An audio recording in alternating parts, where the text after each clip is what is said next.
switch? Nope. Okay.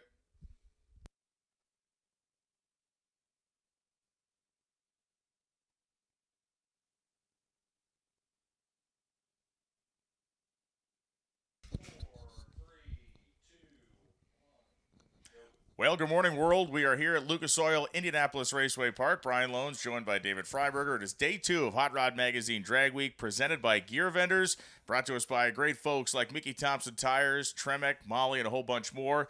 David, we had a fantastic first day. In fact, what statistically speaking is the fastest first day in the history of this 20 now running of the event. Listen to this. We have 6 cars in the 6s, 12 in the 7s, 29 in the 8s, and 39 in the 9s. So it's a quick field.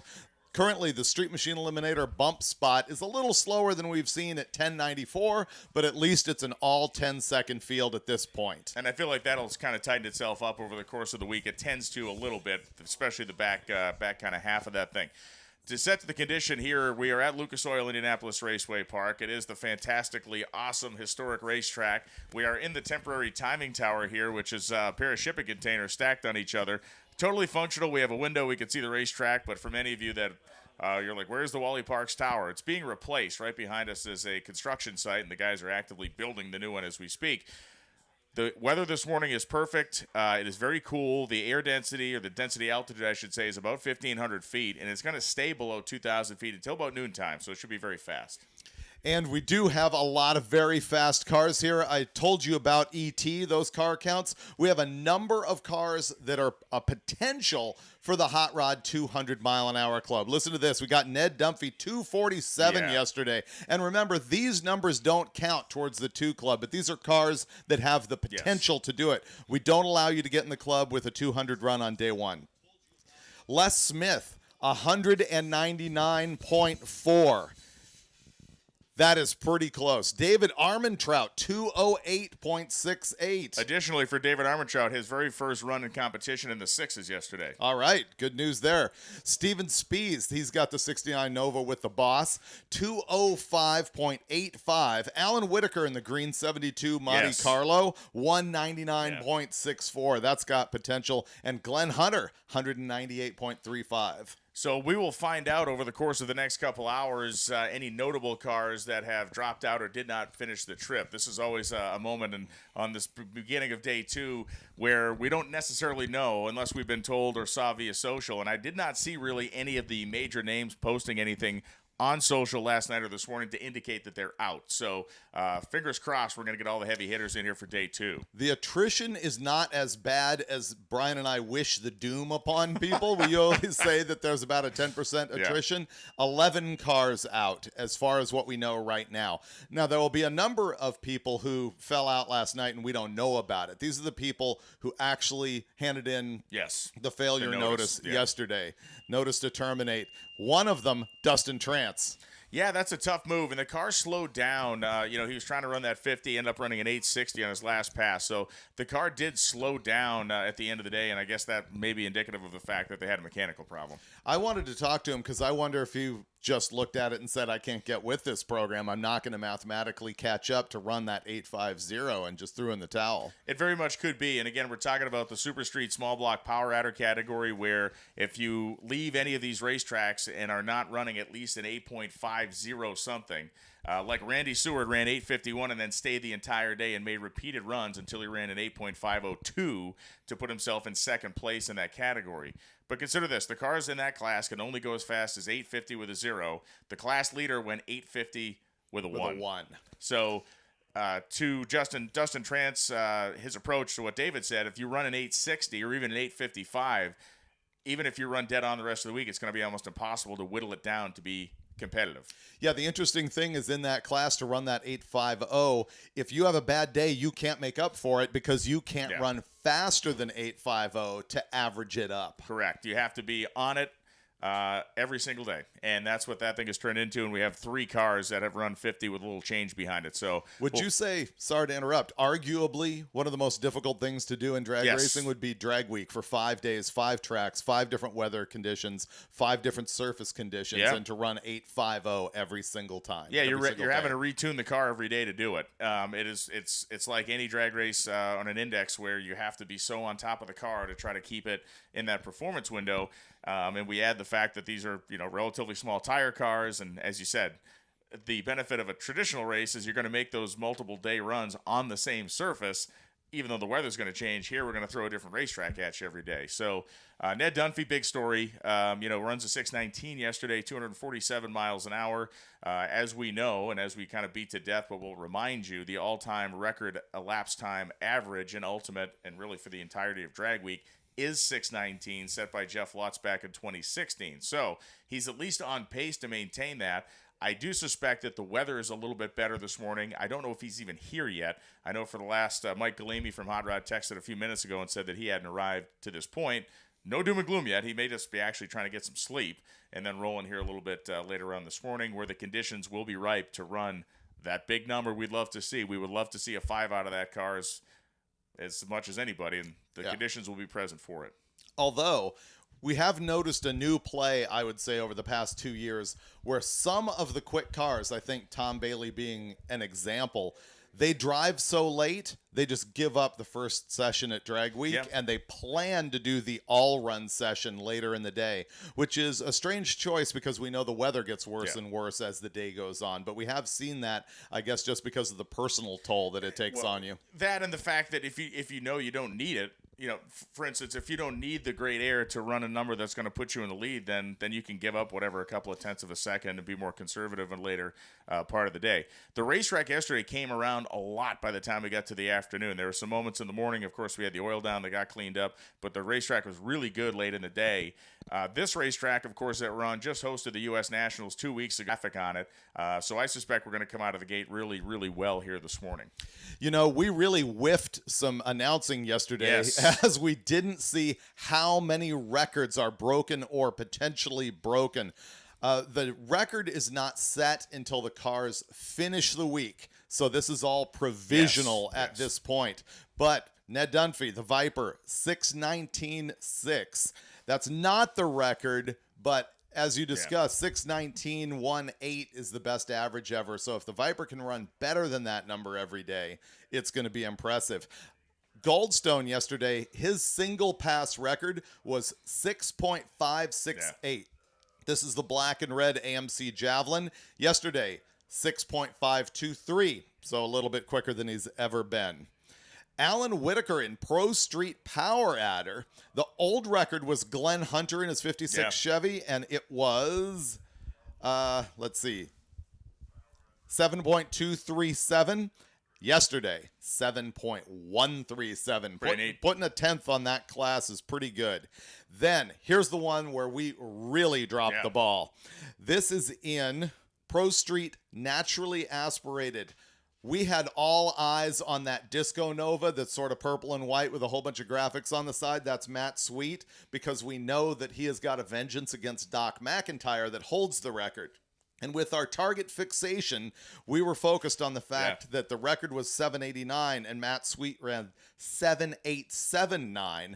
And then there's Scott Miller, who went 7.869, even quicker. Yeah, so Scott Miller right now has the distinction of the quickest naturally aspirated pass in the history of the event.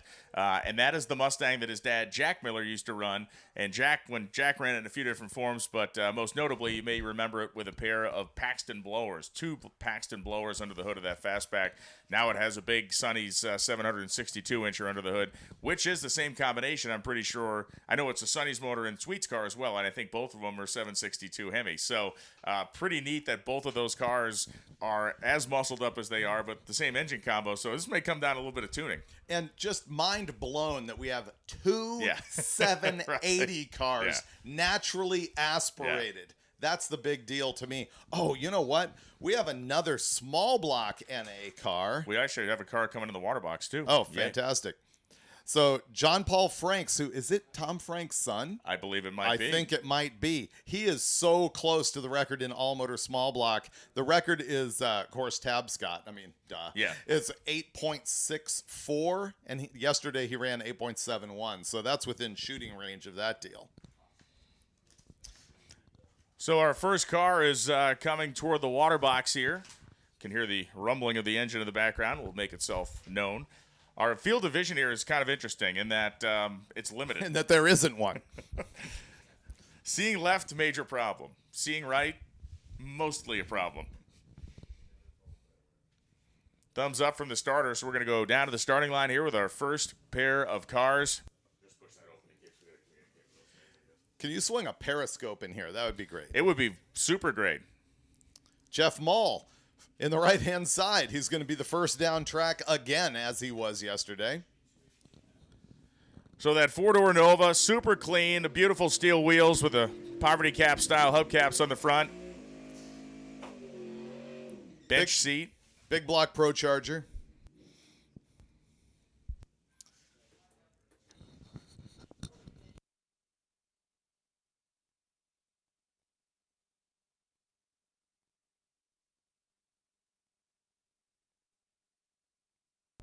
Bill Schwartz, left-hand side, coming up in that 1969 Chevelle in tomato red.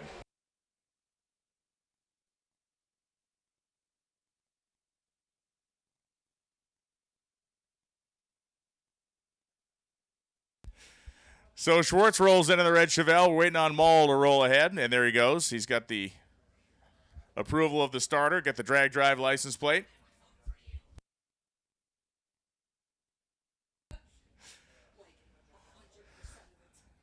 Taking advantage of this cool air this morning. Schwartz running in the street race small block power adder category. He is currently leading street race small block power adder, having run that 8.501 yesterday. So he is trying to run that 850 again today. And he's got good hook off the starting line. Whoa, man, gets loose out there by the 330. It is skating around. Whoa, big move on the top end and a tag on the wall down there by Mull. He got the rear quarter panel into it down there by the finish line. He saved it from a certain doom down there to a degree, but it did look like he tagged the right rear quarter panel just as he was crossing the finish line, going 10-15 at 102. Hate to see that, especially when you got a nice original car, original paint. That's horrible.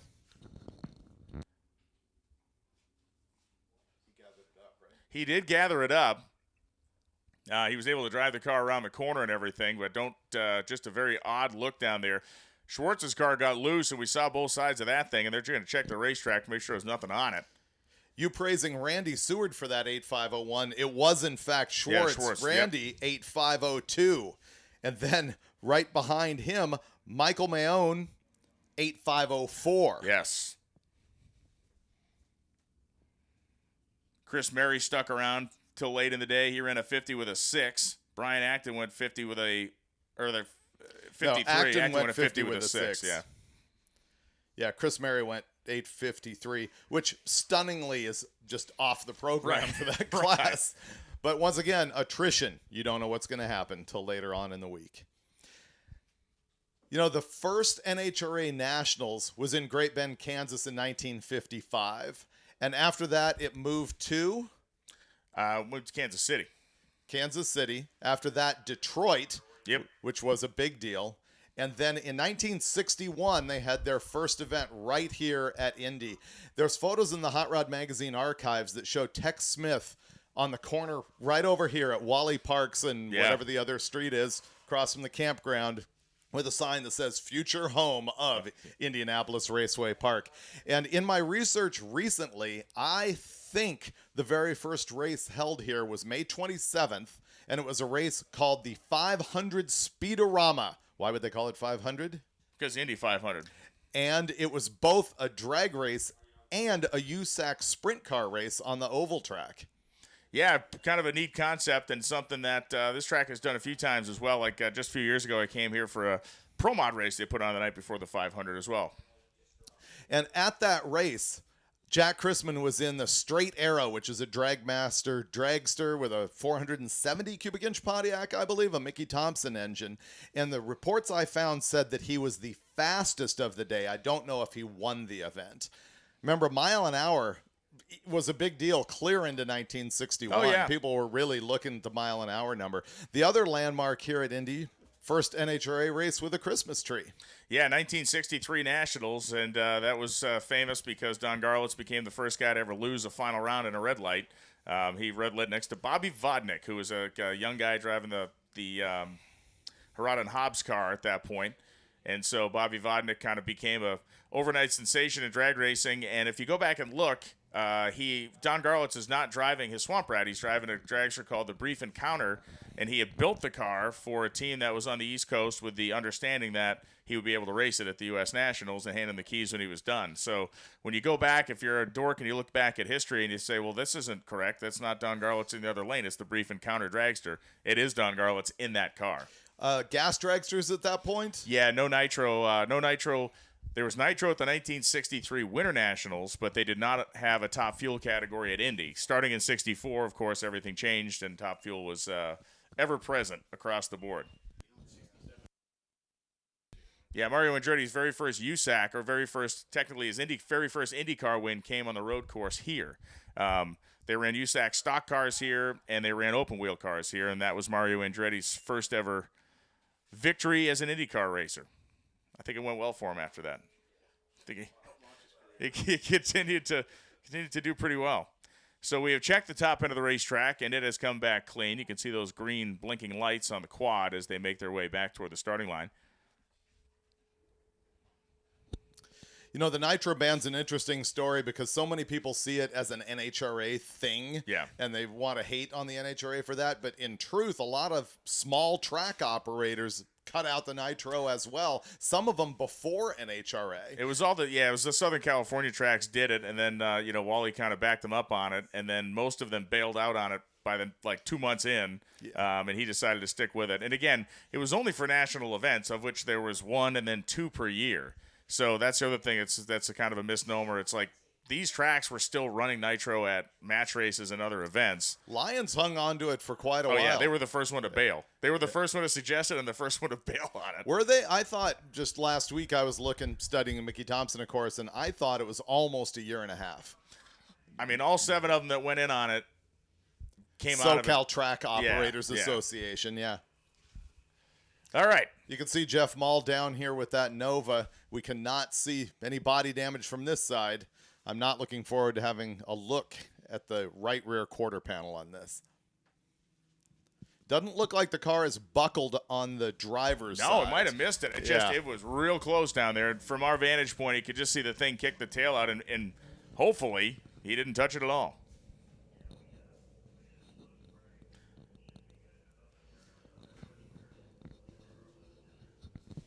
And so I do believe we're going to hit the track with a little more traction compound before we send Frank Romano and Mark Cicino down the racetrack.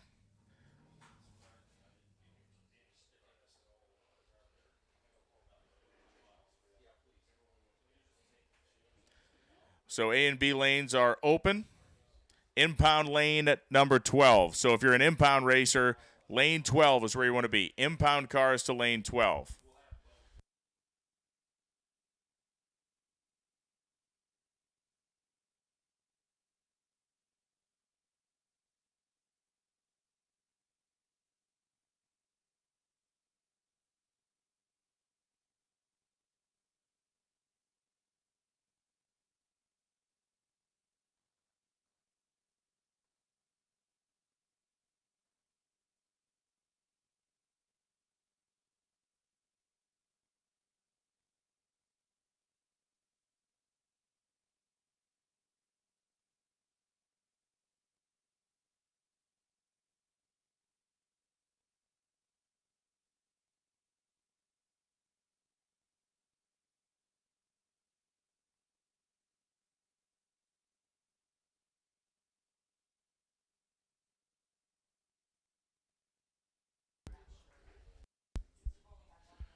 So once again, the traction compound spray is going to hit the surface, and we will be right back at it here. It is Drag Week, day number 2.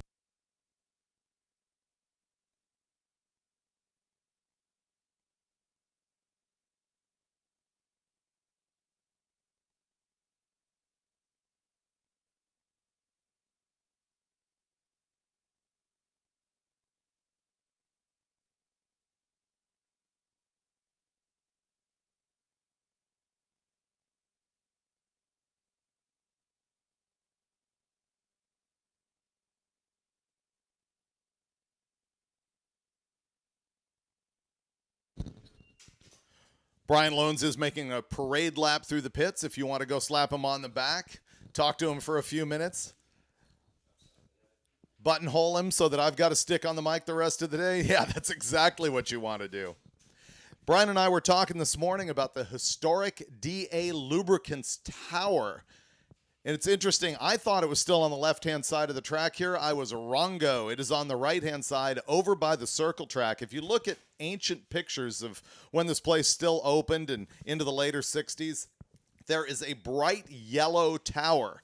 And that was DA Lubricants. It was sort of a signature of the place. And they moved the tower over onto the right-hand side by the circle track. Of course, there was always the historic bridge across it that said U.S. Nationals, and it is somewhat mimicked by what you see just behind the burnout box under the staging lanes today. I hope that a lot of you racers understand the gravitas of being here at Indy.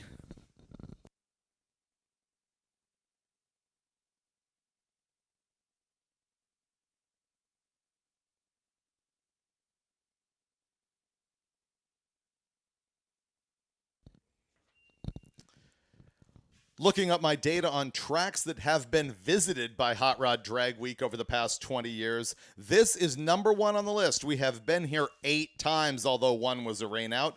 We've been here, obviously, in 24, also 22, 21, 16, 15, 06, 10, and 13.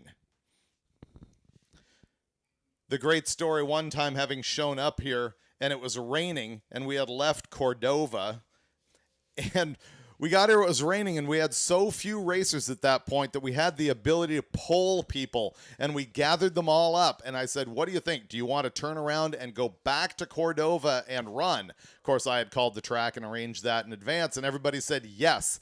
So after having driven down here the night before, we woke up to rain, drove back to Cordova, and kept racing.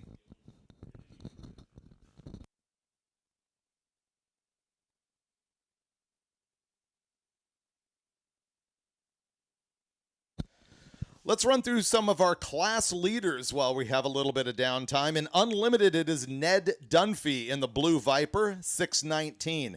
In Ultimate Iron, this is a strong class. Bryant Goldstone put down that 652.3, which was his quickest run in the history of Drag Week.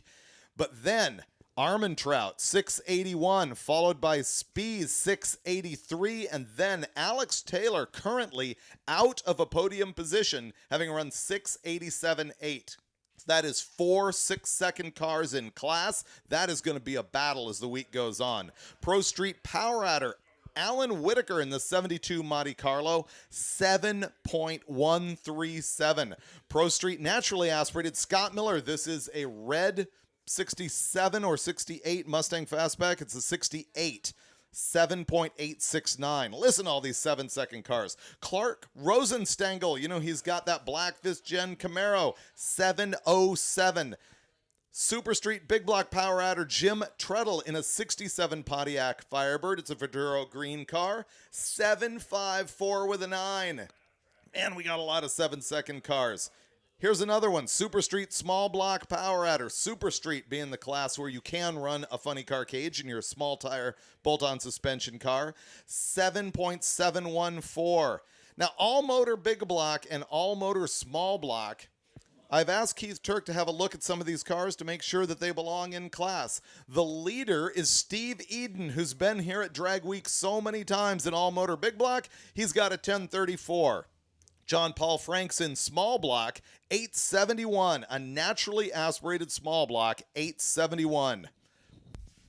Randy Bellahar is leading Street Race Big Block Power Adder, as he has in the past. He's won class. He holds the record in class, 8515. Street Race Big Block Naturally Aspirated. This is the guy who rear-ended himself with that gold Chevelle. Despite all his bad luck this week, he is leading his class 9252. Hey, sorry to interrupt you reading the phone book here, but a little bit of information for you. Ned Dunphy not going to run this morning. He is here. Has to replace a lifter, which is certainly not the most uncommon thing. And I don't know how much or if any other residual damage has happened, but I have learned that much. Yeah, the bummer on Drag Week is you go through a lot of lifters, and the telltale sign is that you start to hear that things squeak. Literally, the lifter tends to lock up the axle on the roller wheel and go ee, ee, ee, as the engine is running.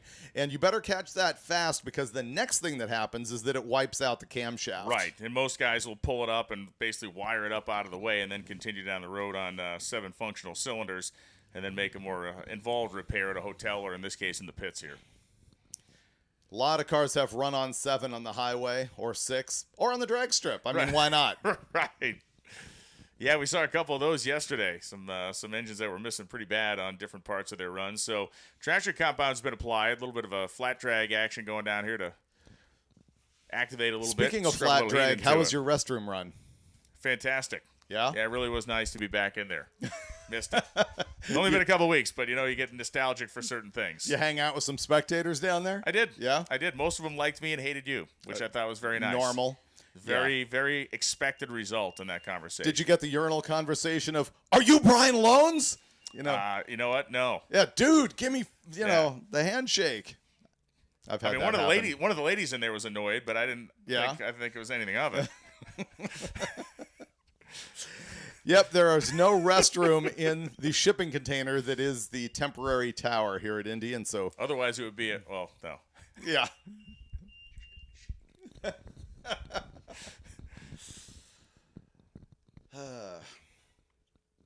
So for those of you just tuning in, thanks for tuning back in after yesterday's emotional roller coaster with David and I, which then spilled over onto the social media platforms. Is it as much a roller coaster as a log ride? Because I feel it's a flume ride. It's very flumy. It has a flumescent smell. Remember, as you're watching this deal, that every car here has made a drive last night. They've been on the highway. It was a lot of highway yesterday, and they've been through our mandatory checkpoints, one of the coolest of which was Hawkins Speed Shop. Let's talk about Hawkins Speed Shop. We got to stop in there, and, it's almost like the idea of, when people start talking about these, like the conversation we had yesterday when we yelled at our audience about, drag strips closing and stuff, and this, the American Speed Shop, right? It's a unique experience to walk into a real deal old school speed shop, one complete with a pro stock fire suit on a mannequin from back in the day and a real deal 410 sprint car sitting in there. Yeah, neat place. They said it had been there since 1955, since the first NHRA Nationals. Chassis business, speed shop. They had some cool vintage parts in there. You were fondling in a strange way a Mickey Thompson valve cover breather. As you would expect. Yeah. The crying was the only strange part. The touching it was one thing, but the weeping. Yeah. Just go ahead and put that anywhere, Brian. He's throwing his mic all around the building here. Hopefully that was running silent for most of the morning. Yeah, that's cool when the plug falls out of the bottom of the mic. That's a new one. That is like a connecting rod coming through the oil pan as far as the announcing world goes.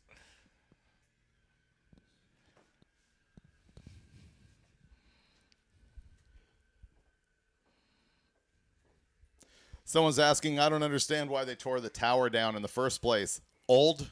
If you've never were in the building, you wouldn't understand. Yeah, I don't understand why Chernobyl blew up. Well, guess what? You never went into the Chernobyl plant either. It was time. Yeah.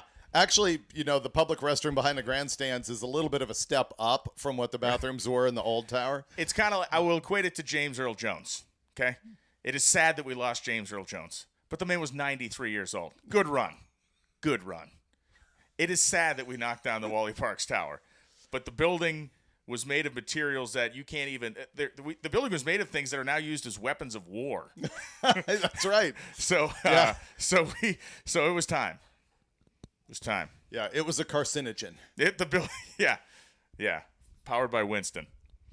It was cool, though. I hope they put the platform up top again. I believe there will be an observation deck on the roof. There's going to be some improved, obviously, suites and stuff like that. It is it's Gainesville-esque. It has that Gainesville kind of look to it. It'll be a nice, modernized, but cool tower for the facility. But it was McKenna, funny. Did you get me a brick? It's funny.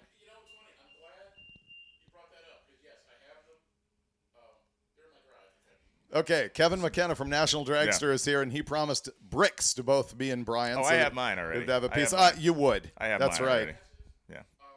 Yeah, I can definitely go get it before you guys are done. I just want to make sure you had the means to get it home. Cool. Thank you. Yes, carry-on luggage brick. They love it. It's about this big.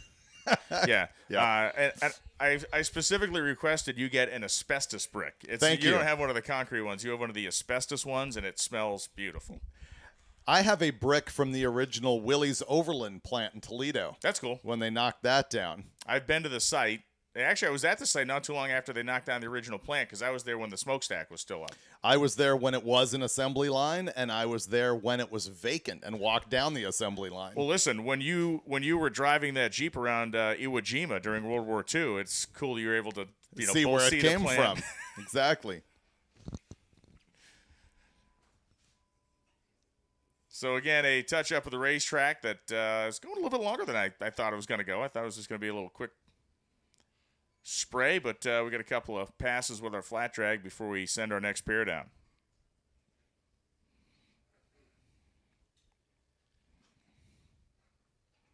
Looking at a nice shot on the live feed of the cars lined up in the staging lanes. And just think, several weeks ago, that was just loaded with professional drag racers. Top Fuel and Funny Car Pro Stock was right there. I just think it's cool that in drag racing, you can come race at the venues where all the pro events happen. You can't do that in football.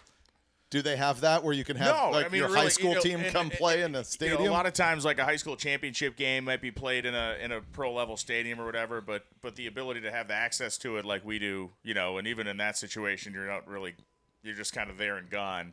But to be able to kind of put your personal stamp on a place like this, and we've come to this racetrack, I believe, almost more than any other.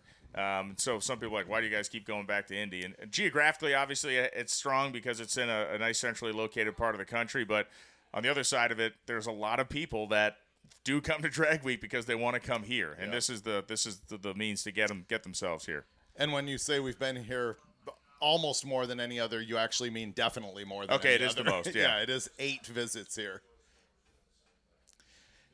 Here's something I was thinking about this morning as I was pondering the U.S. Nationals in the old days, starting in 61 here, which is top eliminator back then was always a dragster, wasn't it?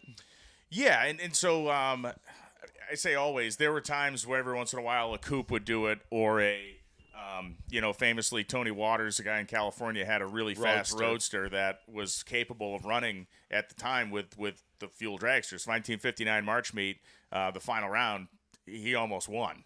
He made it to the final round of top eliminator. But, the way that races were run back then was so much different in that it would be like on Drag Week if we ran Monday to Thursday and all the class winners were declared on Thursday, and then on Friday we made those class winners run heads up against each other, and then whatever category won, whatever car won, no matter what class it was from, was called top eliminator. Actually a really cool deal. Yeah, and so it was. And then they, when the dragsters and the competition coupes and stuff started getting very fast, they would create top eliminator, then middle eliminator, and then junior eliminator. Because by the time we get to, let's call it 62, 63, it makes no sense to put a stock eliminator car on a racetrack against anything other than kind of a stock eliminator car. But, famously, Don Garlett's brother, Ed, was a very good top gas racer, and he made it to the finals and just about beat a top fuel dragster at the AHRA finals in the mid-60s.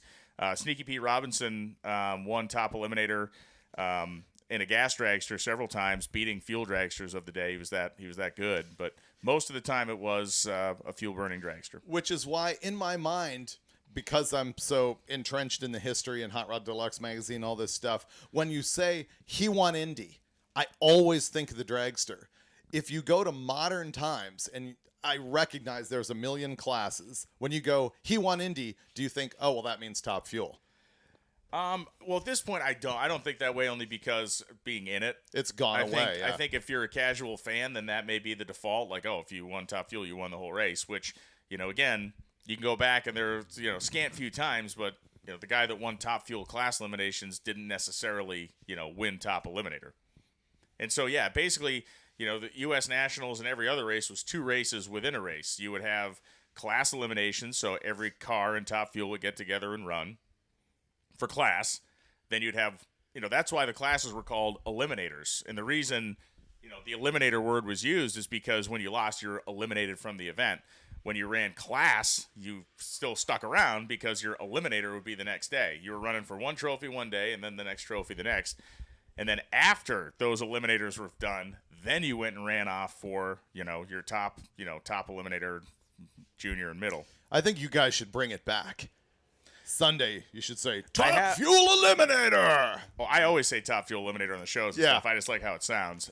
Exactly. I do have a concept that No, I mean making it official. It should be Top Fuel Eliminator. it is in the rule book. And is it? Yeah. Oh, great. Yeah, the nomenclature's still there. But yeah, so I have a concept that I'm hopefully going to try to sell some folks on internally with NHRA to try something, if not next year, the year after. Not to like completely change the game, but I think there's some stuff hanging out there that we could do every once in a while that would spice it up a little bit. You just want to harpoon the whole thing is your plan? Yeah, just burn it to the ground. Not intentionally. No, I mean, yeah. your plan No. will have the de facto result. No, it won't do any of that. It's just I think it'd be a neat little departure from the norm for the fans. All right, so I believe what's about to happen here is you're going to see that tractor make one turn coming up here. That third swipe should get us fixed up. I guess it's kind of a re-prep of the racetrack. I'm not sure what was done before we got in this morning, but they certainly shot a lot of traction compound on it. Have now made 3 swipes with a flat drag. So, yeah.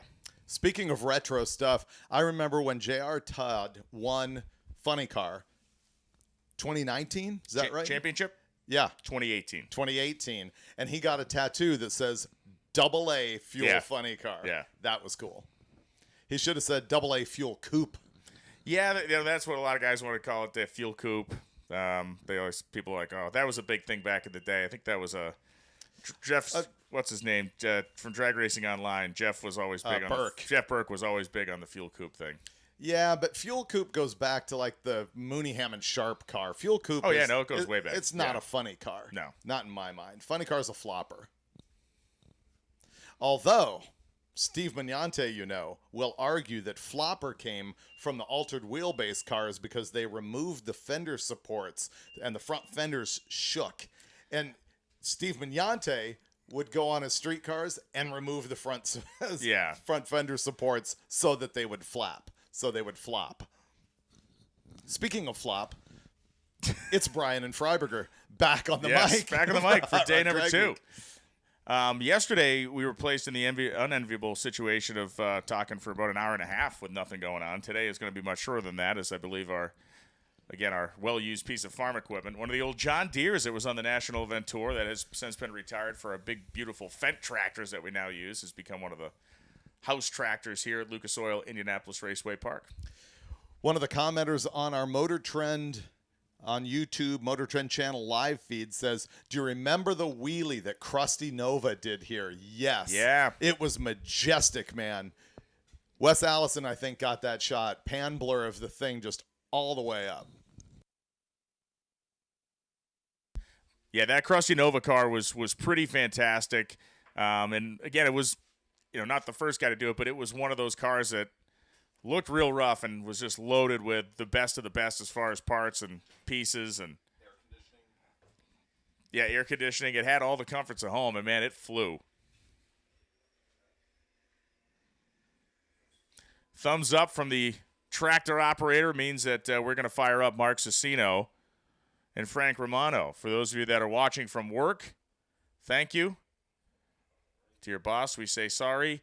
A question. We talked about this yesterday, but it bears repeating. Someone asking how Steve Magnante is doing, and the answer is he is still in recovery mode, still coming around, but you can watch his YouTube channel. It's a great way to support Steve and his efforts, but he's back talking cars, and he had a really tough time. He had encephalitis, and it put him down in a coma for a long time, and he is still on the comeback trail, but he is all there still with it. Steve Magnante, the car savante, is still very much doing the deal, so make sure you follow him on YouTube. You can watch his videos.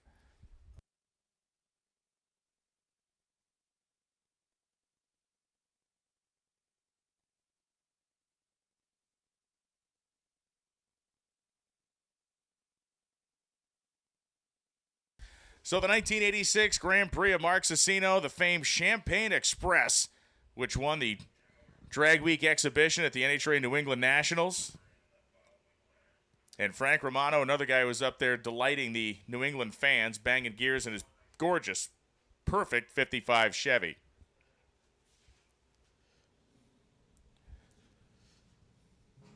Here comes Cicino into the burnout box. This formerly a nitrous car. And it has boost now. Yes. I don't know if it's a centrifugal or a turbo, and I couldn't quite hear it right there. It was pretty quiet up here in the tower.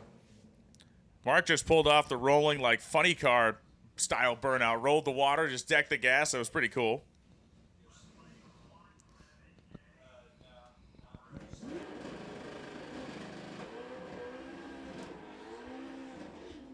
And I always say to people, like, think when Frank's doing his burnouts, I always think, you know what, it's actually supposed to sound like that, because that is violence. I mean, that really is violence. 509 cubic inch engine for Romano. So Romano changed classes last night, I believe. Something fell out of the back of Romano's car. It's that other red thing. Yeah. Same thing fell out of another guy's car yesterday. What is that?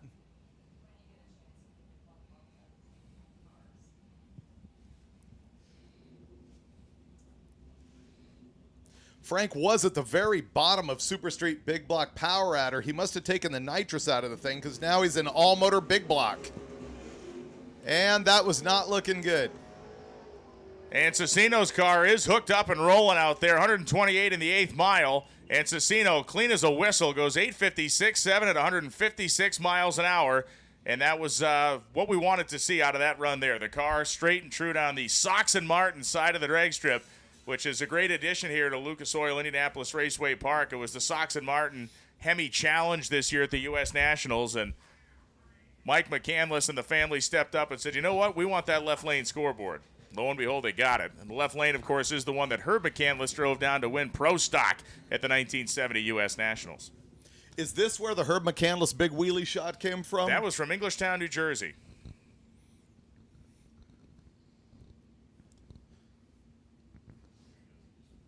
Herb is great. He is the dude of dudes, and having Buddy Martin here was even better.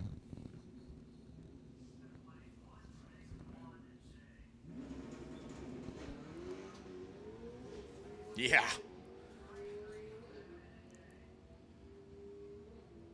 And Frank pulls it into high gear at the top end of the racetrack. He goes through a 989-1 at 137 miles an hour in the 55 Chevrolet.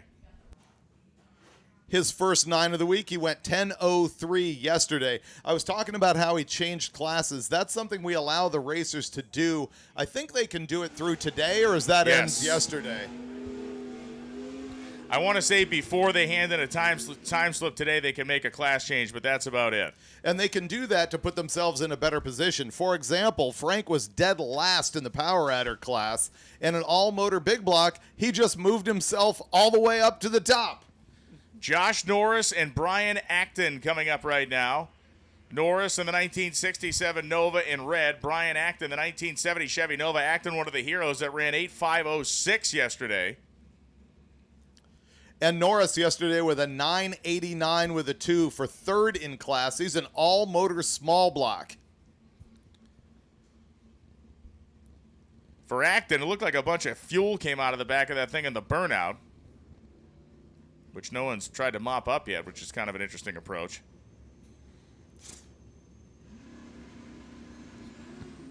Acton powers off the starting line. Norris has his problems. Acton goes past the 8th mile at 128, and that Nova goes across the 1,000-foot mark, goes 8:53, 4 at 157. He'll be back again. He wants that 5-0 is what he wants and needs. If he hands it at 8:53, as we've talked about before, it is basically sudden death. Norris goes 13:25 at 124 after some trouble on the launch. You could see he pulled the front end up, and it looked like he just deadlifted.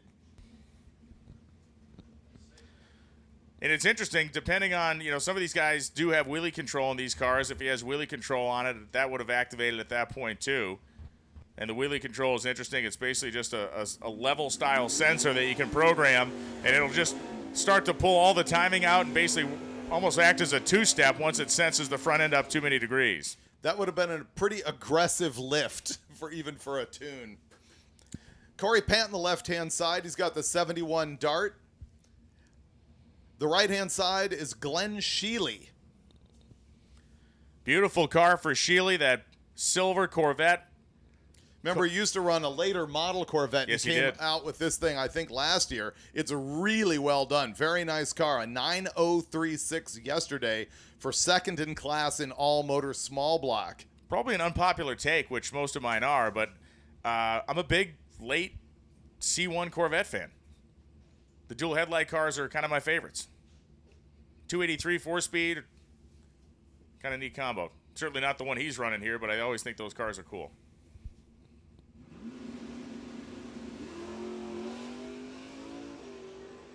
Nice hook and book here for Sheely. 8th mile speed of 121. And the Corvette powers through the stripe. 893.6 at 151 miles per hour. And then Corey Pant goes down to 993.2 at $132. And that is his first 8-second time at Drag Week this year. And what we're saying, or what we're seeing, is what David and I talked about regarding what this morning can and should look like, which is even faster than yesterday. So the atmosphere that we have been handed, and these racers are making good use of it, as TJ Leinbach comes up, the 1978 Ford Fairmont.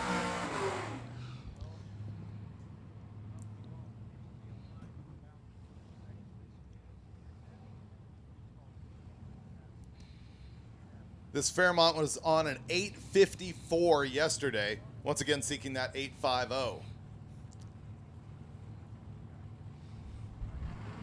Joe Fritz on the left-hand side in his 2018 Camaro. That's a 9-second car in class. 6th gen Camaro in plain white. We saw Leinbach make a bunch of runs yesterday at National Trail Raceway. Leinbach goes through at a 5:55 in the 8th mile, a little off pace. Goes 8:64 at 156 miles an hour. 9:74.1 at 142 for the Camaro.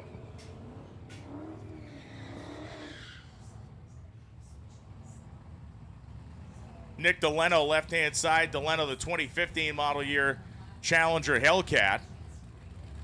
Obviously supercharged Gen 3 Hemi power there for Deleno. Right side, it is a Fox Mustang. It is third in class. Mike Mayone, 89 Mustang. He went 850 with a 4 yesterday. See how good he can be on shot number 1. We've seen some of these 850 players come out here. Active was 53. Nobody else has been closer than that yet. Man, that was odd. Yep. It wouldn't even spin in the tires. It was like it was driving through the torque converter or something. Deleno goes down and runs a 1082 at 127 miles an hour. But Mike is going to have to take that little Mustang LX back to the pits. I'm not even sure it's going to make it to the finish line here as he has slowly drifted to the right side of the lane.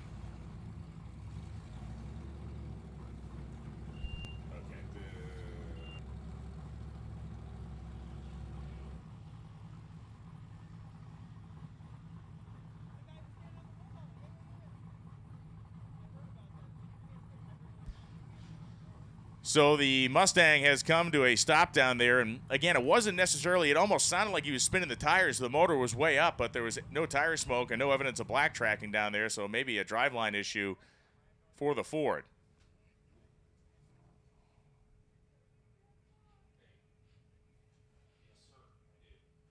Meanwhile, we talk about cars that have pulled big wheel stands. Nova's out here. Well, we got one coming in the water box right now.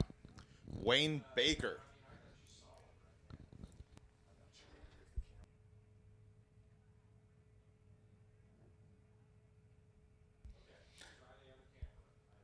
Baker's blown Chevy 2, great car, just mean-looking piece. And one of the things I really enjoy about this car is the fact that, it hasn't been all repainted nice and everything, but you can see where the axle is relocated, how they extended the rear wheel arch opening.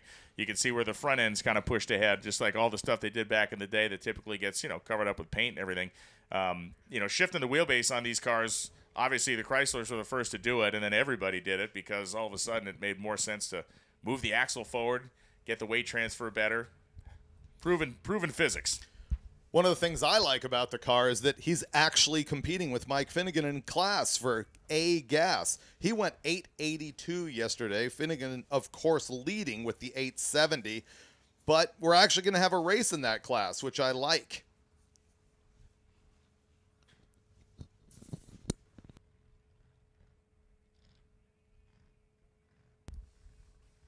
You will be handing in your time slips at the Hot Rod Toter today. The Hot Rod Toter is where you're going to be handing in the time slips.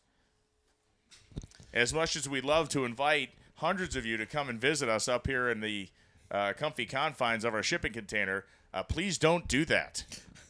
go to the Hot Rod Toter, hand in your time slip there, and be on your merry way. And leave us alone. Clay Milliken back in the comments on the MotorTrend live feed. Of course he is. And, of course, he says he loves the left lane here. How could he not? How could he not, yeah. As the top fuel winner of the U.S. Nationals just 2 weeks ago? Just 2 weeks ago, we got the top end clear. And as soon as we have a switch-throwing professional back at the starting line, we'll fire up this next pair and continue on.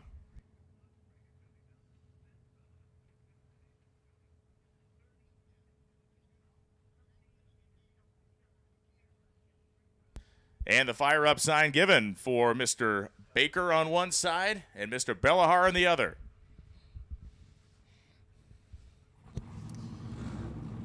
Bellahar is leading street race big block power adder in the Pontiac-powered Pontiac. 8:51 with a 5 yesterday.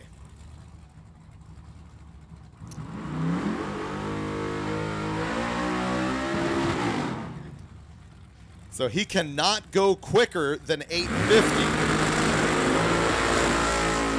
The Firebird cannot go quicker than 850 because of a roll cage rule.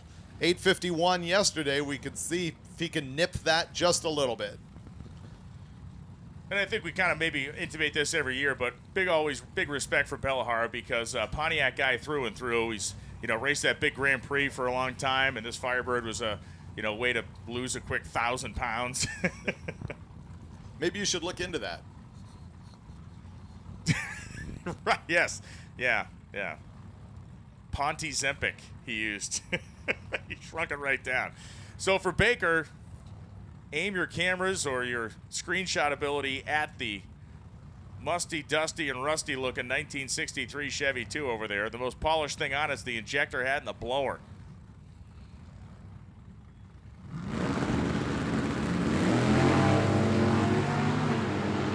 Low-slung wheel stand, but I think Baker really has this thing set to run rather than put on a show.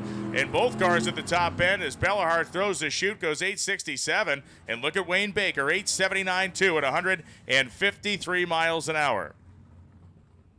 What does that do for him as far as what he did yesterday? Well, he would still be second behind Finnegan. But We got to see quicker. what Finnegan happens. Finnegan went 870 yesterday. What's interesting is Baker picked up 300s and lost about 4 mile an hour over what he ran yesterday. So a pretty tight racetrack out here. It'll be interesting to see if he picks up. Here we go with Randy Seward now. And Jim Treadle in the right-hand side leading Super Street Big Block Power Adder. It's a 7-second car on the right-hand side. 850 car on the left-hand side.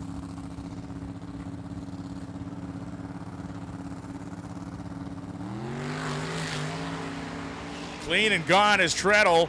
003 reaction time for Seward. 14 light for Treadle. He heaves the shootout early, goes 785 at 143 miles an hour. Seward runs an 853.4. He'll be back for more because at 160 miles an hour is a good clean run, but Seward is not near close enough to the 850 max of the class.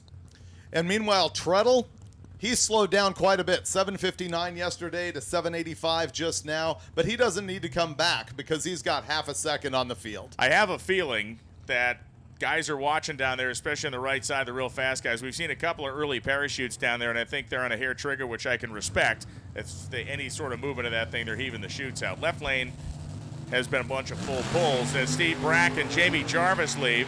Jarvis, the high-riding 55 Chevy. Brack makes his pickup truck red 857 at 160. Jarvis powers to a 965 at 136. Taking nearly a tenth off his time from yesterday.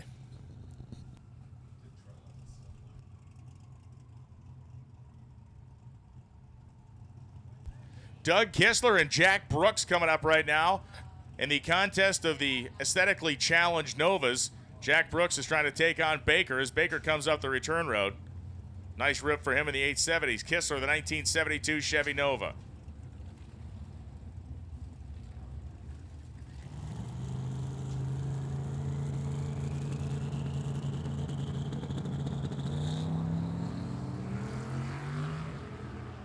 Brooks launched very, very gently, but now he's pouring the coals to it. 118 in the 8th mile, gets to the inside of the right lane, strange side of the reg strip. Goes 10:01, only 99. 10:43 at 132 for Kistler. Talked to Chad Garut last night, the 1967 Mustang. This is the 4th drag week he and his dad have been on. Andrew Starr on the right-hand side, probably more than that. He's got to be 5 or 6 at this point. And Andy Starr, for many years, was the dude at Hillborn. He now is on an independent deal. He's a tuning consultant. Beautiful car, and of course it has stack injection and a stick.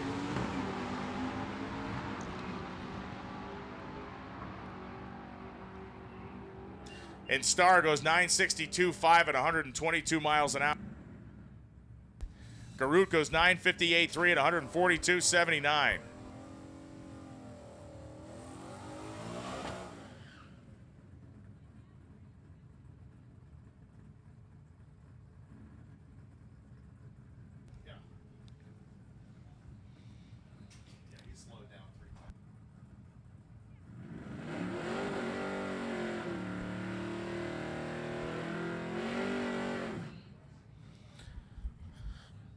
Here comes one of the meanest naturally aspirated cars on the property. This is a small block Pontiac Firebird with a LS motor in it. Yeah, psychedelic graphics package as well.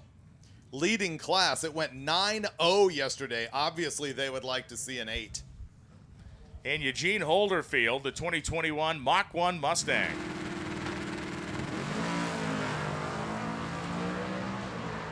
All the RPM over there, man. 120 in the 8th. As the Poncho goes 912 with a 9 at 150 miles an hour.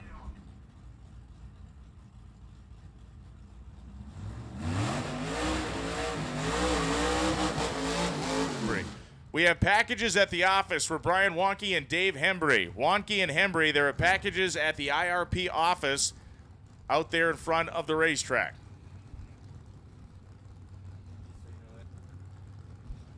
.9 on your FM dial to tune in to this sleep-deprived trip through the minds of two morons.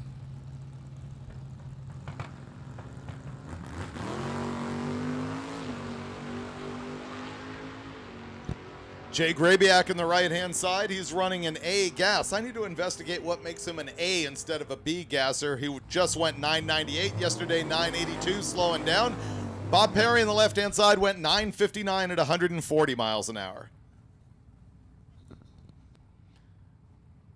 So the Canaan Hall-driven 1977 Chevy C10 truck, and Bill Schwartz back up again. Schwartz not wasting any time to get right back in the lanes to try to make an 850 hit. He was one of the first 2 cars down the drag strip this morning.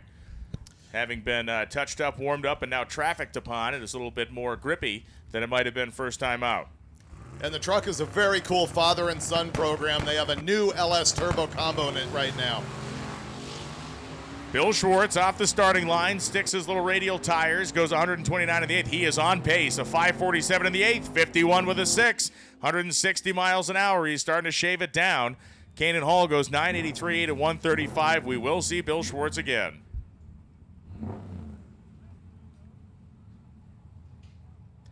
That's the thing that makes me the most intrigued about this stuff, is when you get it within 16 thousandths of where it needs to be, and you're like, okay, like, how do you fix 16 thousandths? That's the thing that blows my mind about these guys. Especially when the weather is going to change in an hour when you get back in the lanes.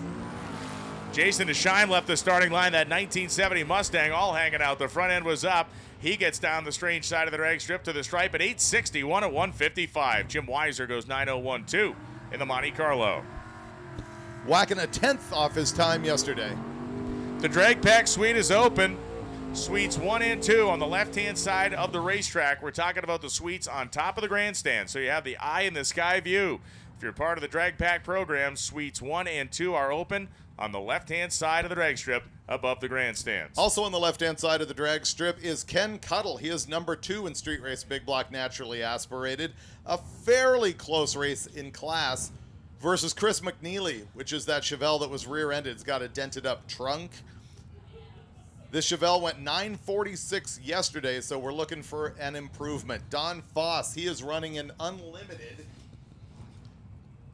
and he is currently 4th in class with an 808. So will we see a 7 out of the Camaro? Foss going to give us a test of the surface here as one of the fastest cars to hit it so far. Very sleek 67 Camaro body on this car.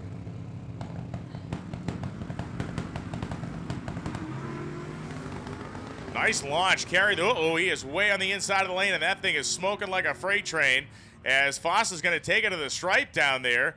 And just a cloud of his own smoke. Goes 916 at 111 miles an hour, and I am sincerely hoping he did not just do what we had happen yesterday and grease the entirety of the racetrack down. Speaking of a cloud of his own smoke, Brian, what are you doing in here? Oh, boy. Right now I am... Pressurizing the room? No, I'm just waiting to see what he's found on the racetrack, unfortunately.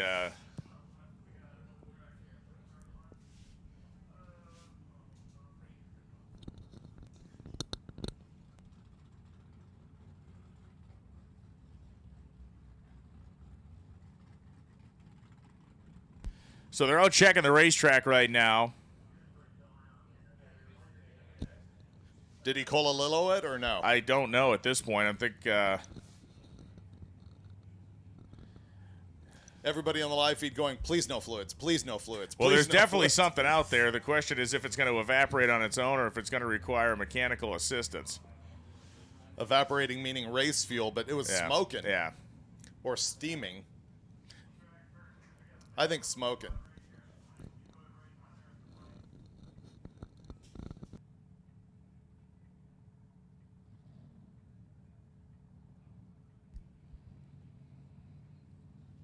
So they brought the safety truck back around the wall at the top end. There seems to be a moment of consideration as to what the approach is going to be up here, but it looks like it's just going to be one area that needs attention.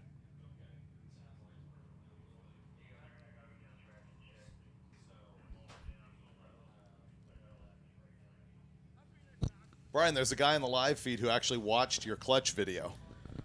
Hey, listen, I've met several people, including some competitors at our stop last night that said they saw it. So it was pretty cool. I'm glad for people doing that.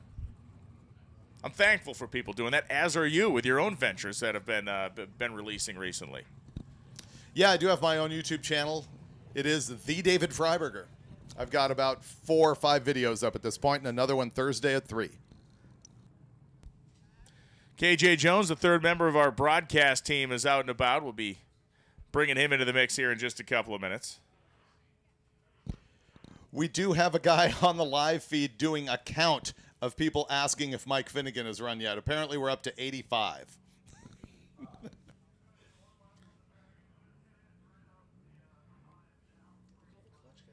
See, I'm telling you, that a lot of people have watched that thing. A lot of people, thank you again. Thanks for tuning in and being interested in something that many people I figured would not give a rip about.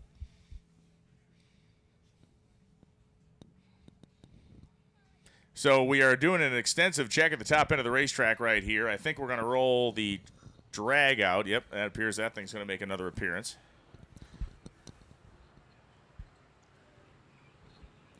When do you think track prep really started?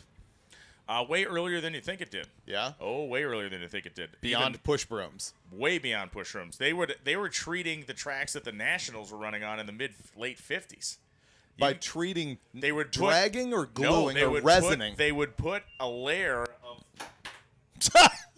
the wire fell out of Brian's mic again. We should probably trade mics. Wait, I can fix this. listen. Tell your story. I'm going to solve this for you. I'm not saying it's annoying, but it's a little annoying. But yeah, they would actually do additional work on some of these surfaces, especially for an event like the Nationals. They would come in and kind of skim coat the surface with a very high abrasive style of asphalt. So that, if we're going to talk about, traction compound and stuff, even that dates back to the early 70s. KJ Jones, let's go down to you with Rob Courtney.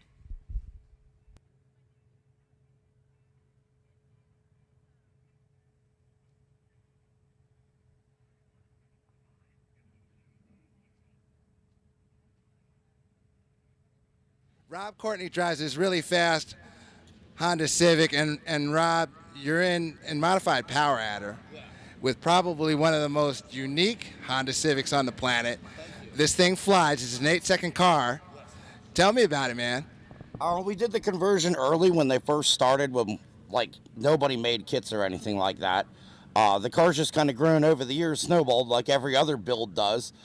Started out as about a 750 horsepower front wheel drive car, and then we did the all wheel drive, and as the all wheel drive took more power, we just kept making more and more over the years with it. As Honda engines go, and forgive me, I'm not well versed in Honda engines, but as Honda engines go, is this like the best engine to use to make a hot rod Honda, or? That's debatable. There's two platforms that are really good for the Honda engines. You got the B's and the K's, and then the H isn't far behind. This is a K series car. They all have their goods and their bads. This is just what I chose to use. I did it when it was still very new to put the K series in. And if you want to learn a new engine, the best way to do it is to learn in your own car. Now, as these things go, and if you care to share, how many domestics have you pissed off on the streets of Mexico? Almost every one of them. Right on, Rob. Well, good on you, man. This is like really, honestly, it's a sweet ride, man. It's a really, really cool, well-executed piece. All-wheel drive, runs 8s. How's it doing on the drive so far for between Columbus and here? How'd you do? The drive's pretty much the car's strong suit because it's been a street car for a good 15 years before I ever decided that I wanted to come out and do an event like this with it. So then I just made my street car NHRA compliant, went and got my license, and started coming out to do these events. Excellent, man. Well, good luck the rest of the way. I know you're waiting to make your hit, and this is going to be your what hit? Second, third, fourth? How many did you make yesterday at Columbus? I made 2 yesterday. I forgot how to drive on the first pass and redeemed myself on the second. So are you going at a one-and-done strategy the rest of the way? That's always the strategy, is a one and done. Will it ever work out that way? Probably not. Awesome, man. Well, good luck and thank you. KJ in the pitch at Hot Rod Drag Week 2024, presented by Gear Vendors Overdrives. Back to you, Brian and David. Thank you very much, KJ Jones, as we come back into the broadcast booth here in our temporary timing tower, joined by Mike Galimi from Hot Rod Magazine. Your official title is brand director. What is your official title? Network director. Network director of the Hot Rod Network. Yep. So he's guy's kind of a big deal. But we're bringing Mike up here to talk about some of the stuff. First, I want to talk about results and kind of your impression of day one. So day one, yeah, we definitely had a challenge with our website. You know, we just built an entire new website, all custom, and there was a bit of a problem loading the PDF into it yesterday. Yep. We quickly changed over to social media, posted it over there real fast to get the results out, and we apologize for any inconvenience. I know a story went up, said, hey, click here for results, and then there was nothing. That's right. But we are working on it. They've got a web developer working on it overnight, and hopefully today we'll be back in action. But regardless, we'll have the results up through social media or through the website. Yeah, they were shared a gazillion times and easily found on Hot Rod's Facebook page. You want to go look there, you can find them as well. But the website will be fixed and tidied up. As your job is to kind of be the forward-looking guy in some of this stuff, let's talk a little bit about rules, because people always ask about rules, because I think we're at the end of one of those cycles. Yep. And then the next topic is always going to be where we go next year. So rules is it's easy, right? So we have to redo them this year, or not redo them, but take a look at them, maybe tweak them, maybe change them, and then lock them down again. And we're already talking about that. Keith Turk has had a lot of suggestions. We've had a lot of banter back and forth. Yep. I know several people have weighed in on staff on their ideas. We like consistency. Yes. That's not to say we're not going to change, but we like to be consistent, and that's what we want to really drive forward. Throw the baby out with the bathwater doesn't really help anybody, right? Right, yeah. So we're going to remain consistent. There may be some tweaks, but our goal is to get those out fairly early, much earlier than normal, and get them locked down so everybody could focus on next year. And then at the speculation is always where are we going next year, because this thing is, and that's what it's supposed to do. It's rotated around. It's moved around. Yes, we've come here a bunch of times, but there are certain parts of the country that we haven't seen a whole lot of. Yeah, and it's complicated. We're already talking about next year. We've in I wouldn't say talks, but kind of in the idea stage, and trying to see if a particular route will work, and making a schedule. I mean, you know how this is, right? Yes. There's only so many weeks in the year. Then you throw in their regular events and what tracks can and can't open during the middle of the week. Right. Yeah. So there's a lot of factors that do play into it. It's not an easy, hey, let's just do this. Yeah. But we do have a route in mind that we think will work, and we're going to start talking. We're going to talk to the host track first, and then build out from there. Maybe that host track doesn't work. because the other tracks later in the week couldn't do it. But yeah, we are working on that. We're trying to get that out much earlier than normal. Lots of moving parts and pieces here, and David and I talked about it, and it bears mentioning again that it was the fastest first day we've ever had, and in an aggregate fashion, it is the fastest grouping of cars we've ever had on Drag Week. Touching up the right lane now, and now the left lane, a little more traction compound. Everybody that's made full runs to a degree has picked up, and that's a good thing for a lot of people. Not a good thing if you're trying to run 850 because you're running in the 840s, but to me, you've been out there walking around the pits. You said Ned Dunphy and the Viper, who is the current overall leader, is doing a little valve train repair. Yeah, they rolled in a little bit later, knowing that they wouldn't make that first session. They've got to swap out a lifter after yesterday's drive, but we followed them for quite a while on the highway, and it's fun to see a car of that caliber cruising down the road. It's not the first time we've seen it, but it's always fun to see it in person. It really is, and it just never gets old. You'd think, oh, man, this has been going on for 20 years. Have you seen enough of this? No, actually, no, I haven't. I have not seen enough of this, and thankfully you haven't either, because there are thousands of you tuned in this morning. I'm trying to think of anything else I want to pick your brain about. You guys, as we all did, drove the actual route yesterday. We talked about the stop that was the speed shop, and one of the things I thought was just great was how appreciative they were just happy to have us. And, when a lot of cars show up to your small business, sometimes historically, Michelle Turgeon has almost put a car wash out of business one time. The operator of the car wash left a very angry voicemail with the words beginning with, "You're in big trouble," said in the least threatening way that anybody has said "you're in big trouble" before. But those guys were loving the fact that we were there. People were buying stuff, too. Yeah, no, and it's great when you do stops like that. Like today, we've got two stops that are of two competitors. Right, Brian Goldstone is opening his shop. He's gonna have a taco truck there. He's got water. He's got snacks. There'll be a bay open for anybody who does need work. Huge parking lot. Understands what it takes to be a stop, and which would be great. They're prepared. And then Lane Automotive. Automotive, yeah. Yeah, Brian Robbins. His co-driver. Yeah. So it's like the home team is hosting everybody. Let's talk a little bit for a minute about Brian Robbins, because I this guy is pretty great. Like, we go, the recent adventure in the boat with Mashmeyer, 200-mile-an-hour boat, Lake of the Ozarks. Brag on Robbins for a minute, because this guy's pretty good. A lot of people remember him from driving, right? Yes. And the 66 Nova, that wild outlaw street car, kind of really the one that kind of made that wild look normal for street cars, back in the 90s. And he's just outstanding driver, but then you realize he's an engine builder. Yeah. Right, and these guys right now, the Sweet family, they are front runners for the fastest NA ever, and so it's not just boost for the guy. It's also build an NA engine that could last 1,000 miles. Right, last year they had transmission troubles. Engine was fine. Yes, they had some engine problems. They kicked the rod out, but that's not the engine builder's fault. So he thrashed to get that. So it's impressive. There was even a car in Power Tour that we featured that had a Brian Robbins engine, and it's like. Oh, okay. So he even does regular stuff. Yeah. So it's super talented. Just car preparation, tuning, EFI. I get he's normally a blower guy's like, the turbos, whatever, but he just jumps right in, has no problem, feels very comfortable on the laptop, and it's impressive his wide range of talents. Yeah, no, it's cool. Cool to have him out here, and the fact that he has his hands on this stuff, and the fact that Lane Automotive is opening their doors to us today is a great thing. For those of you that have never been a part of Drag Week, of course, the adventure that we see on the racetrack is one thing, and then the cruise is one of the defining portions of the event, and one of the things that puts big challenges on everyone, and those challenges aren't necessarily always mechanical. One of our competitors out of the Detroit area yesterday pulled over in his Mustang, had a rear end issue, an axle bearing was going out. He was on the side of the road, and some idiot effectively caused an accident, which caused somebody to hit his car, so he's been taken out of competition.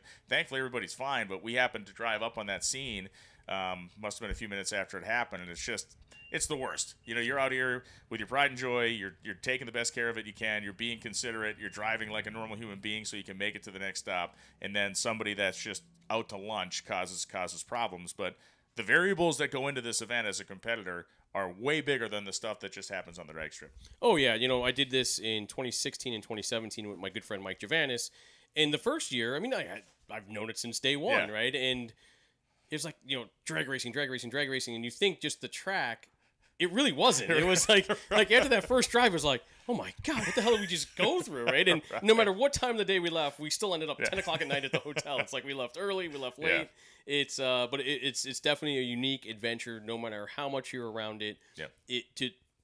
be on the competitor side is a lot of fun. Yeah, and listen, if you're somebody that just wants to experience the event, you don't necessarily want to come out here and beat your brains out in a race car, you can always be part of the drag pack, which I have mentioned, and I will mention again, the drag pack suite, which is on the left-hand side of the racetrack here at Lucas Oil Indianapolis Raceway Park. Suites 1 and 2 are open for our drag pack participants.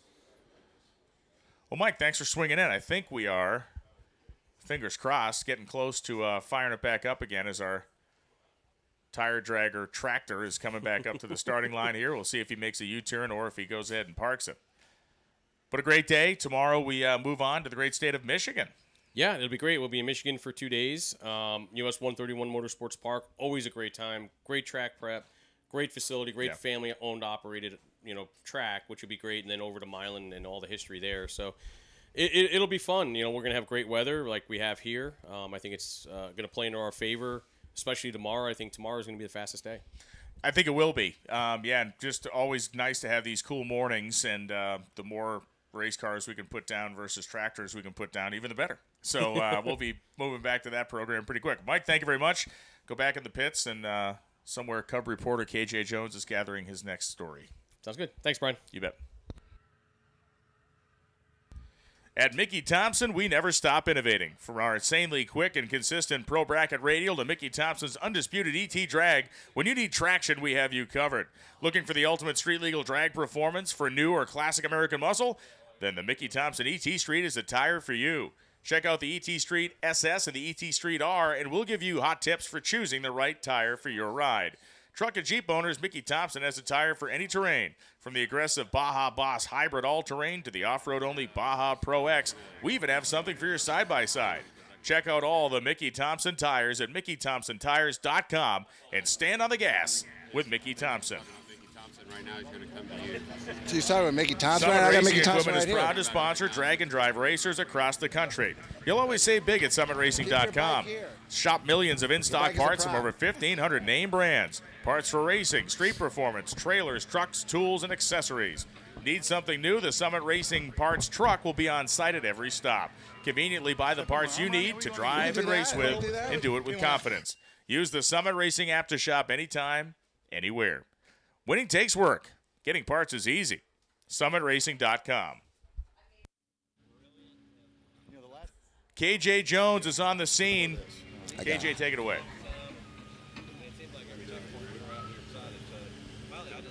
Hey, Brian, thank you. KJ Jones here in the pits at Hot Rod Drag Week 2024, presented by Gear Vendors Overdrive. And this live feed you're watching is brought to you by Mickey Thompson Tires and Wheels. And I have my boy J-Mo with me right now. Jason Molden, how you doing, buddy? I'm doing great. What a great morning to be out here at Indy. Yes, it is a good morning to be at Indy or any of the tracks that we visit here on Drag Week. Hope you're enjoying the live feed. We also have a special guest with us here. Come here, Larry. Larry Dixon Jr. Now, this is a Southern California street racing nemesis that you're looking at right here, but he's also a top fuel champion, top fuel pilot, NHRA drag racer extraordinaire. How you doing, Larry? Doing great. What better way to spend a morning but come out here and see all the high horsepower cars run? Wishing I was doing it too, but apparently not this year. Not this year, but you have done it. You've done it how many times? I'm proud to say 3 times. So yeah, hopefully next year. Now 3 times, and you didn't win, but did you win by completing Drag Week? Definitely completed 2 of the 3 years. 1 year, my daughter won out because it was Parents' Weekend and had to cut out to go to drive my car to South Carolina from Cordova. So Drag Week car? Yes. Was that the year that you didn't open the hood either? I think that was the year you said you weren't going to open the hood. Yeah, that's it. Yeah, I had the LT4 engine in my Chevy too. So I needed that back when we was street racing. Glen Oaks and Peoria. Glen Oaks and Peoria, for those people that don't know the San Fernando Valley, Glen Oaks and Peoria was the Texas Motorplex of street racing. That's what that was. So, but anyway, I mean, good on you. And to reference that sealed hood class, here at Drag Week, there is, I guess, a competition within the competition where racers can elect to have their hood sealed at Tech. There's a piece of tape or several pieces of tape that seal the hood, and that tape can't be broken. And they have to complete Drag Week without opening their hood. Now, you know there are there's some cheat codes in that. change the spark plugs through the fender. Gotcha. And that type of thing. There's some cheat codes in it, but you didn't open the hood. And I didn't say that on a live feed either. Yeah, you just gave it A away. tilt front end or something. But that's one of the dynamics of Drag Week is that you have competitions within the competition. You have the guys with stick shifts going for that Tremec trophy. Various people throughout the pits just competing with themselves, amongst themselves within Drag Week. So this is really an intense deal. Larry, again, you've done it, and now you've revealed that you've driven your Drag Week car to South Carolina. For somebody of your caliber, as an NHRA top fuel pilot, would you say that it's not easy? That's what I've been trying to say for the longest time. Is this a piece of cake for somebody like you, or is it not easy? For me, how I explain it, it's an Ironman triathlon for hot rodders. Because it's like you've got to do everything and then drive your car, 1,500 miles. And some of the guys, and especially the unlimited classes, you can run 5 seconds or low sixes, and then drive your car 1,000 miles. You can't do that with your top fuel car. You heard him. He said it. That's Larry Dixon. This is J-Mo right here. KJ Jones from the pits at Hot Rod Drag Week 2024. Mickey Thompson Tires and Wheels brings you this live feed. We'll have a lot more later. Stay tuned. Good job, KJ. Thank you, KJ, as always, being our man. roving reporter, man on the scene. Tremec manufactures some of the industry's most celebrated overdrive performance manual transmissions, and they're a proud sponsor of Hot Rod Drag Week 2024. Building high-performance manuals since 1964, Tremec's 5 and 6 speeds are built to deliver what most competitors can only claim. From boulevard bruisers to street strip terrors, nearly any high-performance street machine, early or late, can be made more fun, offer better function, and even return increased fuel economy through the use of a Tremec. To find out more, simply visit them online at Tremec.com or stop by the Tremec display trailer and pick up some free literature. Those of you watching at home in the live streaming coverage, get a look here at the staging lanes. Jeff Oppenheim, always like to mention the fact that's like when you win an Emmy. He's a former winner of the Spirit of Drag Week Award, one of the most prestigious awards that gets given out every year. That is an award, obviously, for the person who embodies the spirit of what we're here to do, helping out other racers, sticking with it, suffering along the way. That is the spirit of Drag Week. If you have a racer who you think qualifies for that, go give his name in the story to Keith Turk. All right, so a thumbs up from starter tractor operator, and not a good sign. We got a car coming up the return road on the wrecker right now. Is that? Oh, that's Don Fose's car. Fose's car went down in that big cloud of smoke earlier, so something has gone pear-shaped with the Fose effort.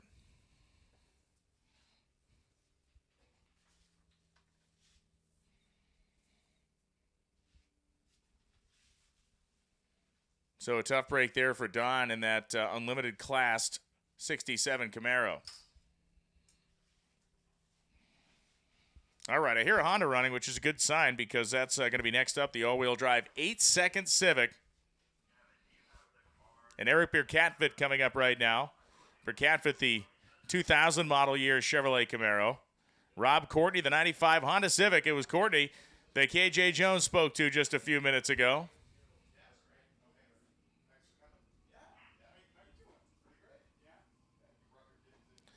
And Courtney, of course, with an all-wheel drive Honda, is going to forego the water box completely. You don't need it, nor does he want it. Bierkatfit of the 2000 Chevrolet Camaro is running, is in the street race small block power adder category, and Bierkatfit ran a best of 863.1 yesterday. A name that still strikes terror into the heart of David Freiberger.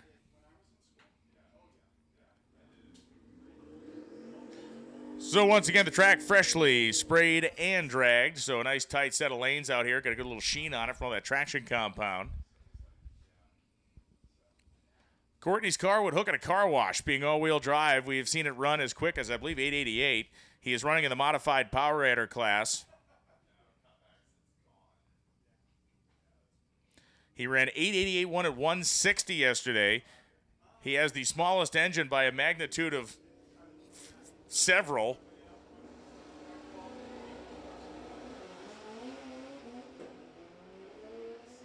snags third. Pierre Catford's going to outrun him on the strange side of the drag strip. 8:57, 160, and an 8:91 at 162 miles an hour for Courtney.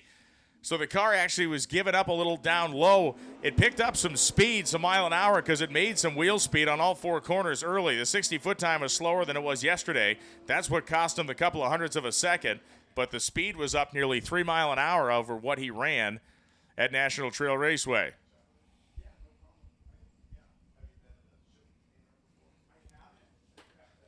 Greg Black, the 1966 Ford Mustang.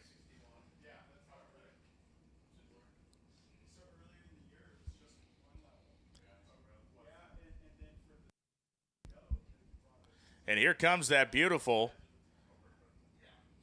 black-roofed, purple-bodied Nova.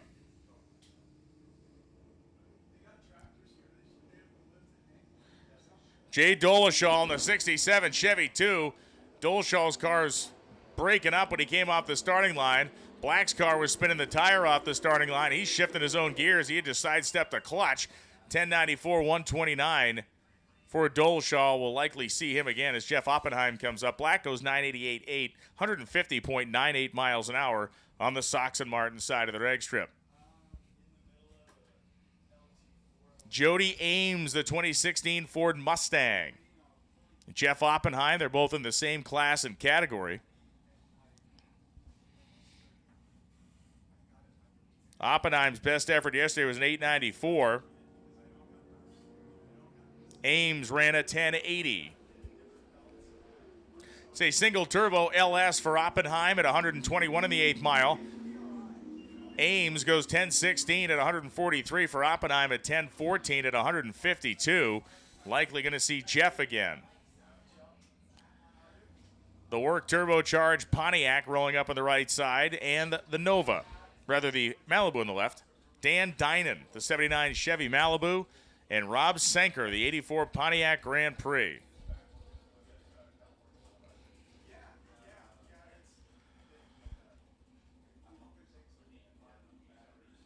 So that 84 Grand Prix rolling in, parachutes hanging off the back of both of these machines. Betty White's what they call that 1979 Malibu. Both of them bump in. Both of them really relatively conservative through the first 60 feet, but man, Senker's car is marching down that right side. 806 at 173 miles an hour for Rob Senker. Dinan goes 936.3. Yesterday, Senker ran an 816, so he is a tenth better than he ran yesterday. That's a big pickup, and he's about 2 mile an hour faster. That is trucking, and he is almost into the 7-second bracket in that Pontiac. Dinan went a 936.3 at 152 miles an hour. Yesterday, Dinan ran a 936.6, so that car is repeated within 3 thousandths of itself 2 days straight. Cody Helger, the 1955 Chevrolet, stick shifted out of Rhode Island, and Craig Douglas, the 1970 Dodge Dart. Revs way up for Helger. Big wheel stand. Just about snatched second with the front end in the air. Douglas's car made a move to the center line. He had to pedal it, and Helger is going to go romping and stomping by him in the 55 Chev. 956.3 at 140 miles an hour for Cody Helger in the 55 Chevrolet.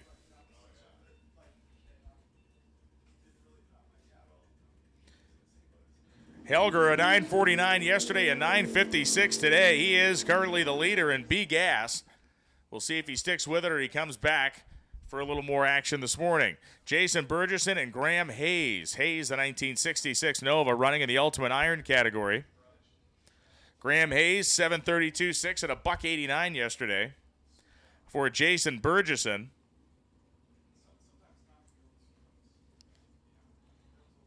he is leading the class of Super Street Small Block Power Adder, having run 771.4. Burgesson in the white Monte Carlo, Hayes in the 1966 Nova, purging the nitrous oxide.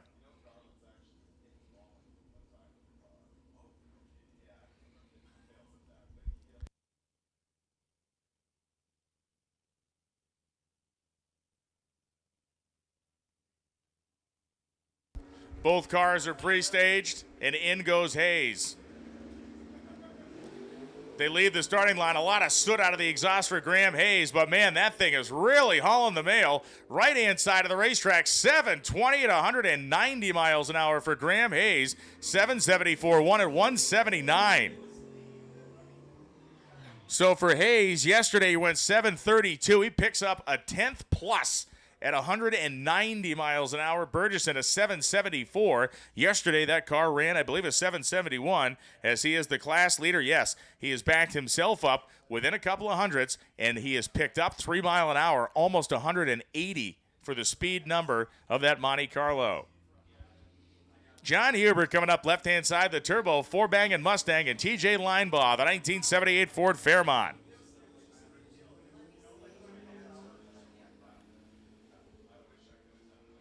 Huber sat on the tree for a minute to get the boost up. Linebaugh was long gone and hard to find. He goes 853 at 160 miles an hour, getting ever closer to the 850 number that is so crucial to be successful in Super Street Small Block Power Adder.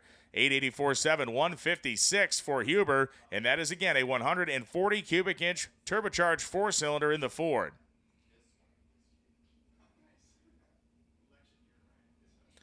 A pair of GM products here. The Pontiac Trans Am with Screaming Chicken on the hood and T-tops right side. And the fourth generation Z28 Camaro. Fred Simmons Jr. out of Massachusetts coming up right now. And Mike Delaney. Delaney, the 1980 Pontiac Trans Am. Appears to be a Michigan plate on that bad boy. Blue and white, I'm thinking either Michigan or Ontario. But for Fred Simmons, the SMG motoring machine has been making his bones in the performance aftermarket for years. Dyno tuning. You need it done, he can do it. In goes Delaney. The two machines leave the starting line, both running, or I should say Simmons, running in the Sox and Martin Lane goes 926, 149. Delaney goes 983 down to 136.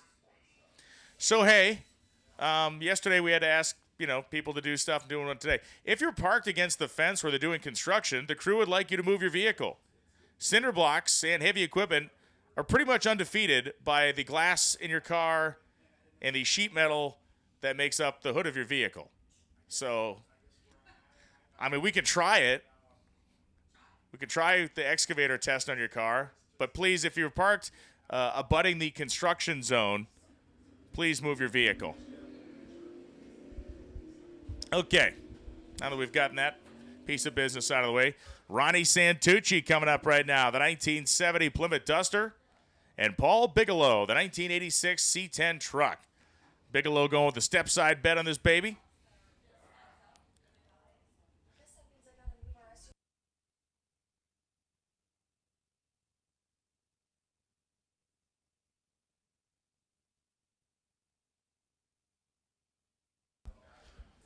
So Santucci is running in at Street Race Small Block Power Adder, as is Bigelow.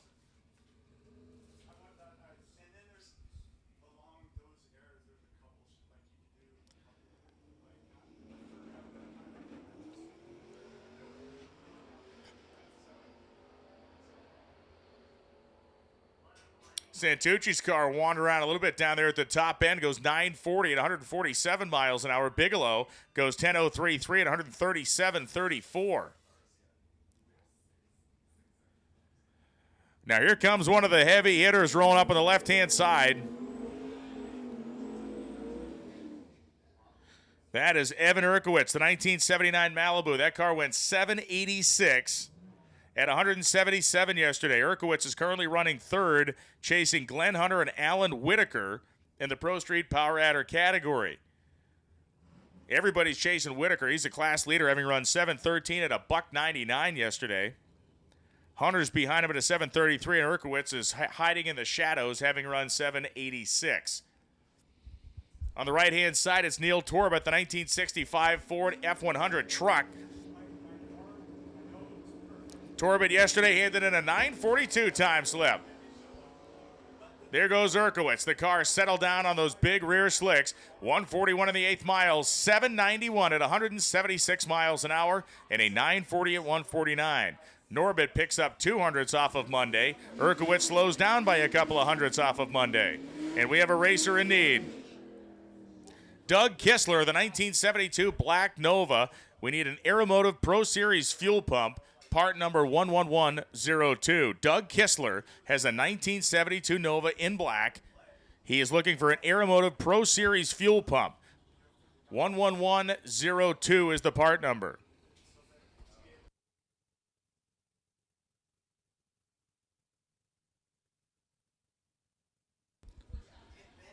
Here comes Clark Rosenstengel. Boy, this car is a sledgehammer.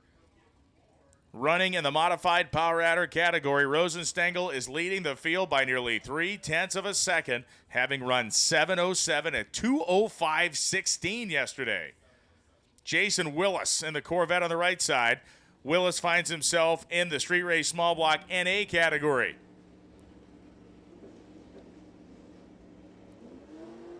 Rosenstengel, oh boy, yeah, they fed the power to it about 100 feet. It blew the tires off.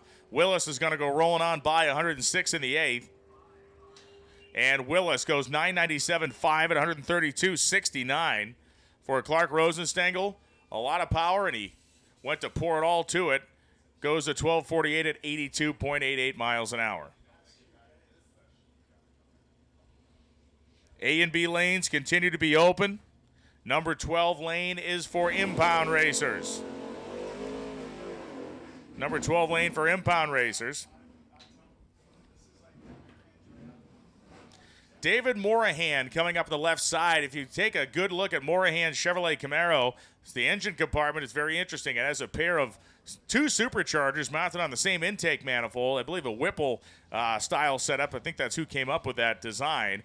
Kind of cool. You've probably seen them on show cars and stuff through history, but it is functional and it is make and boost. Terry Kiefer, the 1967 Barracuda.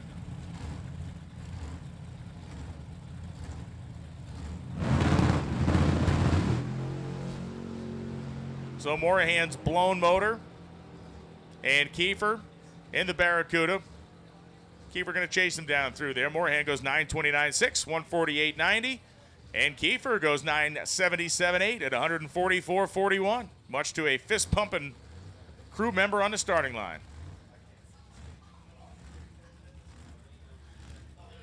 Hey, now we're talking. These are two class combatants going to run off each other side by side here. Finnegan, and the only guy that's within spitting distance of him on the racetrack now.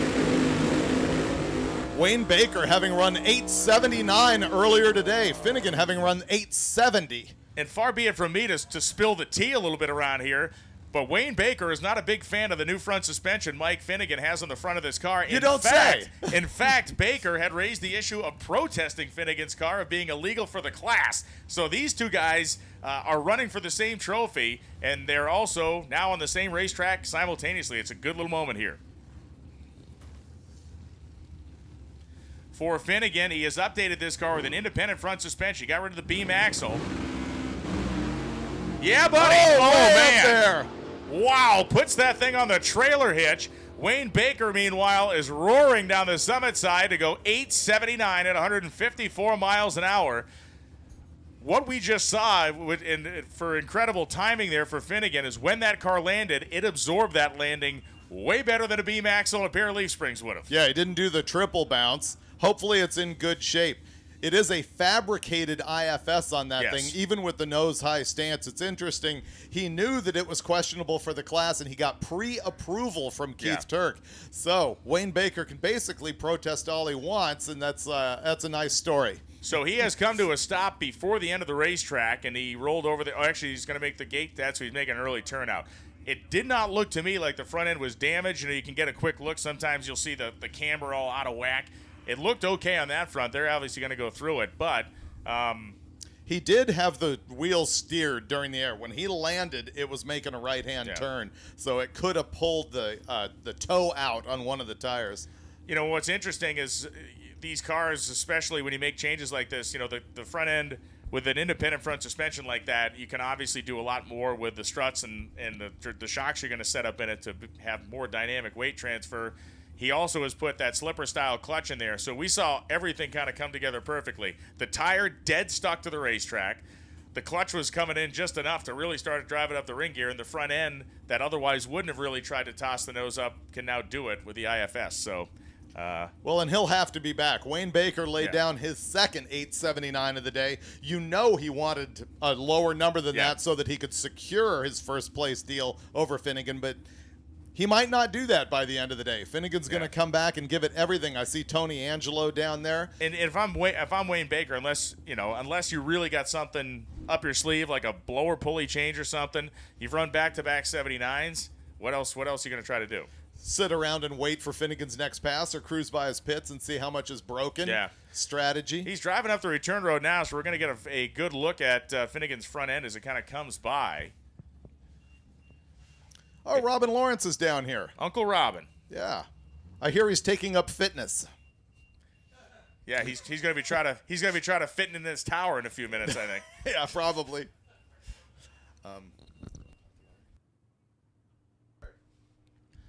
As is always the case when we come to the great city of Brownsburg, Indiana, the cavalcade of drag racing stars comes out to hang a drag week. We got Larry Dixon Jr., three-time NHRA Top Fuel champion, driving for Don Prudhomme. Also the son of Larry Dixon Sr., who, let's see, Smirnoff Top Fuel car, won the 1970 Winter Nationals. Also Howard's Cam Rattler, that's probably the car that won the Winter Nationals, and the Fireside Inn car. Look at you, pulling out all the names. Yeah. My dad, raced Southern California and worked his way up from a 55 Chevy to Roadsters to the Top Fuel class, which is about when I came along, and that's where I got my love for the class. Well, as you know, I feel one of the greatest photos in the history of drag racing is your dad holding you. What are you, 4 years old? In the winner's circle at Pomona. Yeah, 3. I wish I even remembered it, but we've got footage courtesy of ABC World of Sport. So, it was just, for me, it just was like another weekend at the track. And back then it was. I mean, it was a big race and all that. But the following weekend, it's Irwindale. The next weekend after that, it's Lyons. And then if you drove a long ways away, you'd go to Orange County or Bakersfield. It was just good times. The 55 Chevy your dad had. We talked about this at Bowling Green when we hung out in the booth down there, but David and I were going back and forth on stuff, and we find these news clippings of your dad racing Dennis Wilson from the Beach Boys at San Fernando and all this other stuff. And my dad is was so low key about it. Yeah. He never said anything. So how about last week, I ended up reading an article on Robert Redford and Natalie Wood, how they were kind of they didn't like each other because he was directing a movie that she wanted to be in. She didn't get it, so she was mad. And they'd been friends since they went to high school at Van Nuys. And I'm like, wow, really? They went to Van Nuys? I went to Van Nuys High School, 3rd generation. But my dad went to Van Nuys High. Long story short, I go through this thing. Do you got to talk? You're good. I'm good. All right. Well, I find out that my dad went to school at the same time as Redford and Natalie Wood. Natalie Wood had starred in Rebel Without a Cause, and I'm like, Dad, come on, man. You could have told me. Would you bother mentioning that? There've been a few times I'd like to ask about it, but that was my dad. He was just so low key about everything. It was just. After he passed a few months ago, you sent me some photos out of his scrapbook that shows that he understood what he was doing, was taking notes. Did that come from him or your mom? Who was doing that? It was definitely more my mom, recording all of that stuff, and which is awesome. I got the first half of his hot rodding and stuff from my grandmother. And my grandmother kept scrapbooks on, so it's I got the Willys, the 55, the Fireside Inn stuff, and then the later stuff and the Top Fuel and stuff I got from my mom. So it's for me, it's I guess cataloging our family history. Yeah, and it's super cool. And of course, Larry, also a drag week veteran. Yeah, I noticed this is the 20th running, right? So yeah, and I'm I've gone to 3 of them. I'm kind of embarrassed that I haven't gone to more, but I'm sure there's other people. I've probably gone to more than some and not as much as others, but I'm as proud of my time at Drag Week as I am anything else I've done. That last pair that just went down, Stu Barta picked up a ton. He picked up a 10th on his best from yesterday. But James Voiles in that 70 Nova ran a best of 10:46 yesterday, and he just ran 8:76 here today. Mild improvement. That's going to move him up in the standings. 2 seconds a day, man. Yeah, right. He's looking good by Friday, right? I think he'll be running the 4s by the time we get back to National Trail. So just a quick touch of the starting line here. Big guy in the left lane. You may not know him, but you know his car. Rovic's out there, and he's helping us out this week. Rovic, of course, you've seen him in that giant Olds Cutlass he has with the big Oldsmobile engine that he loves beating on across the drag and drive universe. And he didn't bring the car, but he brought his, I say this with respect, strong back and weak mind. So we put him to work to a manual labor test.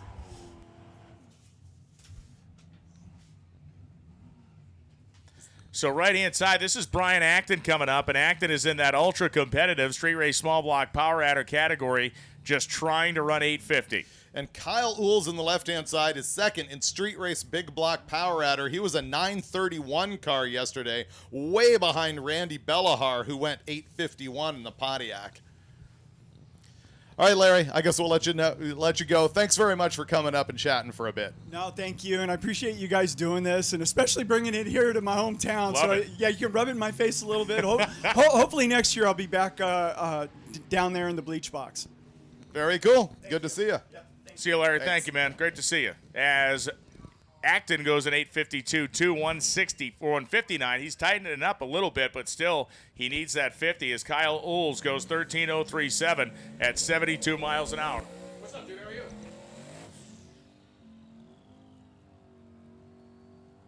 I was at a wedding, I was at. Really?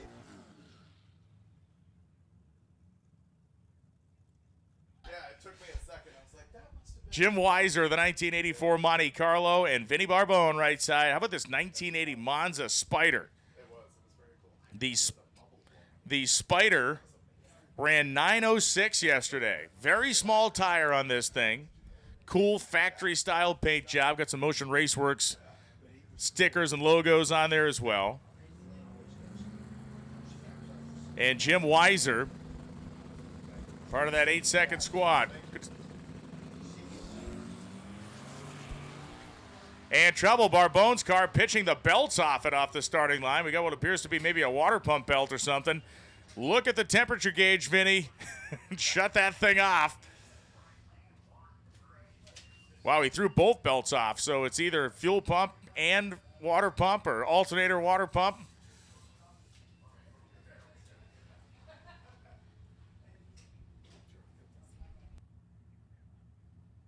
So Barbone's going to coast to a 16:52. Weiser went a 9:02 at 150 in the Monte Carlo. Brian Anders coming up next. He's got the Chevette in that kind of mustardy, orangey yellow color with the strobe stripe down the side. And just the very, very nice, clean, high-revving, small block, naturally aspirated Chevy 2 on the right side. You'll notice the Chevette doing a big long burnout has gotten rid of the weights on the front bumper and replaced them with wheelie bars. Yes. Disapprove. Disapprove. There was a very Mad Max quality to just hanging those steel plates on the front of the car. It was like it was the tractor pulling mentality. You know, those guys had that big weight box on the front of their trucks to balance them out with. The Chevette only went 1040 yesterday. Yeah, it was on the struggle bus a little bit yesterday. We'll see what Anders can do here. Josh Norris in the 67 Nova in red. Another car with the big stack fuel injection.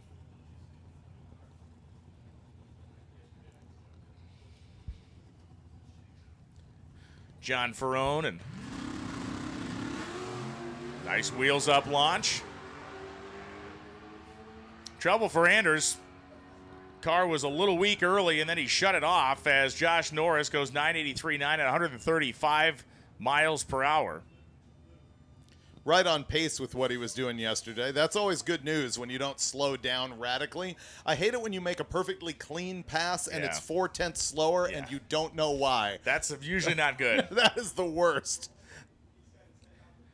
That's like that moment in a movie when you're watching a movie and there's like a grandfatherly character and the guy just subtly coughs during a scene and you're like, oh, that guy's dead by the end of this movie. Right. So when your car mysteriously slows down by 4/10, but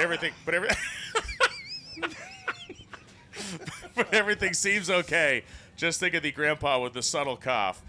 John Ferrone, the 19th. Don't you dare! Don't you dare! Don't you dare! I've sworn myself not to concentrate on that. John Ferrone and Randy Seward.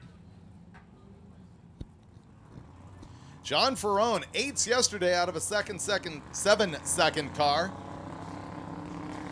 A, B, and lanes are open for another 15 minutes. We'll close at 10:15. Oh, boy. Oh, Ferrone bumps deep, tears the tire straight off the thing. It's getting violent all the way down the track. Seward, on the other hand, pin perfect, but he goes too quickly at 162. But there it is, a 201 mile an hour speed. After all that mess and all those histrionics early, it goes 201.82. John, a 794.5. And Ferrone also, the 794, his first 7 of drag week. Well, this would put him in the 200 mile an hour club, right? If he finishes Right. the week. Right. So he's eligible. There may not be enough transmissions in the state to help him get to the end of the week, judging by history. Speaking of that, Mike Mayone needs a power glide. It's an 89 white Ford Mustang pitted by the VP trailer with a white pop-up tent. He needs a power glide transmission. We are in, like, if we're in Mooresville, we're talking about NASCAR. If we're talking about drag racing, we are in the hub and the heart of a lot of people that can get this dude fixed up. We need a power glide transmission for Mike Mayone. It's an 89 Mustang by the VP trailer. It's got a white pop-up tent. And you could also go see Rick Johnson at Gear Vendors for your help with that. Man, that was a wild run for John. I mean, he basically pedaled his way to a 202 mile an hour speed. Yeah, it was ugly off the starting line. Oh, it looked like every inch of you each morning when I walked down to the hotel lobby. Just unkempt and out of control.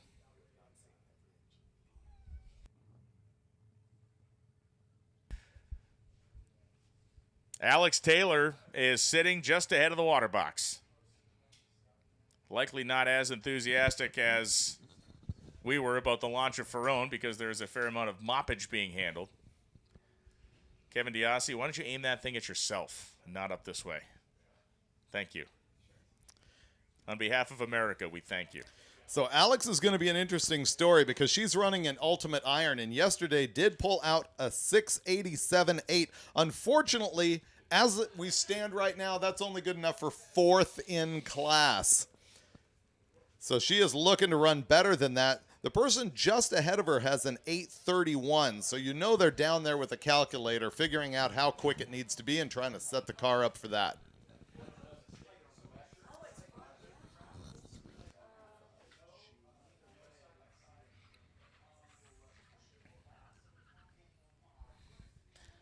Sure, Mike Finnegan and Tony Angelo are looking at the front end of that thing. And again, the visual doesn't tell us everything, but at least it did not look like a situation where it totally knocked the front end out of that car, and hopefully they're able to come back up and make another run. I'm sure Mike will alert us to their situation. If he hasn't already, in the let me not too check my distant phone. future. But that's something you got to have a close look at regardless. Flowmaster is the exhaust technology leader. Flowmaster offers a full line of performance mufflers and high-quality stainless steel exhaust for a wide variety of vehicles. Be sure to check out the new Flowmaster Signature Series premium stainless exhaust for modern trucks. From mild to wild, Flowmaster has the sound you need. A reminder, the A and B lanes will be closing in about 10 minutes. The C lanes are open. C Charlie lanes are open now. Impound lane is 12, and you got about 10 minutes if you're an A-B runner to get in on this morning's session.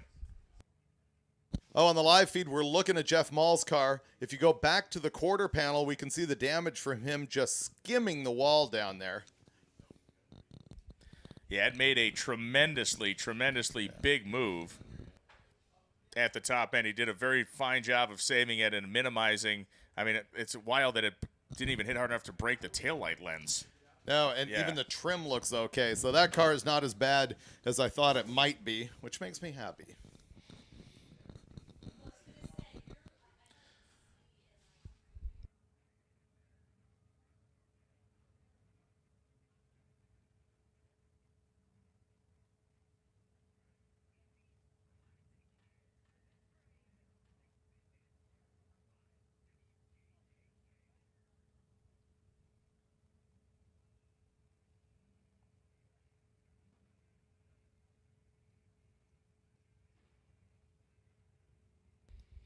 All right, so it appears the left side has been scrubbed up. Alex Taylor going to fire up the 55 Chevy. It'll be Kyle Buntley next to Alex Taylor. Tyler running in Super Street small block power adder. 896, the best run that this nice Mustang has made.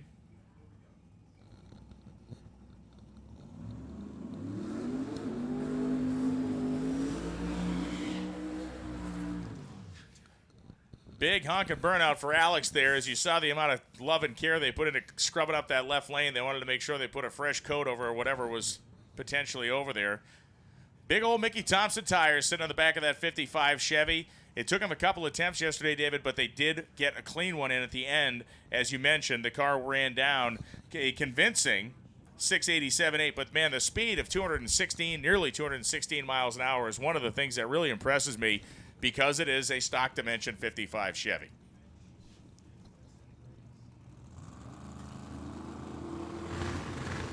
Here comes Alex Taylor.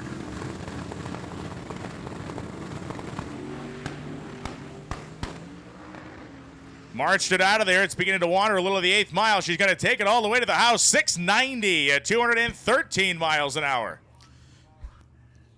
And in the right-hand side, 998 at 147. You know, Alex's number there is not going to improve her. She's got to look for attrition if she's going to get on the podium in this class, or come back and try and make it quicker. I'm guessing we'll see him run again. Dennis Taylor, are you coming back?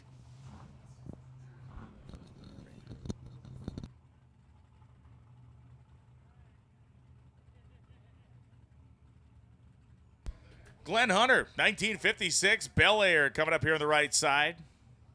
Car that has run a multitude of drag weeks. We talked about Wes Allison yesterday. One of the coolest shoots Wes Allison ever did was to take Glenn Hunter and Frank Romano and their group of pals through Times Square, New York City, with these cars. Yeah, that was very, very cool. Unforgettable. Mike Lyons, a 1987 Buick Grand National, Sox and Martin side of the drag strip.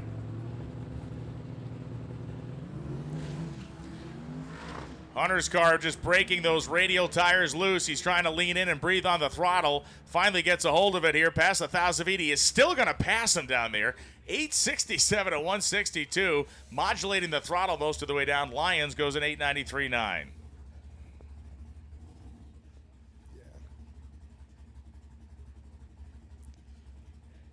Just looking at the data, in Hunter's class, there are 4 7-second cars, including him. We've only seen him so far. We haven't seen any of the other 7. Actually, no, Evan Urkowitz. We saw Evan, who did ran within a couple of hundredths of what he did yesterday. So Urkowitz is on pace to maintain his 780s average.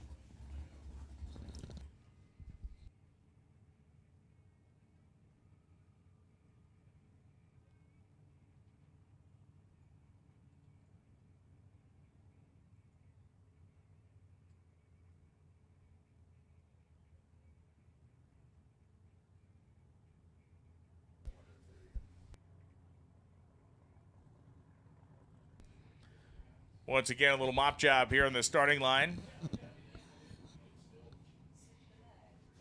For over 20 years, Bear Brakes has been pushing the boundaries of modern performance brake technology. Through engineering, design, innovation, and an unwavering passion to bring the most complete solutions to their customers, Bear Brakes has cemented its legacy among the great automotive aftermarket manufacturers.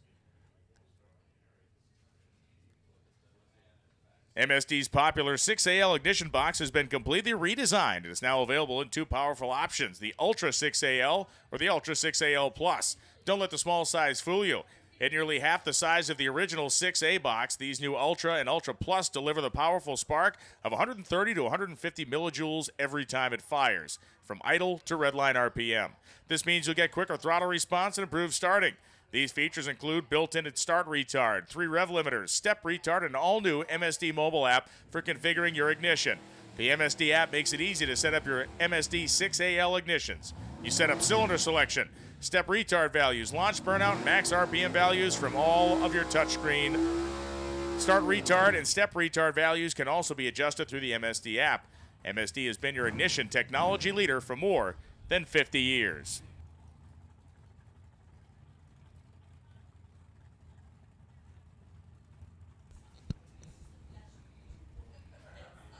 Shall I use the most barf-worthy, overly bad announcing schmuck move ever?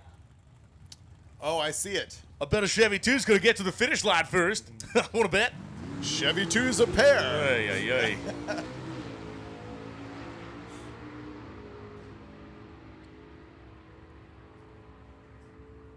Brian Hansen goes 944 at 141. Jeff Moll goes 961.9 at 141 miles an hour.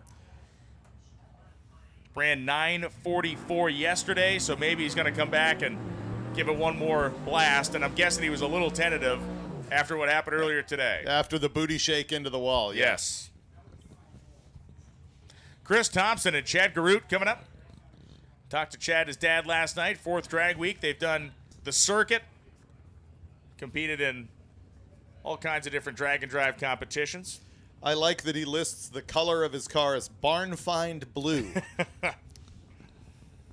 And man, Chris Thompson's car is great. 68 Dart, twin turbo, big block wedge motor in this thing. Small block. Do we have another one of these things here? Yes. Okay, that's why. They're both Rittler block, small block Mopars, twin Okay. turbo. So Thompson, chatted with him at the first checkpoint yesterday.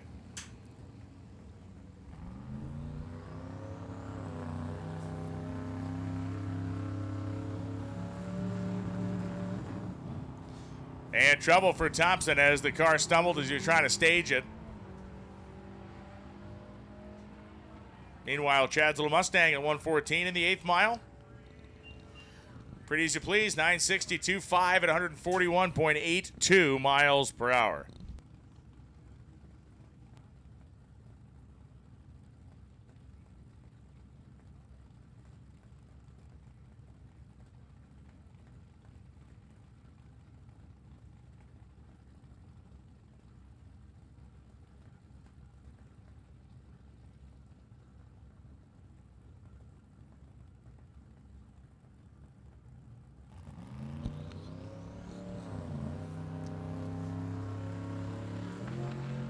Bumping in clean this time, hoisting the front end just a little bit, a 135 short time, a little bit slow, feeding the power into it further down track. 590's not going to get him where he wants to be, 913 at 152. Yeah, he ran an 824 yesterday, so there's plenty more of that to find. Chris Mary coming up. Mary was one of the guys that, to the bitter end, he was quite literally the first car and like the last car down yesterday at National Trail Raceway, coming up in his Mustang here. And the pure and simple 55 Chevy across the drag strip in the B-Gas category.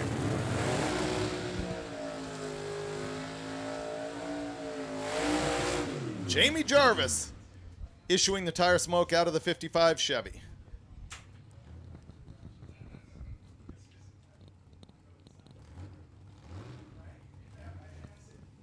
I do not believe Mary has made an attempt yet this morning.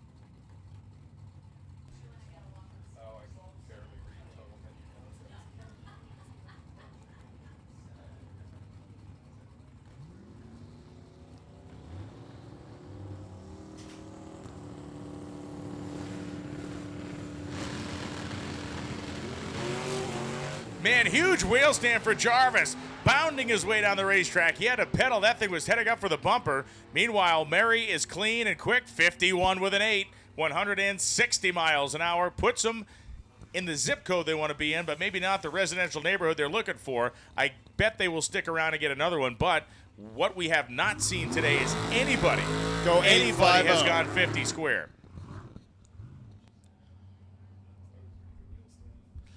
Yeah, Jarvis really started to climb up there. He pedaled it, and, you know, the major difference between that beam axle with the parallel leaf springs and an independent front suspension was he got a couple of bounces. Bill Jordan, 71 Dart, running it unlimited with a Hemi in it, and Mike Ogilvie, the 1968 Camaro. Ogilvy running in the Pro Street Power Adder category. You can clearly see the supercharger protruding through the hood.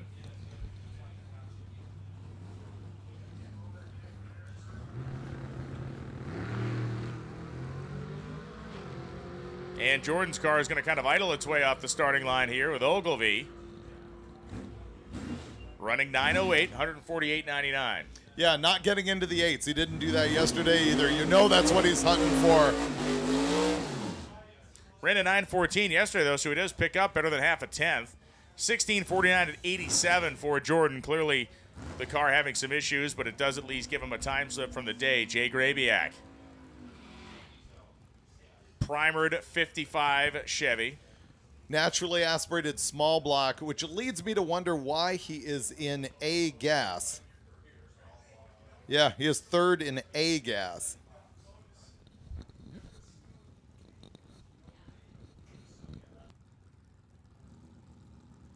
Well, if he was in B gas, he'd be in fourth. So he's actually, I mean, I think he was maybe a little more selective playing this class selection game a little bit. The whistling turbocharged engine of Brian Krakowski's 95 Mustang falls silent by the finish line as Grabiak roars by him a 999.2 at 133. You know, there is a rule that you must run the lowest class for which you are eligible. You cannot just join an up class because you feel like it. And so it'd be interesting to go over that car and see what exactly makes you eligible for A-gas. And it could be, honestly, something fairly minor. It could be chassis design or something that doesn't show from here. Or the displacement of the small block, right? If it's a big displacement small block over X inches, wouldn't that, or is it a... No, that's in a that's street race and super street classes. There is a cubic inch limit, but not in gasser. There's an upper end cubic inch limit, but 427 ain't it. For racers and builders who want more power, more longevity, and winning performance from their vehicle's engine, Molly Motorsport makes the highest quality forged piston kits. Every Power Pack kit is backed by decades of engineering knowledge and experience that are consistently proven to perform at all levels of motorsport. Visit mollymotorsport.com and take your engine build to the next level. That's mollymotorsport.com. VP Racing is the world leader in race fuel technology. For nearly 50 years, VP Racing Fuels has been fueling wins and championships in every type of motorsports and at every level. You can count on VP Racing Fuels for top-notch performance and consistency in every batch. And with over 70 blends, they're sure to have the perfect fuel for your racing needs. Visit vpracingfuels.com to learn more. Win every race with VP Racing. And speaking of VP Racing, you can pretty much count on the fact that those guys will be buttoned up and on the road right about 1 o'clock every day. If you need race fuel, you need to see the VP guys before they pack things up. They're going to be on the road at about 1 o'clock every day, so make sure you're there before noon. Reading comments on the live feed, people are asking if the Viper has run yet. It has not. Another guy asked about what is the reason for an altered wheelbase, and Brian actually touched on that when we saw Wayne Baker's Nova come up. It began back when the tire technology is not what it is today. They were a very hard tire, and they needed to get more weight on the rear end to make it launch. And so what Mopar started to do is move the front end forward just a little bit. I think Bill Golden was the first car where they did about a 3-inch move forward. And you can see that in old photos if the front edge of the fender is just clipped for the tire clearance. Later, they started moving the rear wheels forward. And you can picture how when you've got all of that junk hanging off the back of the car, the overhang is going to have more leverage to put weight on the back of the car. So that's where that came from. And of course, those cars progressed and melded with the fuel motors that were in regular nitro coupes, such as the Chrisman Comet. And you take those two classes and mash them together, and ultimately, you've got Fran Hernandez at Ford came up with the Mercury-bodied Comet flopper funny cars, the first fiberglass floppers, if you don't count Big Al, which I think is where he actually got his motivation for that. That's what they claim. Yeah, Big Al was Al Lytell's car. It was a Allison engine and a 1934 Ford body. It was a fiberglass one-piece body, so some people will point to that and say it was the first funny car because it was a liftoff style body as well. I mean, the car is incredible. I just don't put it in that category. It did inspire Hernandez, though. Yeah, I think it legitimately did because he was a guy who was around Southern California where that car was racing. Fran Hernandez actually an awesome story about a kid from East LA who was a street racer who was involved in the very first, well, what's believed and accepted to be the very first organized, sanctioned, gated drag race and won with a flathead Ford in his 32 Ford Coupe on a Bobby Meeks nitro motor. Nitromethane they were running clear back in the earliest days of drag racing. And look, one of the other things we always talk about in modern drag racing is, when nitromethane is $44 a gallon right now. In the 1950s, it was $3 a gallon. With inflation, that is $44 a gallon. Interesting. I went back and was looking at that because if you go back at old drag news, and again, I'm not doing a shameless self-plug here, but I'm just simply explaining. I've been doing these historical videos on my YouTube channel, right? Diving into a bunch of topics. And one of them that I'm in the mid-process on is the history of nitromethane. And back about 5 years ago in drag racing, there was this moment where there was a nitro shortage, and everybody was panicked. Nitro this, nitro that. We're going to have nitro. What's going to happen with the nitro? Well, in 1958, there was a real nitro shortage. Because in 1958, there was 2 explosions, one in Mount Pulaski, Illinois, and one in Niagara Falls. And 2 10,000-gallon rail cars full of nitromethane exploded under very strange circumstances in both cases, to the point where there was never really a definitive answer of what actually happened. Like, they did big government investigations. Were they in a crash? Because no, I was thinking they were sitting still. Interesting, because I thought it would have taken a barrel compressing suddenly to make it blow. One of the 2 of them, and I don't want to go too far down the rabbit hole here, but one of the 2 of them had a bit of a definitive end in that many witnesses said, and really, luckily, it didn't kill many people, but both of them blew a crater 130 feet wide and 40 feet deep in the ground. But the witnesses of one of them said that it appeared to be steaming, like there appeared to be steam coming out of the top of the rail car that was full of nitromethane. And what they determined was that before the nitro was in this thing, there had been 10,000 gallons of like ammonia, and it hadn't been fully flushed and cleaned. And so it took a while, but that ammonia, small quantities it was, began a chemical reaction that then went, full catalyst, whatever you say, an uncontrolled reaction, and exploded. The other one in Mount Pulaski, there was almost no definitive answer. And so what happened was the government, in late 1958, the government said, you can no longer ship this stuff in mass quantity. And so that's why, you can imagine, and it's still true today, there's no such thing as a rail car full of nitromethane anymore. It's moved in smaller quantities and in different ways. But it's just wild to think of the 10,000 gallons of this stuff going up. And then secondarily, you can read about in 58 the drag racers and all these speed shops started promoting, we have nitro. We have nitro. We can't, so it became a very hot commodity.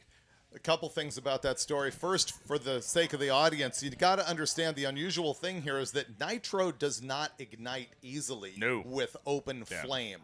And so it's interesting that this stuff would explode, probably not with a spark.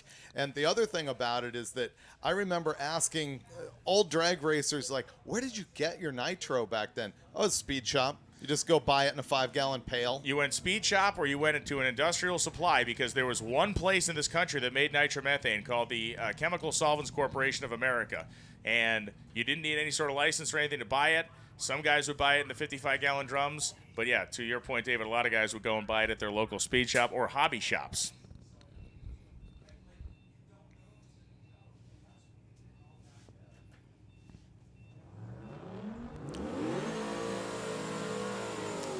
That's Jeff Oppenheim in the El Camino and Jason Treadle on the right-hand side in the Camaro.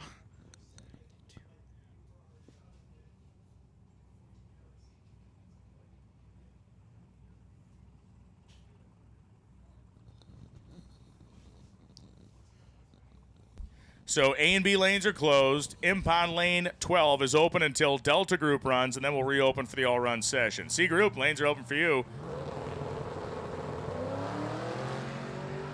All right, Jeff, this is looking a whole lot more spicy than the first time down, as Oppenheim's El Camino, 124 in the 8th mile, powers across the finish line to an 899 at 154 miles an hour for Jeff Oppenheim.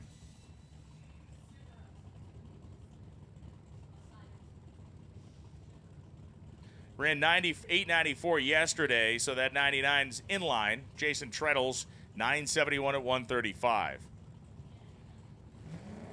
Clark Rosenstengel.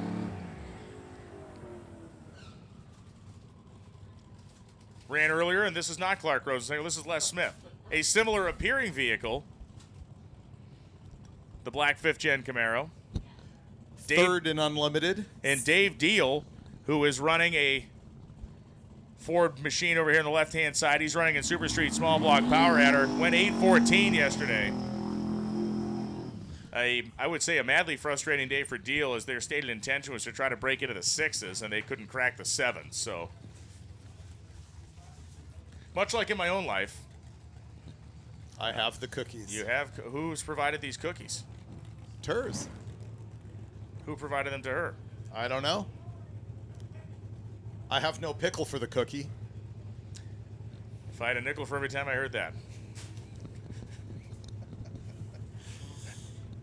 We're going to determine the origin of these cookies before I eat them like a Muppet. They're not taking me down with the cookies. I feel like that's a plot. I feel like I could be taken down by these cookies. I'm not willing to risk it. John McGann knows. He understands.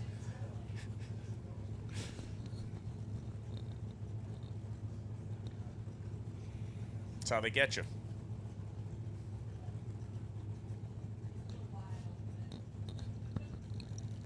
So Les Smith and Dave Deal. First pass of the day for both of these very high-performing hot rods. Deal's car, not staging. Man, he finally goes in there.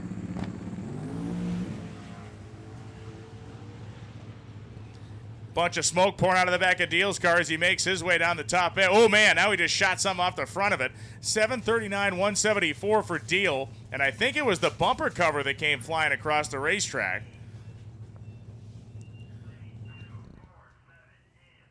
Les Smith's unfortunately got kind of hung out there. Built up a lot of heat sitting on that two-step for a minute. Yeah, what appeared to be the bumper cover maybe flew off of the front of that thing. I think it's up against the wall down there at the top end. It was something body-colored and rather narrow.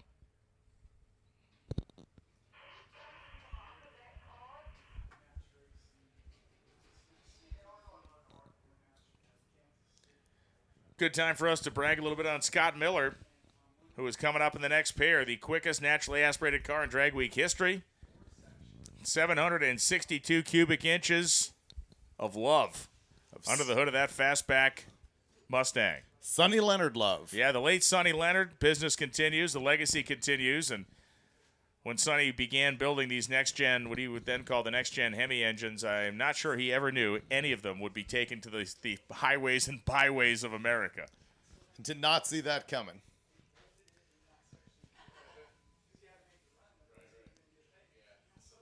On the live feed, you can see KJ Jones standing there right behind this Duster. We have not had the ability. Heads up, KJ. They're about to back over you. Yeah, he's backing over you, Cage. We just saved a life today. Yeah. We just saved a life, right. man. Oh, yeah, we got him finally. Go for it. Tarmac Hot Rod Drag Week 2024, presented by Gear Vendors Overdrive. You know, downtime is happening, but I had an opportunity to walk in the back. And in the back, we have the impound area. That's one of the most critical areas of Drag Week. It starts on day 2 and runs through the length of Drag Week. Basically, the top 3 cars, or the quickest 3 cars in each category that runs 850 or quicker, it reports to the impound area every day. And in that area, it's very concentrated. You can't have a gang of people working on your car, basically. It's really designated for the driver and his crew person to do all servicing and work on their vehicle. That's what's going on back there now. David and Brian, what I've noticed are guys that are converting from their street valve lash, if you will, to their competition valve lash. You know, just running the valves and getting it ready to make their hit. And then on the other side, you have people who have made their one and done and flipping things back around to get out there on the road and head towards Martin, Michigan. So it's a really wild dynamic. If you're in the crowd, go back there and check out Impound. It's wide open and it's available for you to see. And people watching on the live feed, that's just an insight on what goes on beyond what happens here on the track, what happens on the road. So that's our update from the pits right now. KJ Jones, courtesy of Mickey Thompson Tires and Wheels. wheels. Hot Rod Drag Week 2024 presented by Gear Vendors Overdrives. We'll be back with more later. Brian and David, it's on you. Thank you very much, KJ, as we have retrieved the wayward body panels from the top end. We decided to just go in on the cookies. We risked it. We risked it all for these cookies. Turs brought them in. We did it all for the cookie. In fact, we did that. She knew that they didn't stand a chance. So she provided us cookies, 2 bags of potato chips, which you have 100%. She provided 2 bags of chips. You have taken both bags of chips and placed them in an area where I cannot reach them. So and a bag of Cheez-Its.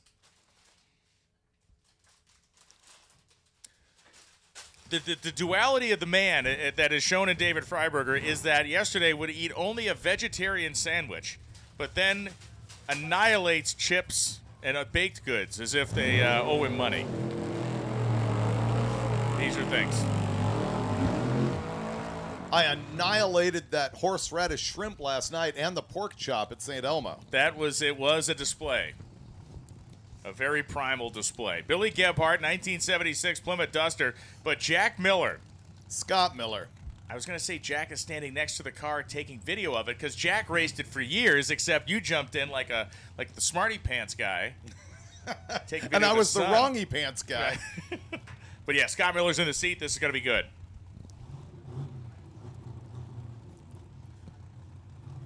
If he finishes the week, the quickest NA car in the history of Drag Week in the left-hand lane. Big smoke down there for Miller past the 8th mile. He's going to lift, and bigger smoke as he lifts to a 9:06 at 1:13. That could be trouble.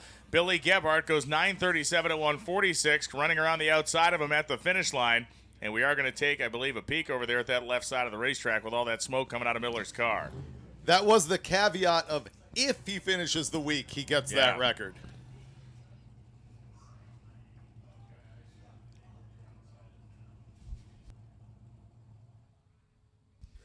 And I believe Gebhardt's car left us a little surprise here in the starting line, so that's going to be mopped up.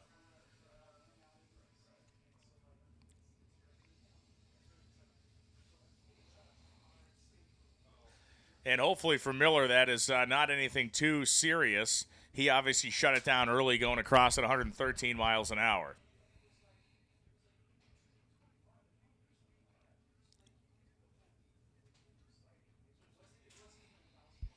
Billy Gebhardt's car, again, it was on the launch, left a little drizzle, if you will, in the starting line. It's been mopped up.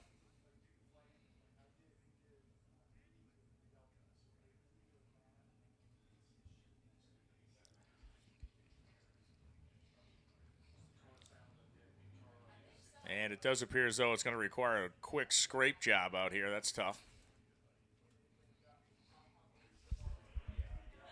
Lanes are open for C category cars and impound cars to lanes 12, or lane 12. Brian Goldstone waiting in the wings. You can see on the front bumper he's got that sticker for Havlic's shootout. It was pretty cool. He did a shootout of kind of the old fastest street car shootout, a reunion of the cars that we had at the Hot Rod event in the first few years of Hot Rod Magazine's fastest street car shootout. And that summer was back in pink. I mean, there was a lot of really cool things that happened there, and I hope it is the start of kind of a revival of that stuff for sure. He did announce he's doing another one.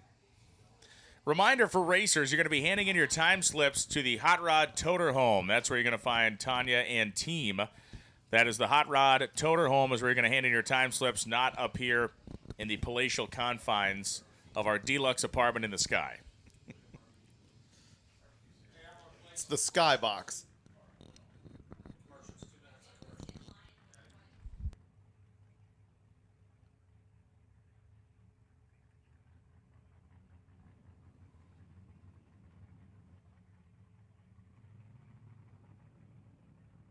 Get the best racing features with MSD's Ultra 6AL and Ultra 6AL Plus, and an all-new MSD mobile app for configuring your ignition. Completely redesigned, all in a smaller package. Find out more about MSD's latest products at Holley.com. Now customers can save up to $140 when you purchase an MSD ProBuild Ignition Bundle. These packages include a ProBuild distributor, new Ultra 6AL ignition box, plus a Blaster 2 coil. Your complete ignition upgrade is one click away. Visit MSDignition.com for all the details.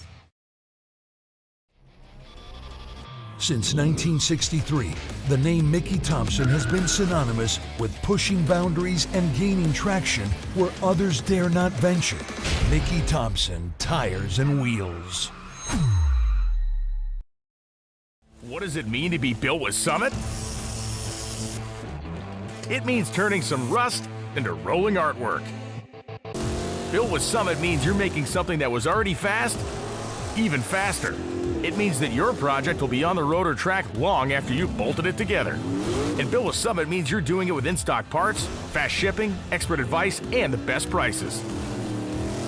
Summit Racing Equipment. Let's build it together. SummitRacing.com.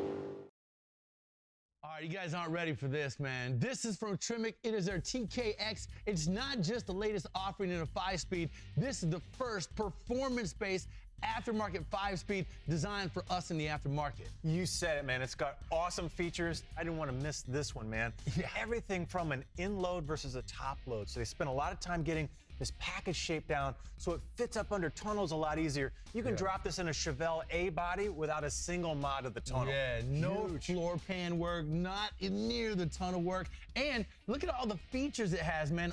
Everything is designed for performance, from the guts to the gaskets to the packaging. And check out these shifter positions. All right, you can alter it. If you don't like the shifter here, you can move it here. If you don't like it there, you can move it up here. Yeah, and the synchros inside. So this is the old TKO, a single centered bronze, a single friction surface. Now you've got a modern multi-cone, right, with carbon fiber lining on the inside. This is the actual thing to look at. Here comes Jack Brooks and TJ Linebaugh. Brooks, the 1964 Nova, had kind of a pokey first attempt earlier, and for Linebaugh, this is about his 4th run of the morning. They have been hot lapping this sucker.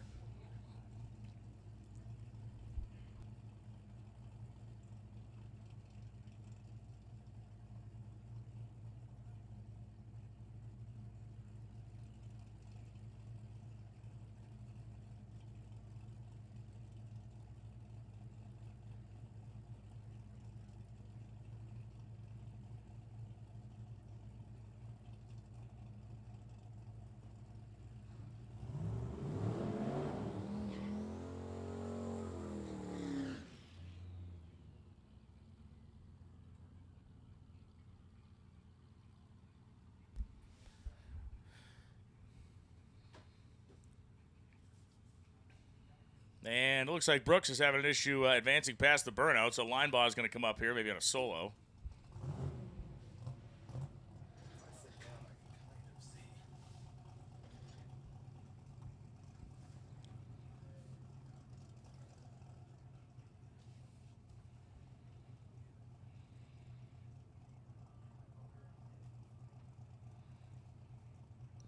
Got a kitty cat in the rear window.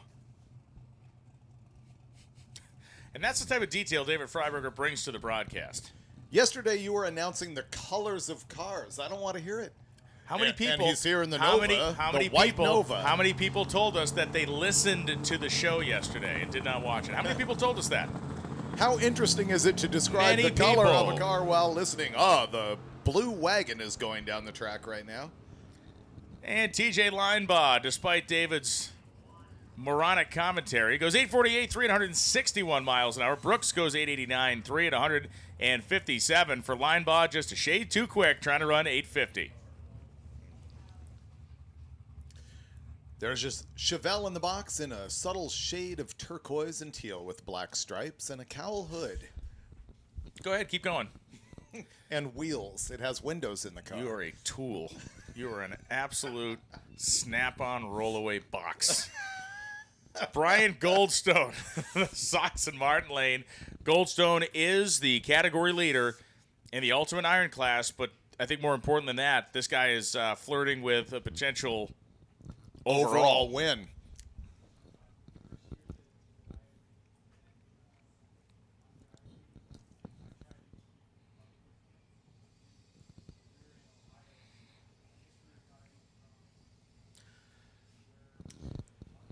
And so, again, some mopping being done in the starting line. It's that has been the Achilles heel of this day. We've just spent so much time between pairs here mopping up.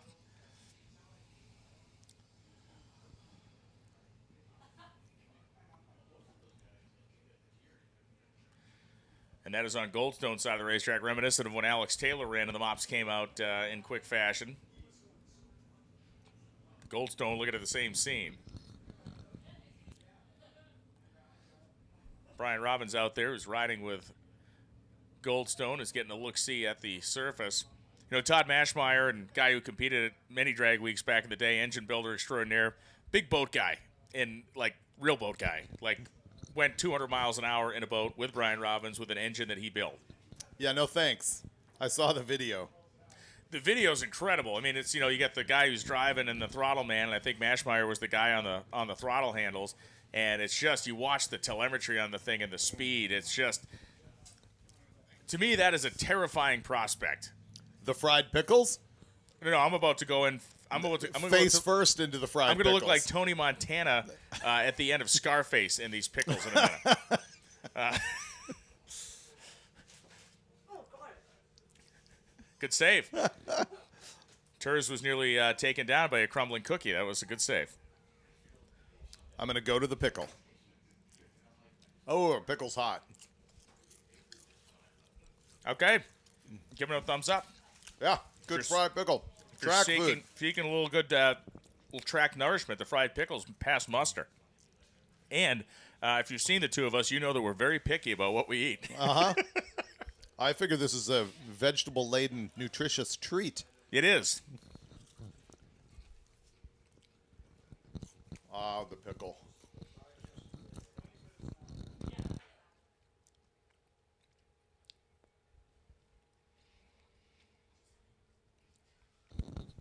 If there were no fried foods, we would waste away. Yeah, I would be back down at probably what I was supposed to weigh. I would shrink all the way down to what I should probably weigh at a healthy level of fitness. You would vaporize. I might. You would vanish completely. So for Brian Goldstone, a big moment here. We have seen some competitors make incremental pickups. We've seen a couple of big pickups. We've seen a lot of cars run maybe a couple of hundredths off what they ran yesterday. So the performance window is certainly there for Goldstone to come out and make another mid-6 second rip.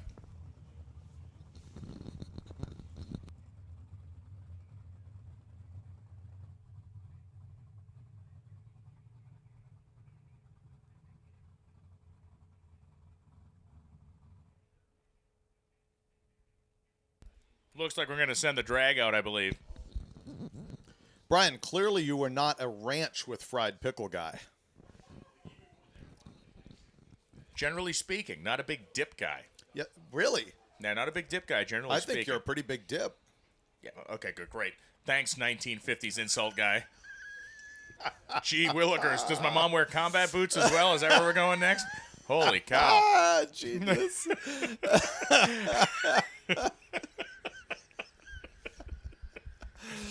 Man, nice thing you know, it's going to get real ugly up here. Man, you see?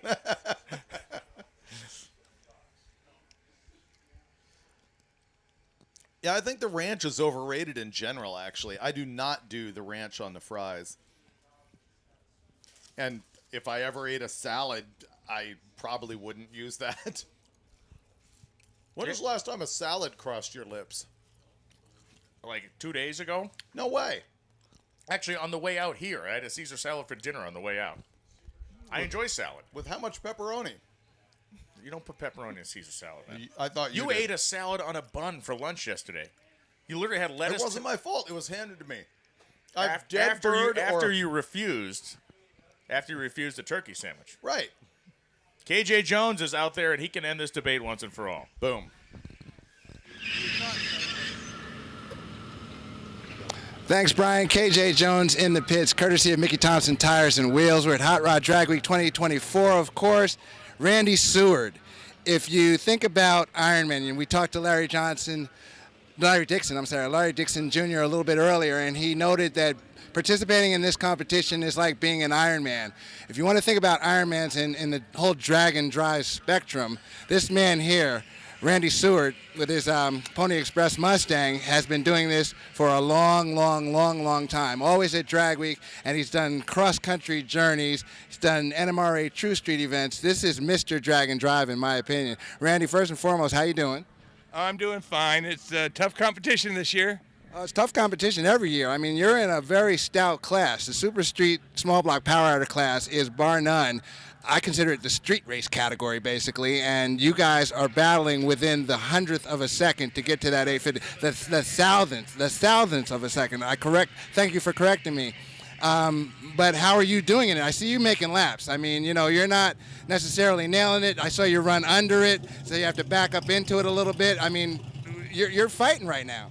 Yeah, the only thing I can say is this class, the thousandths, will make you a crazy person. I had two 8.497s yesterday, and I was trying to get obviously 8.50 something, and that last pass of the day, the gods of drag racing were looking at me because I pulled out the 8.502. 8.502, which is really a stout number. Now, as you've done this, what's been your, in a sense, record for the most passes in a drag week day? And then what have been the fewest? Have you been one and done, or do you make multiple passes? And what's the most passes you've made at drag week? Usually I do make 3 to 4 passes every drag week. Occasionally I'll get 5 or 6, every day at every drag week. And the shortest one I had was last year. I was in second place, and the guy that was leading me, Steve Trance, and his son Dustin Trance driving the car, they were leading, and I knew that if they got a certain number, I couldn't catch them. So once they got that certain number, I knew the number I had to run to make sure I was runner-up. I got that number in the first pass, and after that, I didn't have to make any more passes, which is rare for me.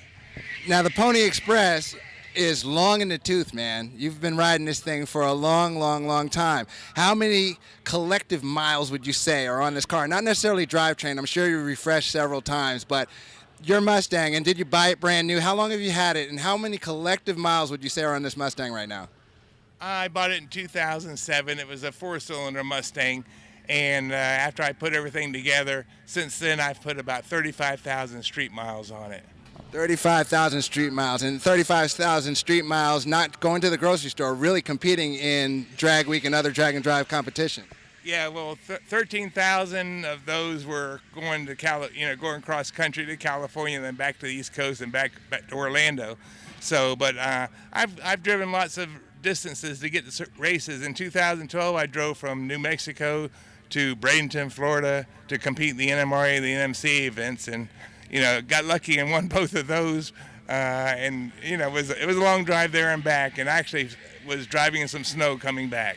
Well, Larry Dixon Jr. called that being an Ironman. I can testify that this man is an Ironman. I saw him at Bandimere Speedway in Denver, Colorado, when we were doing Diesel Power Challenge. Randy's in the lanes for a Wednesday night test and tune with this Mustang, so I can definitely say he's legit. Good luck to you, Randy. Thanks for your time.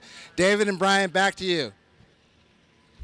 Thank you very much, KJ. Always great to catch up with Mr. Seward, a guy who has done things in that car that is inconceivable. Obviously, circumnavigating the United States and the amount of races and runs and competitions he's competed, not just drag and drive, but just traditional drag races as well. It's pretty incredible.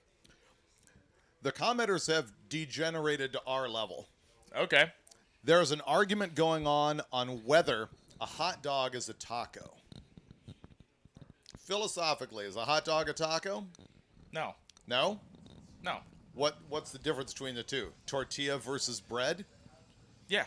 If you put a hot dog in a taco here's why a hot dog is not a taco. And Okay. listen closely, everybody. A hot dog was initially called a Frankfurter. Why was it called a Frankfurter? Frankfurt, Germany? Yes. Did they have tacos in Frankfurt, Germany in the 1920s? Or teens? Or O's? The answer is they didn't. The hot dog is not a taco. Per its origin, not a taco. The hot dog. Move on to another dumb subject. I don't know if I can go with you on that now that we've got the fusion food going on. We have that now, but they didn't have it then. And you're talking about fusion food, which is different than regular food. As Brian Goldstone fuses, see what I did, the burnout there, fusing the rubber with the racetrack.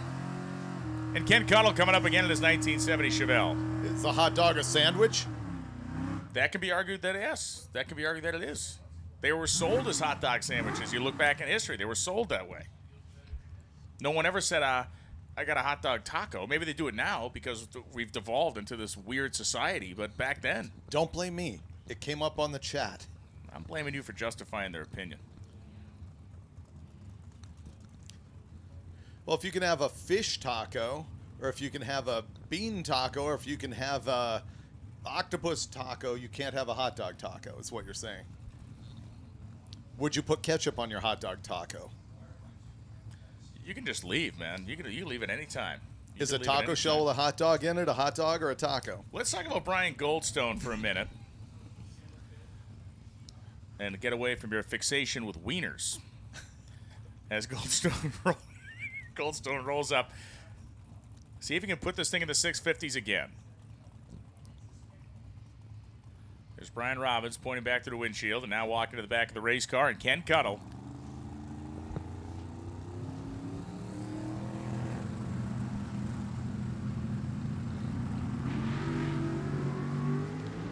Man, they were very conservative with it. Then they put the screws to it. 177 in the 8th mile. 650. 224.96. Hot dog. Pack the trunk, pack the chutes, and go pack sand.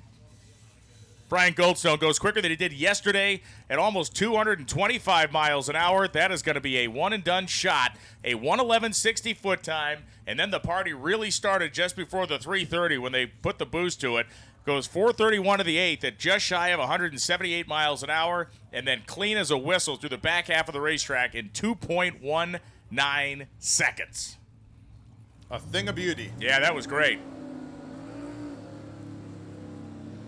So for Brian Goldstone, that is effectively 2 down, 3 to go. And it is effectively a dominance of the class at this point. It's going to be hard for anybody else to pick up 0.3 on their average. But then again, we also have to look at the Viper, who hasn't come up yet, and see what it runs. Goldstone, I would say, is realistically in the hunt for an overall win. Dan Dinan and Paul Bigelow.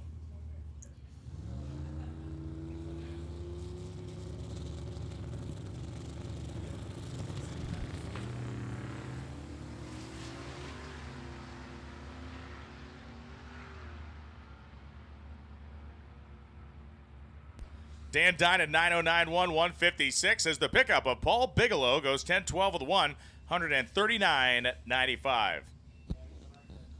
I like this one. Is an Uncrustable actually a ravioli?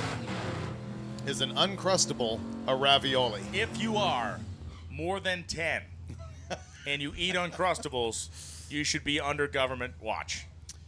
So is the FBI in your house, like sitting out front every day? We don't do it. Does not happen. In Boston, we don't eat that stuff? Is that what you're saying? That's modification of apparently a very common phrase used across the United States. As Kyle Moss and Brian Acton come up.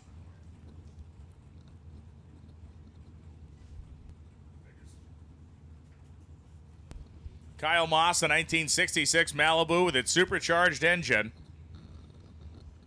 And Acton, they're both running in the same category. That means bird's the word, and 850's the goal.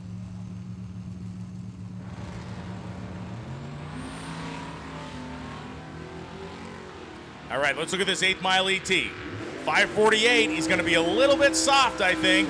He is 854.9, 158 miles an hour. Kyle Moss, 12:07.3 at 111. Do you like the 546 for the 850? Is that your number? You got to be a high 46 or dead on a 47, is my opinion, to put yourself in that area. But when we see a guy who's a 47 and change, you're going to be a little soft. I think he was 48 there, so we knew it wasn't going to quite happen. Andy Starr coming back up, the stick shifted, 56 Chevrolet. Randy Seward, the man we just did a comprehensive interview with in the staging lanes.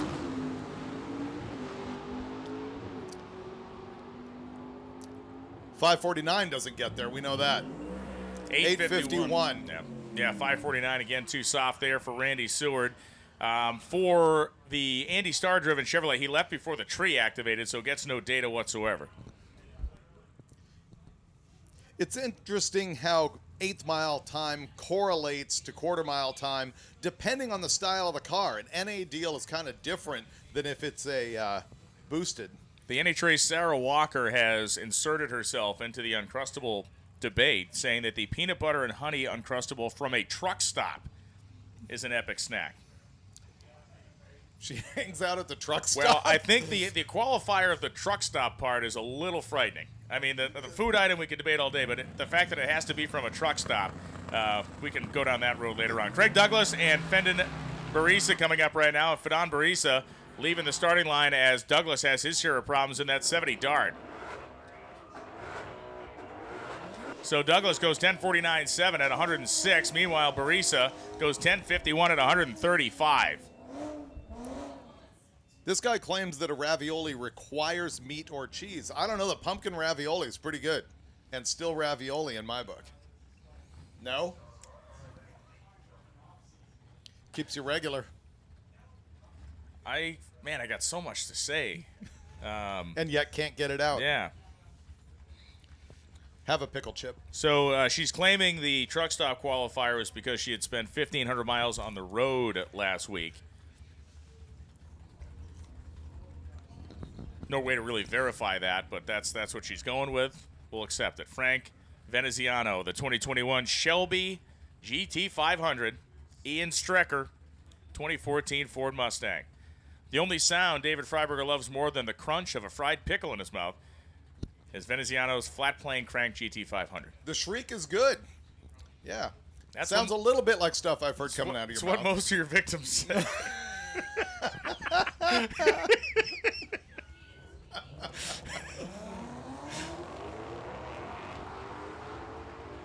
Man, it is a whaler, though. Way, way, way up there in the rev range. 10:32, 1:30 for Strecker as Veneziano, after a 179.60 foot time, runs 10:59 at 1:35. If you drove that car, would you be a Boston whaler? Oof. Oh, man. Weak. Yeah. Yeah. Jim Everett and Chris Vanderwalker. 2021 Charger Hellcat. As Jim Everett, the 1955 Chevy, running in B-gas. Jericho 4-speed in this car and a 496 big block with a couple of carburetors on top. Slot mags in the back, Kragers in the front. See, now I grew up calling that a dish mag. I accept that slot mag is a more accurate term. Have you heard dish mag? I really haven't. I've always just seen Anson slot mags. Slot, yeah. I see people call them kidney beans, but to me that's not a No, kidney that's bean. a Halabrand's Yeah. a kidney bean. See, look, we came to a nice common ground there. It feels good. We pass negative judgment on anybody that calls that a kidney bean. Yeah. Because they don't know Ted Halabrand, what this guy did. Yes, you're pointing to a car that has run the last 2 days with no front end on it. That is not a new change. I thought it was the one where it flew off. No, it has always looked like that. It's a little buck-toothed. Thanks for coming in today. Chris Vanderwalker. Oh, man. Everett's car axle wrapping like a four-wheel drive truck over there.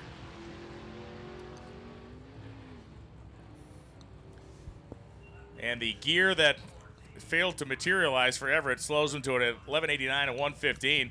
Vanderwalker goes 10:72.7 as Brian Goldstone coming up the return road after a very, very stout and solid 650 run.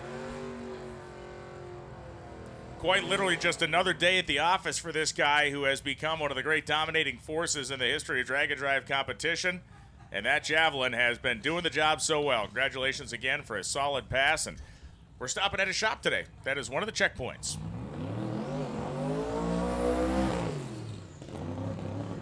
Almost 6,400 people worldwide listening to our culinary show.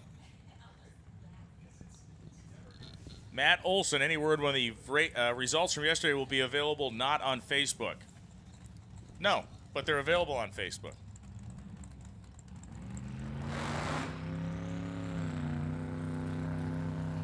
Dave Lips, Chris Thompson. Thompson, the turbocharged Mopar. And look at the front end of Lips's car. Oh, they had the wheel turn. I thought it somehow broke the front end. Kind of lurched out of the hole. That was weird. Thompson goes 821 at 168. Yowza. That's a lot better. That's what he was looking for. Actually, he's looking for a 7, but he's more on track. Picks up 300ths. I didn't just call him a moron. And he picks up 1 mile an hour. I said he's more on track. More. No, I'm the moron. He's more on track. Nice. The Sweetmobile. As we have seen the apparent problems that Scott Miller had earlier. And now we see Matt Sweet coming up in the 1976 Nova. And this is the car that is challenging Miller's dominance in the naturally aspirated category. And it does appear the Miller car is coming up the return road right now.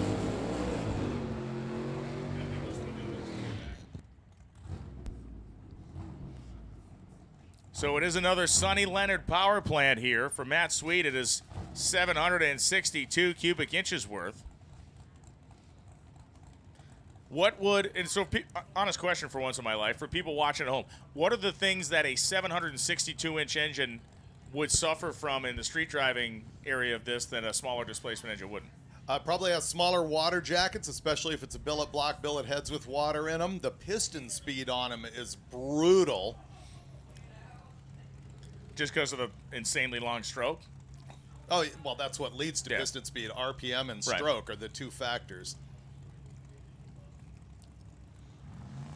Friction. Sweet leaves with the front end up.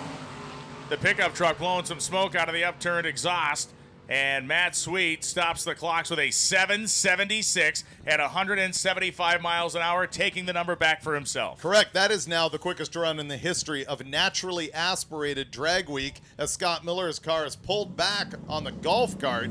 That's not a good sign. So once again, it's not a record till he finishes the week, but 776, stout, naturally aspirated, in kind of a big, heavy car. Big number there, too, at 175 miles an hour worth of speed.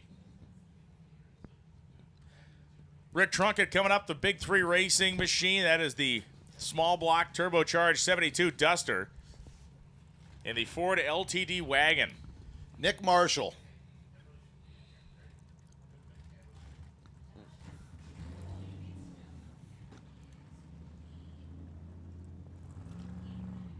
I'd call that sort of a cream color. How about you, Brian? Yeah, let's go with that. Eggshell.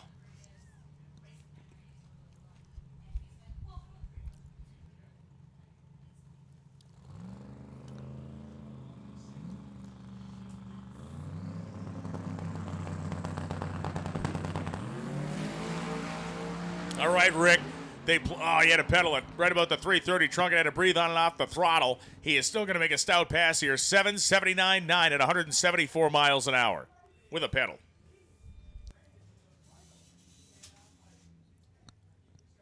Still slower than Jim Treadle, who's ahead of him in class, Super Street Big Block Power Adder, but an improvement over his 8.0 yesterday. 779 versus 8.0. Picking up 2/10. Very nice pickup there for Trunkett and the boys. We'll see if they have anything else. With no pedal, maybe the thing goes in a low 70. Maybe it goes quicker than that. I'd still hit the road if I was him. Well, it's because you're a wuss. Thank you. You're a wuss that doesn't take chances. They have truck stops on the road. That's the key. Very well. I think you're more of a rest stop guy. I gotta try the Lunchable. Let's. I gotta try the Lunchable. I don't know what would happen for you. I mean, you begin the morning every day with the Danish, same brand of Danish that is available in every gas truck station stop. and probably every truck stop. Okay. All right, Warren Evans. Warren Evans has gone all in. He's gone all in with the chili fries. No? That's bacon. And cheese. Bacon and pump cheese and string fries. Yes. In the event. You can get chili and cheese, or you can get bacon or ranch. Wow, that looks like something I ran over on the street last week. What I'm going to do is I'm just going to find a live wire and cut it and expose the ends so I can jab it into his chest in a few minutes in the event there is a stoppage in play. Well, just stomp a couple of times Okay, stop a couple times, give you the atomic elbow. Yeah, that's all right. Warren Evans there, the Ed McMahon of the Drag Week live feed. You are correct, sir. As he demonstrates. You are correct, sir.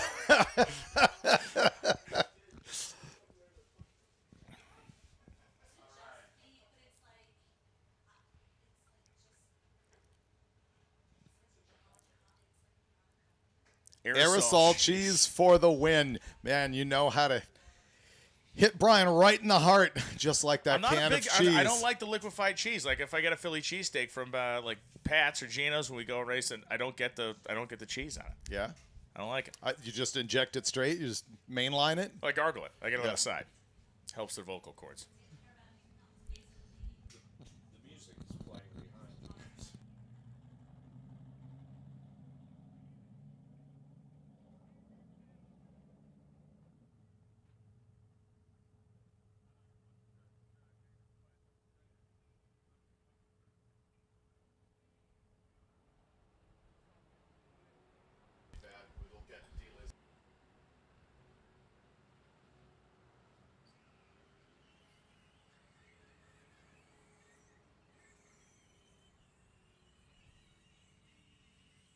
Just touching up the racetrack here. We'll be back at it momentarily. I believe we're going to be switching into our C group cars, and we will have the D group. And if you're an impound car, you will run, I believe, after the D group cars. That's what Lonnie said. And then we'll have our free skate all open session later on this afternoon. Yeah, we got VP Racing Fuels, the man himself. Oh boy. Jason Rucker, you know him as Pooch. He's coming here. Coffee in hand. How you doing, man? Good, brother. How you doing? I'm doing quite well. It's always good to catch up with you. This is the first time I've been in the new tower, Lucas Oil. Isn't it something? It is something. It is something. You know, as a guy who grew up under a bridge, what do you think about being in a shipping container? You know what? I'm thinking I've seen a few people run out of the doors of these things when they open up. Ah! No, hey, you know what? They did what they had to do. Yeah, no, it's working. And as the construction is literally going on behind us, they're laying block and everything back there, so it's good to see. No, this is great, man. It's great to be out here to Lucas Oil. Like I said, it's only 70 miles from home, and you know I've got my staff out here, the truck, and you know Rob out there, and then D on the midway, you know, selling the T-shirts and all the good stuff. So yeah, it's a lot of fun, man. Let's talk a little bit about VP Racing Fuels for the folks watching at home. You know, people think of you guys as like, well, they fuel these high-level race cars and make all this power. But you guys have options for basically everybody. Oh, man, we've got over 85 different blends. I mean, we've been around. This will be our 50th anniversary in 25. So, yeah, I mean, we've got everything, like you said, from, you know, I heard about your nitromethane. You know, from Top Fuel all the way down to street cars. I mean, you got our X85, you know, our ethanol products, you know, the old school 110, your C12, you know, Q16. Yeah, I mean, we also do small engine fuel for, you know, for lawnmowers. And, you know, you go to Walmart and you see the two-stroke fuel, that's our stuff. So, I mean, you know, we're all over the place. For drag and drive style events, the X85 is kind of genius because it's consistent. You know, that's one of the things that guys that run the 85 out here can run into is that from one station to the next, you really have to be diligent on testing the stuff to make sure you're actually getting decent fuel and stuff that's not gonna kill your motor or at least make the tune-up out of whack. But with the X85, consistent. Right, and that's the whole thing. Like I said, you know what you're getting every time, you know, you crack open the drum. And then, you know, for the folks that really are into the E85 market, we have our C85. So C85 is basically like I call our Q16 of ethanol. It's oxygenated, makes more power, but still has the cooling properties of, you know, ethanol. And it's pretty awesome. I talked to a few guys while I was up on the way here, and they're like, man, we really got to get switched over to that nice. C85. So, yeah, man. So, but yeah, I mean, this is great. Like I said, after I've been there 26 years now with VP, and so you've been there for more than half the company's existence. I didn't realize that. That's really cool. Yeah, and you know, like I said, I've got to have a lot of fun with the fuel side of it, and then now just seeing where the company's going with the. You know, we brand gas stations. You know, you'll pass VP gas stations. Like I said, the consumer product side is just crazy. The additives, and you know, like I said, we've got one new one that's really cool that you'd never think of in the racing market. How do you get the rubber off your car? WD-40, right? Yeah, I mean, Or people put the they put masking tape and stuff on the quarter panels and then WD-40. Yeah. Yeah. Well, we have a product now. It's called VPTAR. It's an adhesive remover. And I don't know if you know Tim Dutton, who's got. I know Tim Dutton. He's from up my neck of the woods. Okay. So I sent him some, and I said, give it a whirl.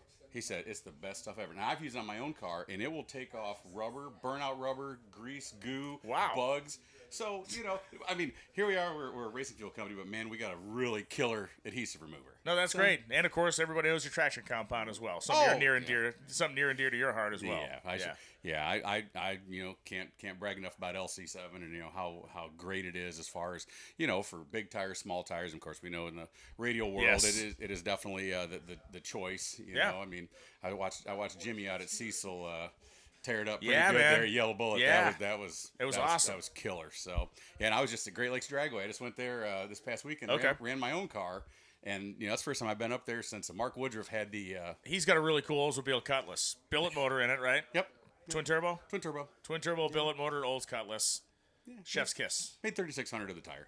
You know, just a little cruiser. So, but I hadn't raced there since I was up there when they used to do this thing called the Gus's Drive-In 10-wide magazine. Okay. And I went up there in 2012. Mark Woodruff had the old blue Corvette still. Wow, okay. You know, so it's 63, And, you know, the track was cool back then, but, you know, it wasn't quite.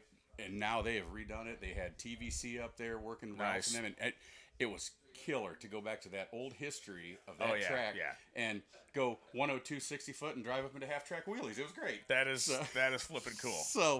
So I know you're the historian. You are the absolute historian. Try I love anyway. watching all of you. You know, the clutch deal was absolutely amazing. Thank you. So what? Nitromethane. Yeah.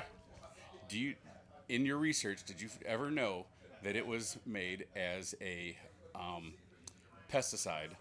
Yeah. For strawberries. Yeah, for strawberry growing. And they literally sprayed strawberry fields with it. I'm putting together one that is the history of nitromethane. Oh, it's so cool. And so the nitromethane as a liquid discovered in the 1800s. Yep. So it really is going to be an interesting video for a lot of reasons because this stuff gets used. People think they only gets used in drag racing. If it only got used in drag racing, no one would make it.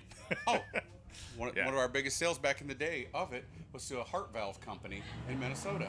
And it was used to clean autoclaves and all sorts of different utensils for heart valves. That's crazy. and now it burns up exhaust valves. So that's it does burn up exhaust valves, and it makes great flames, and it takes off John McGann's hair. Jason Ruger Pooch from VP, dude, thank you. Brother. And thanks for VP being a part of Drag Week, sending the truck to every stop is primo, man. Anytime, man. This is great. You know, we love doing it, love being part of the OG. So thank you. And I apologize that I have to replace you with Freiberger, but he's way prettier than I am. It's the nature of the business, I guess. Here we go. Back on the racetrack right now, Jeremiah Kirby and Jacob Hansen coming up.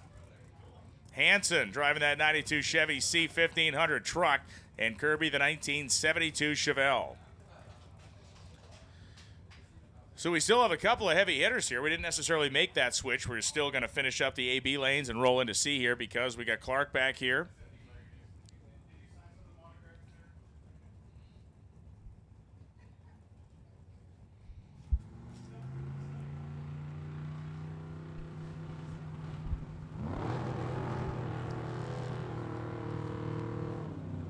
Hansen, very shallow stage, and now you see Kirby 72 Chevelle come out.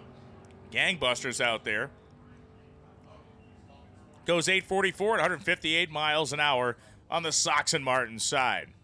Jake Hansen 1054.7 at 128.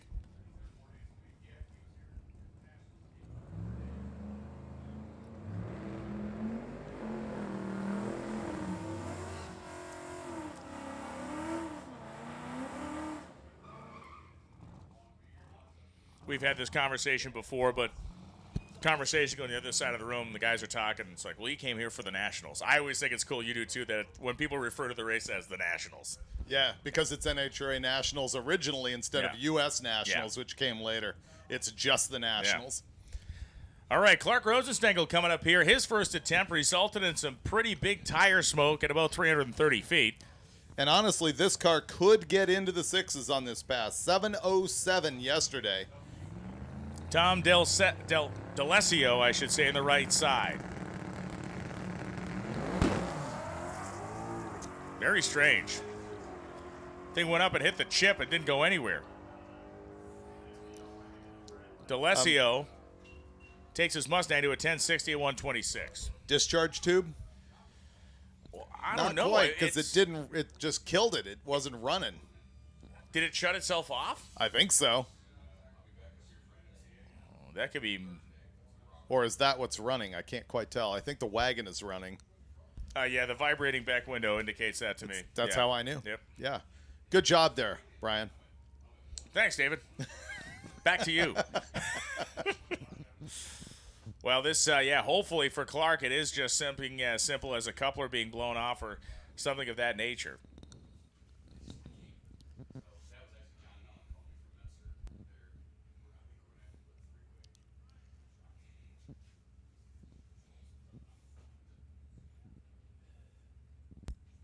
The car count being asked, we left with about 360 cars, and what we believe we know is we got about 330 or 340 still running. We left with 348, and we had minus 11. So that would be 337, plus I'm sure a couple of more have spit the bit today. Oh, for sure. William Wagaman, that is good material. Did you just make that up? That is... Oh, I've never seen that one before. That is... Cutting. That is super awesome. Take that act on a road.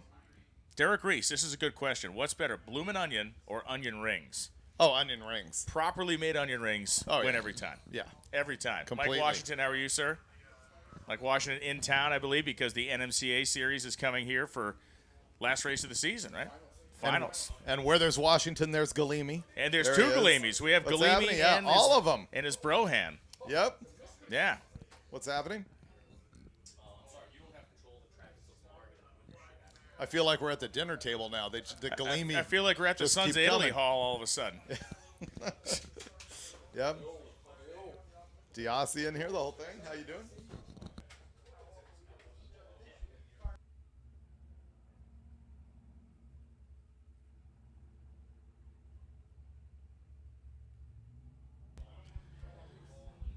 Kevin Diassi awkwardly approaching us with a camera. We'll awkwardly look back. All right, next pair is up. The 1967 Belvedere wagon of Martin Villeneuve, right side. What was the wagon like this from the 60s that had all the different colors on the back? What was the name of that one? Oh man, there was a couple guys, but the one that had all the paint stripes on it, it wasn't the Dragon wagon, was it? The Plymouth Dragon wagon? I thought it might have been that. We'll look it up. Maybe.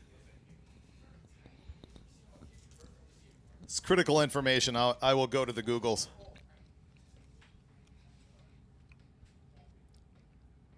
Just out of advice, if you Google Rainbow Wagon, it may not get the results you're looking for. Sean Gilbert, 2018 Challenger Hellcat, in a color called Destroyer Gray.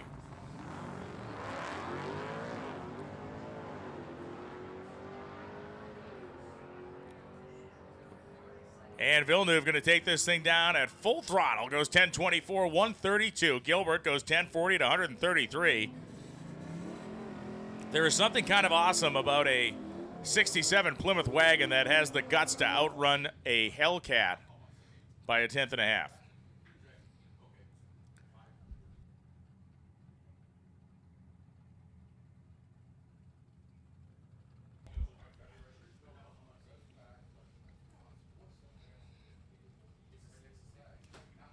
So Clark's car is going to be pulled onto the back of a truck and brought back over. That do not like the looks of that. Not a good sign.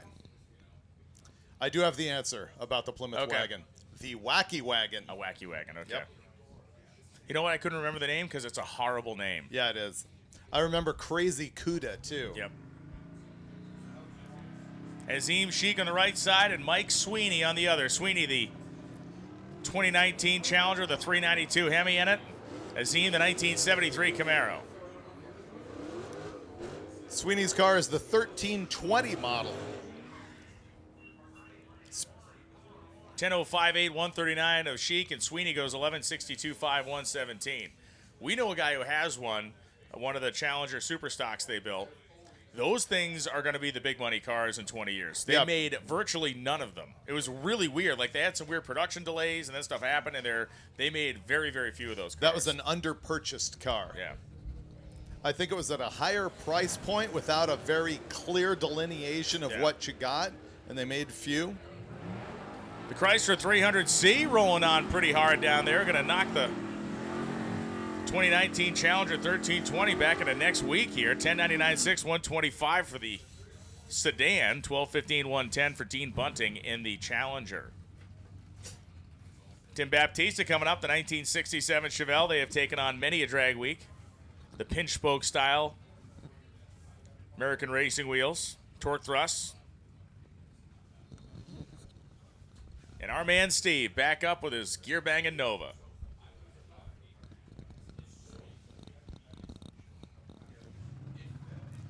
The Nova is leading all motor big block. This should be a pair of 1050 cars. Oh, and they over-deliver 1040 from Baptista on the left-hand side, whereas Steve slows down with a 1064 128. Bruce Peterson and Brent Webb coming up. Webb, the 2000 Mustang, new edge car, and Peterson, the 1972 Chevelle. Chevelle's got a big block in it. Had some mechanical issues yesterday, but clearly they have overcome those.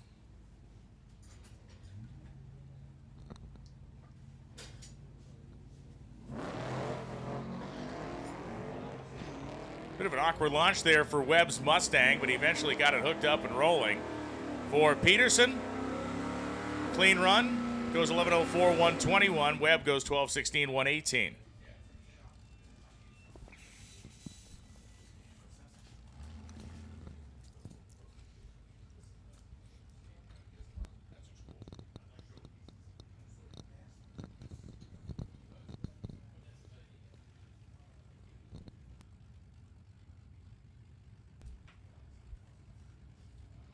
Little Dodge Dart Swinger rolling up left-hand side.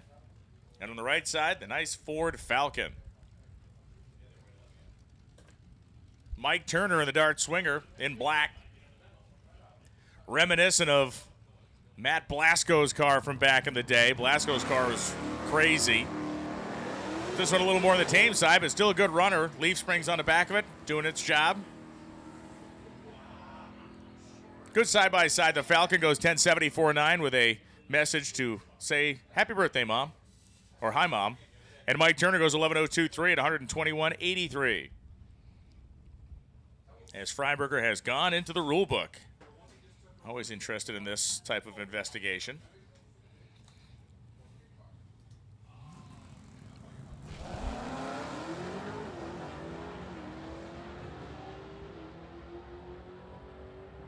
Ken Senko and Brian Doyle coming up. Doyle, the 1969 Camaro, and Senko in the Jeep.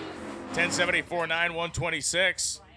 Brian Doyle, 1154.1 at 91 miles an hour.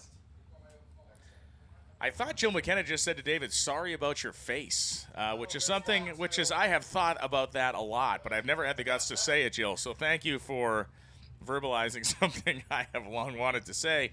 1074.9, 126 miles an hour for the Grand Cherokee of Ken Senko. Another of the Dart contingent rolling up on the left side. And Kim Kelm, the 2010 Chevy Camaro, and Joe Ocone, the 1972 Dart. Nice wheels-up launch for Ocone. So Ocone had a big starting line advantage, and Kelm going to try to run down. Can't catch him. 10.009, 134. Meanwhile, Kelm goes 10.45, 1 at 104. Glenn Hunter is back up.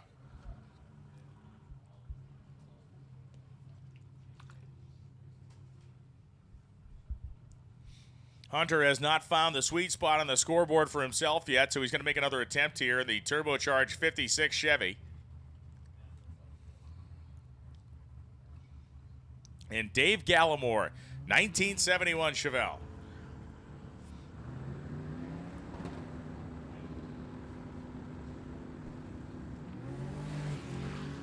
Hunter still having to pedal this car. He is pedaling it all the way past 330 feet, and now he's going to lean into it. And Hunter goes down at 831 at 185 miles an hour. Still well off the pace he said yesterday. The only question remains is, will he stick around, or is he going to try to stand on that and move ahead? I'm guessing he stays.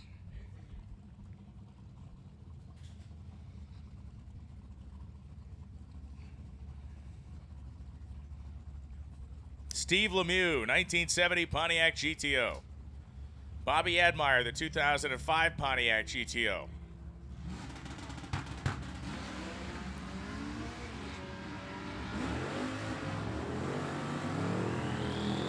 Admire, the late model Goat, off first and finishes first. 10:34.131 for Bobby Admire.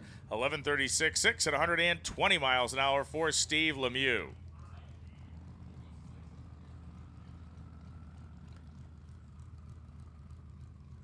Another of our Steves rolling up right now. This and that very, very fast 5th gen Camaro.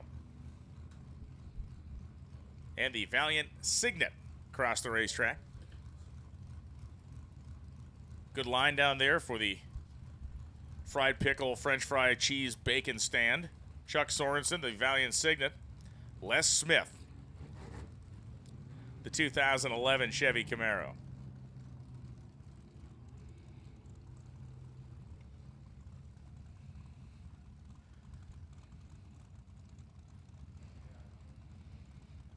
All right, Chuck Sorensen. Pre-staged, in comes Les Smith. Smith is running in unlimited. Smith went 725 yesterday.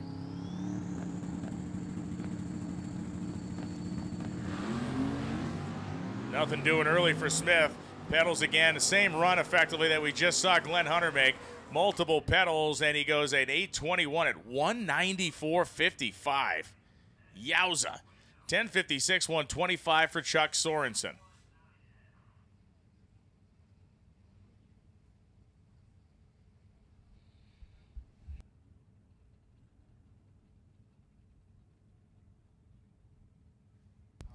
Ben Hunter and Tim Lorenz coming up right now. Lorenz from Massachusetts lets the clutch out of his 55 Chevy. He's gone. Or maybe off the button of his 55 Chevy. Hit the tire pretty hard off the line. Ben Hunter goes 12-12, but Tim goes 11-21 at 120 miles an hour. Beautiful car and a great pass there for Tim. Ben Hunter, 12-12-3, 114. The electrified 1939 Chevrolet rolling up here. Left-hand side, this is a home-built electric 39 Chevy. This guy was charging this thing yesterday along the route. Sorry, 1940 Chevrolet. It's Paul Mangelsdorf. It's got modern EV parts. I think parts from a fork truck and some other stuff in there. And it looks like he has suffered a problem as the thing was coming off the blocks pretty hard and has rolled to a slow stop. 9:57.7, 143 miles an hour. So Mangelsdorf has come to a stop at the 8th mile.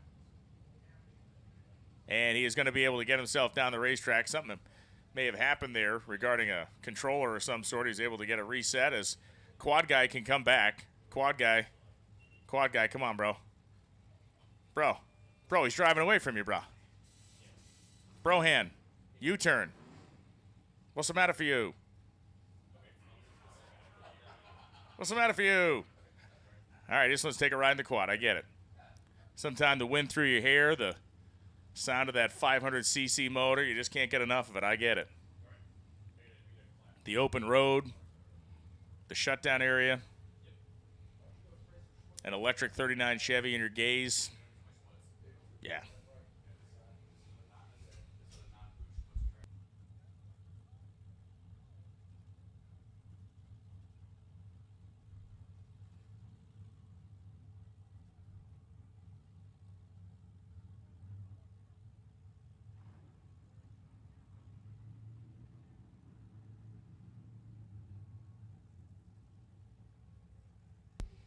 We're back. We're back with more cars and less electrons. Chevy SS right side, 4th gen Camaro on the left.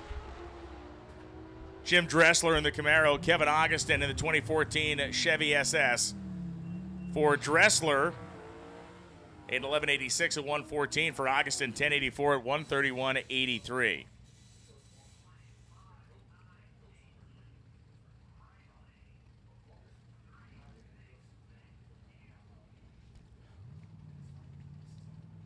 Buick Skylark, right-hand side of the racetrack.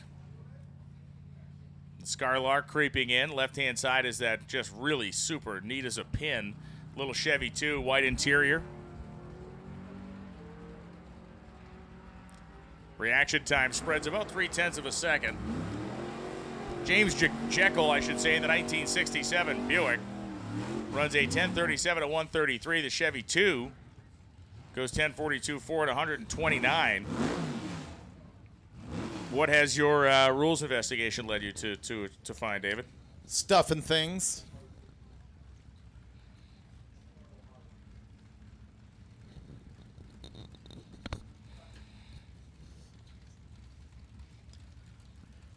This is Frank Diane on the right-hand side in the 55 Chevy.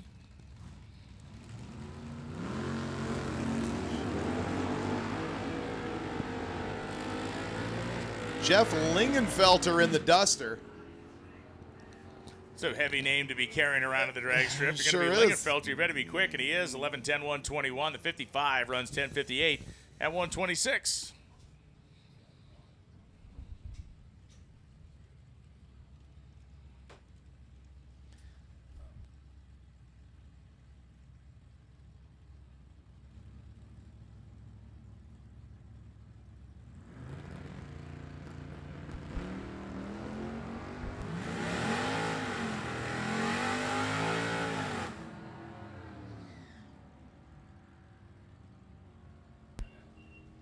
$10.69.9, 126 for the third gen Chevrolet Camaro, and 11.15.2 at 126. Strange Engineering side. Tom Hogshead coming up here on the right side. Fourth gen of Luke Van Allen on the left.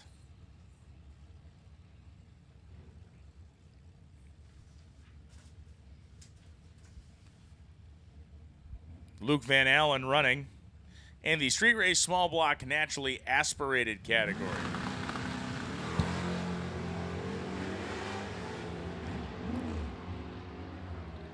Hogshead's actually the third qualifier in Street Machine Eliminator with a 10-12, and he just backed that up basically with a 10-14. On the left-hand side, Luke Van Allen, 10-23 at 130. If I'm those guys, I'm probably taking it, unless I want to make a little bit more, a couple more memories, I should say, going down the racetrack. One of the interesting things about the way Street Machine Eliminator works is that your average ET throughout the week affects what your dial-in is for every round of the bracket race on Friday. It is your average ET minus a tenth is your dial.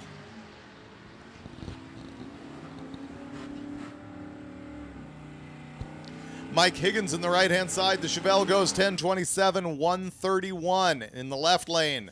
Chris Nelson, 11:35, 121.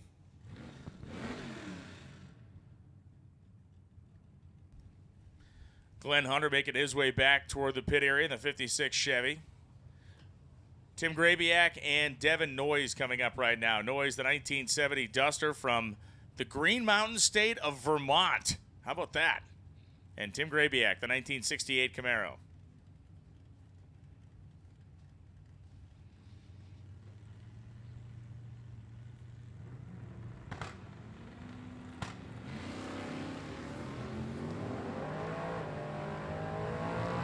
And Devin Noyes ripping the gears. And will be quicker than the Chevrolet. 1063, 107, 45 as Grabiak goes at 11:11.3 at 120. Named the drag racer that got started at Milton Dragway in Vermont. One of the tracks that this person ran early in their career. Very famous. I'm not going to be able to come up with that. Shirley Muldowney. Aha. Lots of Lebanon Valley Dragway, lots of Milton, Vermont Dragway, out of Schenectady, New York.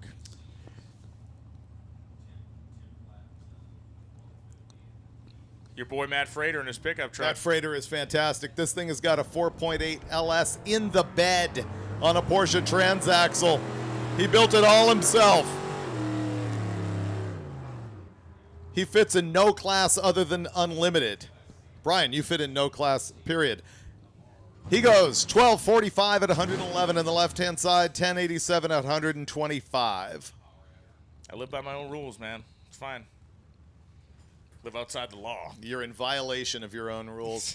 Riley Grabiak.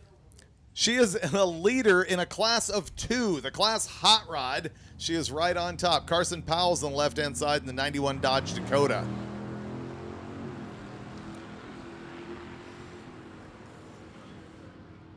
Bobbing and weaving is Carson Powell's machine as Riley Grabiak goes 1096, 120. Powell 1166 at 112.07. Riley Grabiak, of course, the daughter of Jay Grabiak, who you've seen in the Primer Gray 55 Chevy.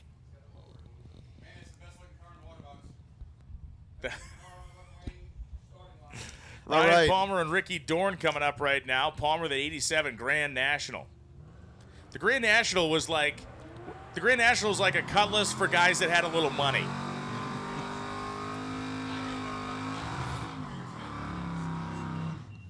Palmer goes 1085.5 at 124. Dorn goes at 1064.5 at 131. This Pooch is up here espousing the beauty of the silver Oldsmobile that looks just like his own.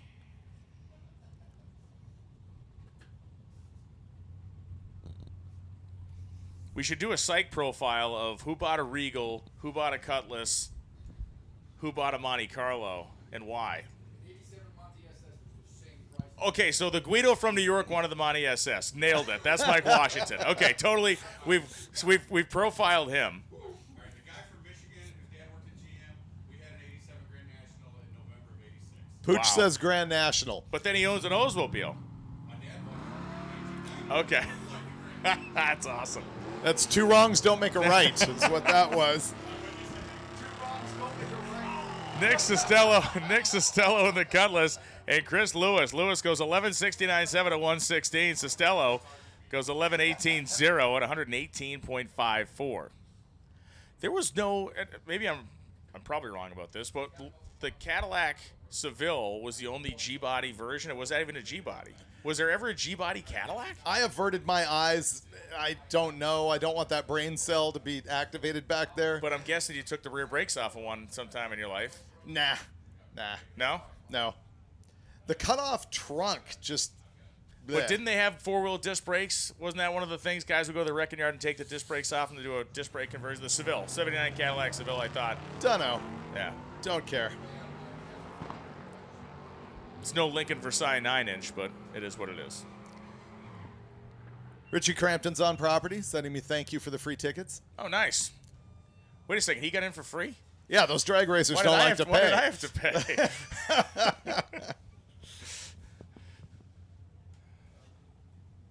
So Kirker, 1045.7, 117, and Lee Brooks next to Josie goes 1069.3, 135. Here comes the eco-boosted ST Exploder of Katie Clark. And Kyle Thosher, the 1991 Ford Mustang.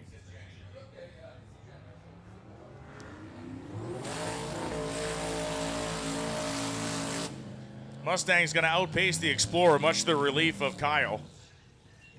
Kyle goes 1142, 120, but dude, 1258, 108, and that Explorer, entertaining way to haul the. You know what? It could be an 8-second around. Explorer, and it would be embarrassing to get beat by it. Oh, absolutely. Yeah. That's what makes it good. What makes the milk truck good is a twin-turbo big block Chevy and wheelies. I like the way it is sponsored by the official piston of Drag Week, which is Molly. Mark Cryer in the Divco. Clinton Taylor, the 1980 Malibu wagon. Oh, I love the milk truck. That was good distance. It usually does that, but maybe not quite that far. And he is going to pull it over to the right. Whoopsie daisy. I'll tell you, Clinton Taylor goes 1074, 129. If you did not see the milk truck leave, or if you did, I should say, that is what David Freiberger walks like after about 6 beers. Kind of a trundling, unbalanced, back and forth, unsteady movement. Wobbling a little bit. All right. Brace yourself. Don't cry or over spilt milk. Yeah, it worked. You have to leave. His name's Mark Cryer. It's a milk truck. You have to leave. He had problems. You have to leave the country. Not just you have to leave the country now. I have to leave life? You have to leave the country. I'm sorry. It's not my decision. It's been made. They are crawling underneath the thing to see what went wrong, if anything. Just an utterly ridiculous statement. It was the worst. It was an utter joke about milk and a milk truck. Yeah, it didn't work.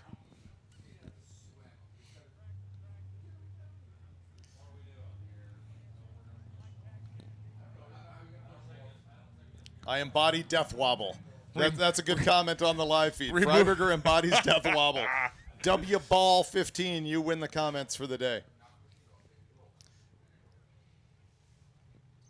I want to see the boat pull a guy on rollerblades. This guy says, I'm getting beheaded live at the end of drag. You're right, because Loans won't be here. Wait till you see what happens. I will be a steaming pile of goo on the floor of the tower. I have seen pusher quads at drag strips push a lot of things. Never have I seen one push a 1963 Divco, and I don't know if the truck may be so low that the little pusher wheel may be having trouble getting under the body. Okay, they stood on the bar to get it under the body, so we use science.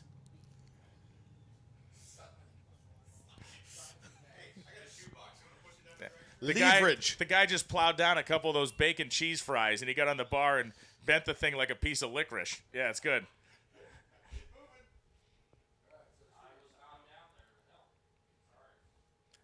The dairy machine is moving. You know, sometimes dairy can cause a blockage, but in this case, it's moving.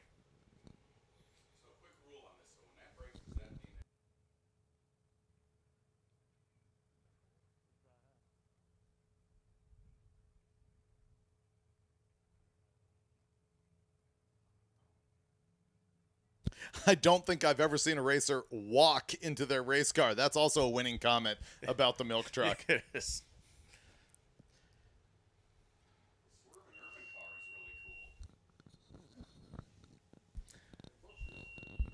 It is real. It's Kenny Schrader's car from 1991.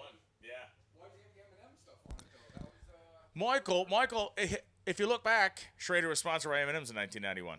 That is hence why that 1991 Pontiac with the number 36 for Kenny Schrader. As Loans devastates everybody in the tower, not just me. Devastates? What are you talking about? Right. Oh man, you're going full scorched earth today. I feel like Michael Douglas in that movie Falling Down, except with words. Just with words, though. Yeah. Just with words. Tim Bradshaw, 2002 Mustang GT. Waiting for the milk truck to be pushed off the end of the racetrack. I just want to be able to say that in public record because I'll never be able to say it again. Look at the Grammy on the live feed. I love the Grammy. I have 2 Grammys. You're an enthusiast. You're a Grammy collector. I have actually 2 Gremlins. A Hemi Grammy and a Caddy Grammy. My plan on the Caddy Grammy is to turn it into the Any Grammy. I can put any engine I want into it.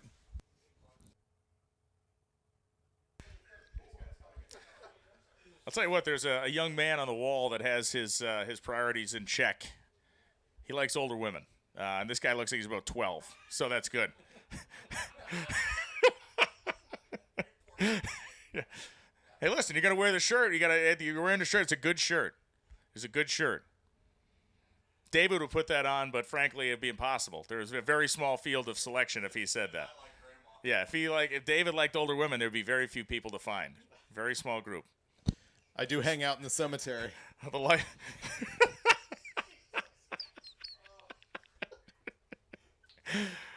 Well, the milk truck's off the top end.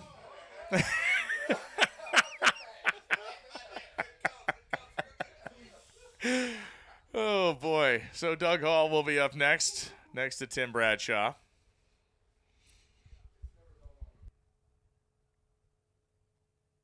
Man, a guy tuning in from central England. He is probably tuned out.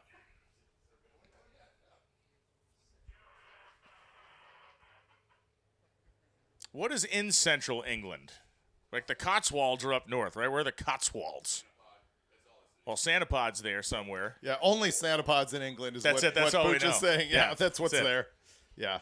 That, bangers and mash. Done. Yeah. No, that's Loans' evening.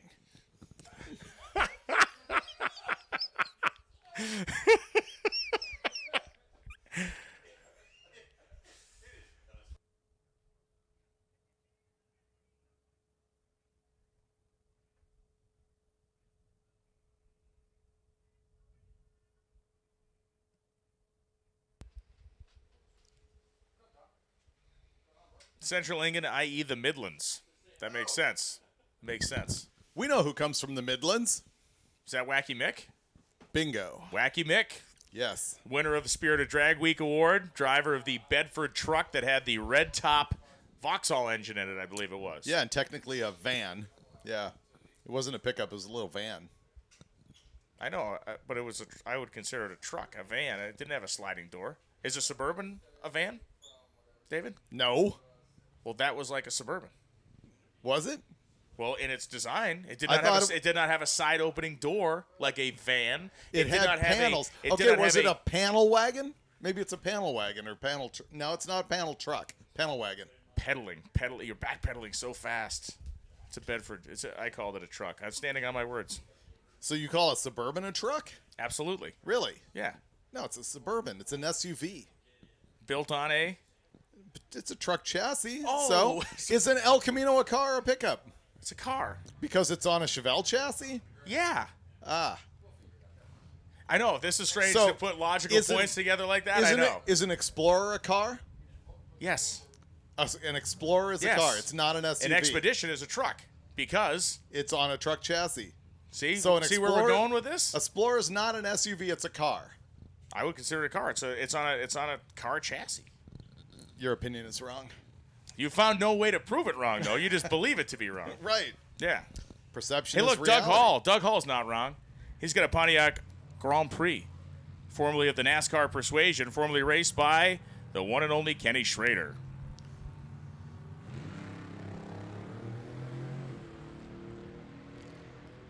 Tim Bradshaw on the Mustang. He's going down the right side. Doug Hall goes at 12:33, 110. Bradshaw goes 10:44 at 136.66.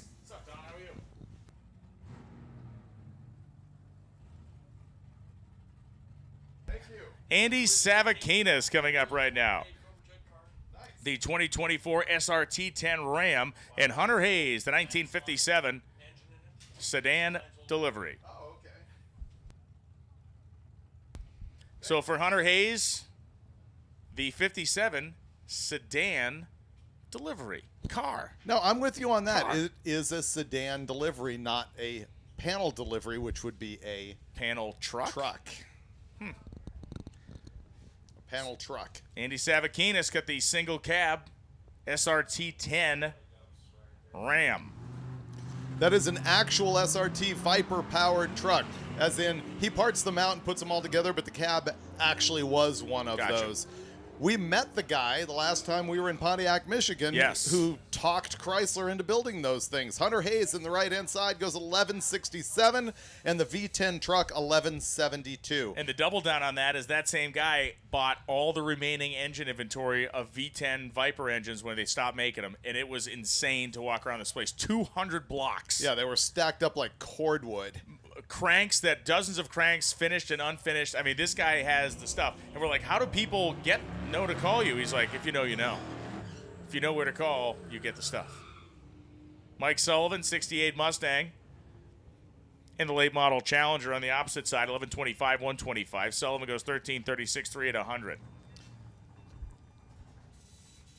His car number is 392. See what he did there? Yeah, I do. A little scat pack action. One of your favorites, man, coming up the left-hand side. He talked a lot about the modifications made to this 29 Model A. Stuff you probably would have done yourself.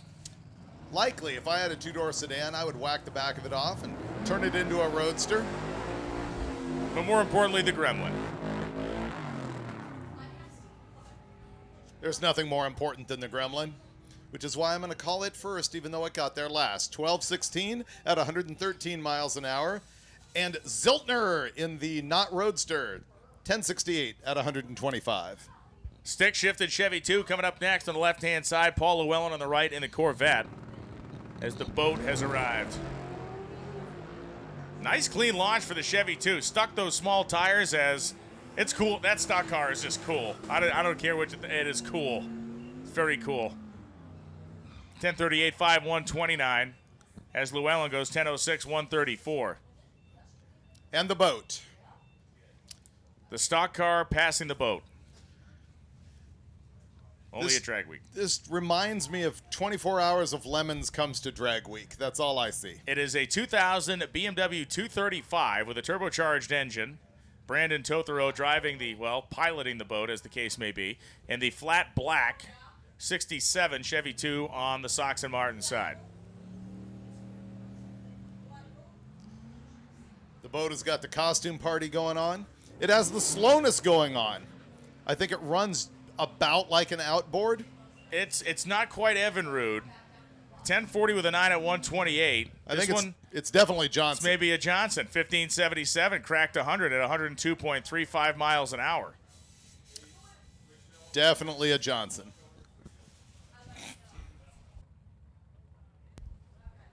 Yesterday, I think it had a trolling motor on it, so at least he stepped up to the legit outboard.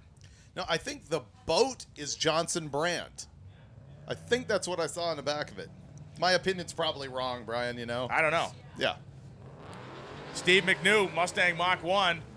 Big RPM and big wheel spin coming off the starting line in late model Mustang. Meanwhile, the Fox Body Coupe clean to the stripe, 1030 to 127 over there. Steve McNew is 1396.3 at 120. Dalton Knopfsinger, 1995 Chevy 1500 truck. And Rich Hilly, CTSV Blackwing. That's the good one. Man, and that 55 rolling in the water right now. So good. Pretty great.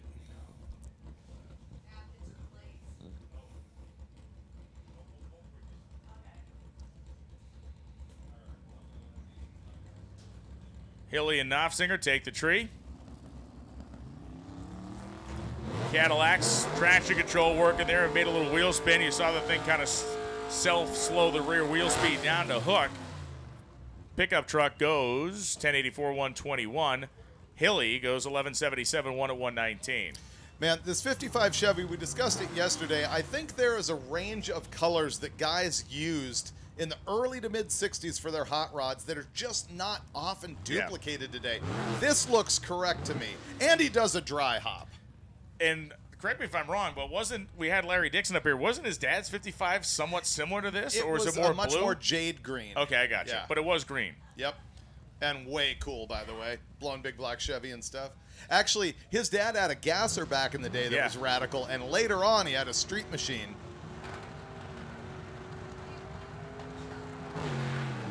And Backus just punishing this thing, dumps the clutch and starts ripping gears. Pete Chongris in the 1979 Camaro had the better reaction time.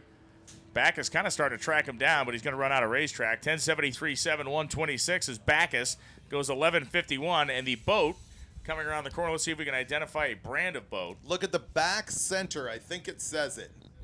We got a camera on that? No. It says Johnson. Okay, thought so. It does. Well, the milk truck is the latest to take an amusement park ride on the back of the ramp truck today. Wah, wah. Austin Baden, 91 S10. Bed-mounted cooling system.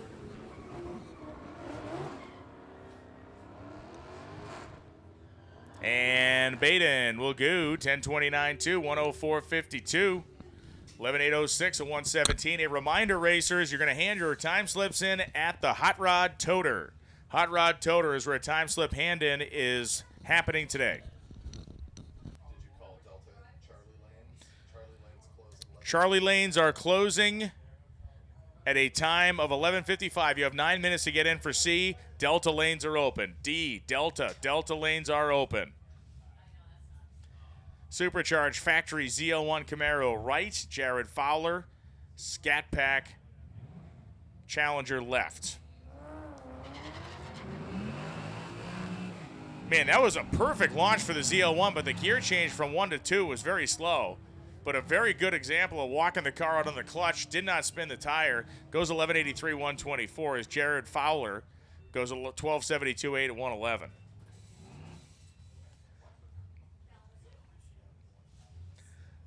Getting the impression that we're seeing a racetrack do exactly what it did yesterday in terms of how good it is coming around in the afternoon. The all-run session should allow for some big-time performances again here.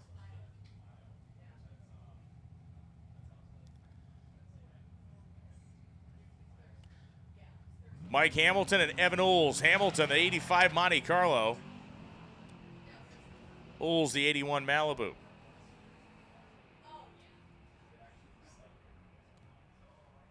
And Oles goes 10.77.8, 122. Hamilton goes 11.24.4 at 121 miles an hour. I haven't seen a lot of people improving a lot over what they did yesterday. People are going a couple tenths slower. Are we looking at a weather? Are we looking at track condition? You know, I think we may be looking at a little weather. I think we may be looking at a little bit softer first 60 feet for a lot of racers. I mean, people are within spin distance of it, but earlier we saw some big pickups. We're just seeing a lot of people holding serve now. They'll probably get quicker as they drive another couple hundred miles. Oh, yeah. JC from Strange on the right side in the Strange lane. JC Casco, of course, if you've worked with Strange products, you likely know JC. He's got a Pro Charger on this pickup that's lifted. It runs 13.05 at 107 miles an hour, 11.12 with an 8 at 131 across the racetrack. Great to have JC out here. And Aaron Huseman coming up, the 2004 Ram 1500 with a Cummins diesel in it.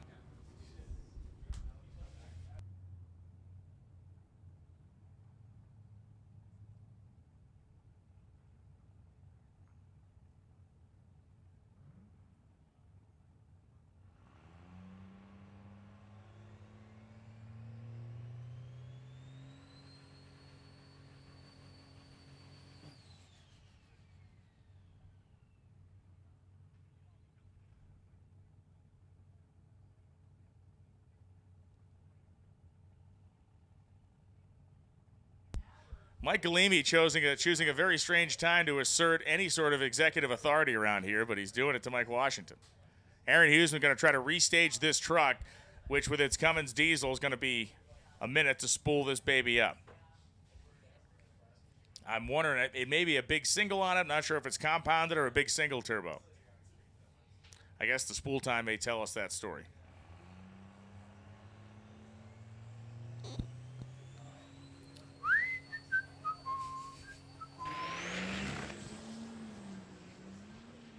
All right. Definitely spraying it with nitrous as it clears the smoke up. And Huseman goes 971 at 147 miles an hour. It's always an indicator in the diesel trucks when you see them leaving the cloud of smoke and it clears. The nitrous is coming into the party. Jack Loans, this one's for you. I'm telling you, well, this is the Marauder. Shoot a little video here. My youngest boy just bought one of these babies. But not the silver one. Not the silver one. Zach Zazurba, the 2004 Marauder. Off he goes. Goes to the 8th mile. Zazurba going 94 miles an hour. It's going to run down the 11 somewhere. Finishes a run, 11:18, 119. Nice lick. 11:11 at 119.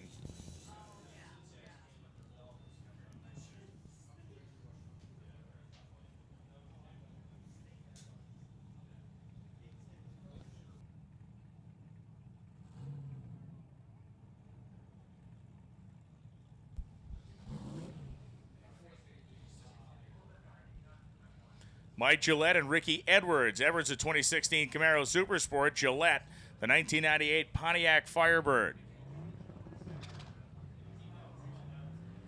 Someone asked if there's no diesel category. There is no longer a specified diesel category. It was discontinued a few years ago. So the diesel vehicles run in whatever other category they fit in. Edwards goes 12:48, 1:12. Mike Gillette goes 13:36, 2 at 105.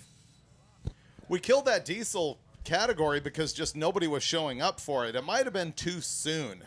You remember Mike Wood showed up with the Duramax and the Mustang and just dominated? Dominated everything. And no one else showed up. So we said, okay, forget it. But now we probably got more diesels than we ever have. David Studley is on the right-hand side in the Malibu. Jeff Mink in the 69 Impala. That is not a 69 Impala. Looked like a 65 to me.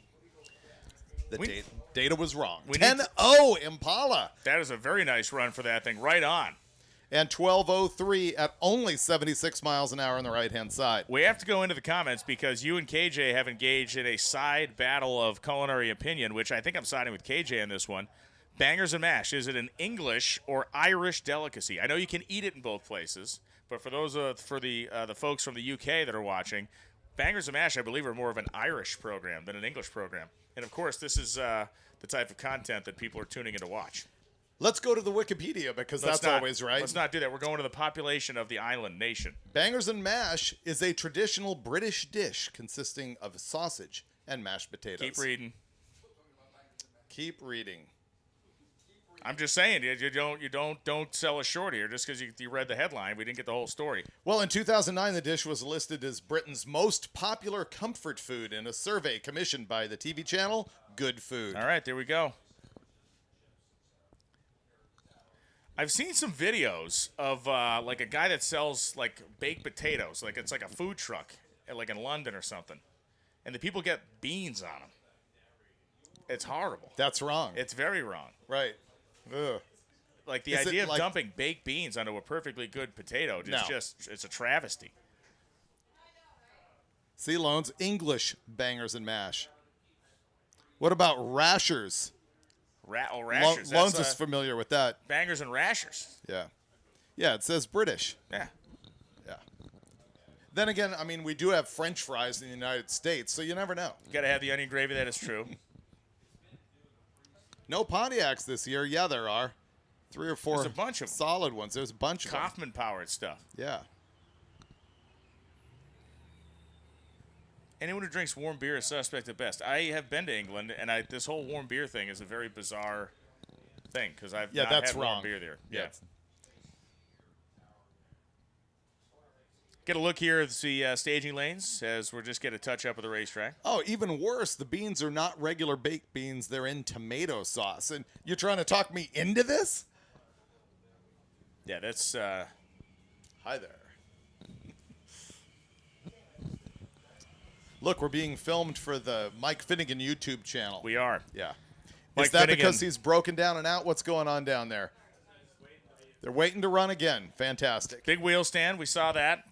Landing, the front end, the brand new front end held up very good in the landing. Apparently it did. Tony said that it might have twisted his steering shaft just a little bit, but they feel okay about it.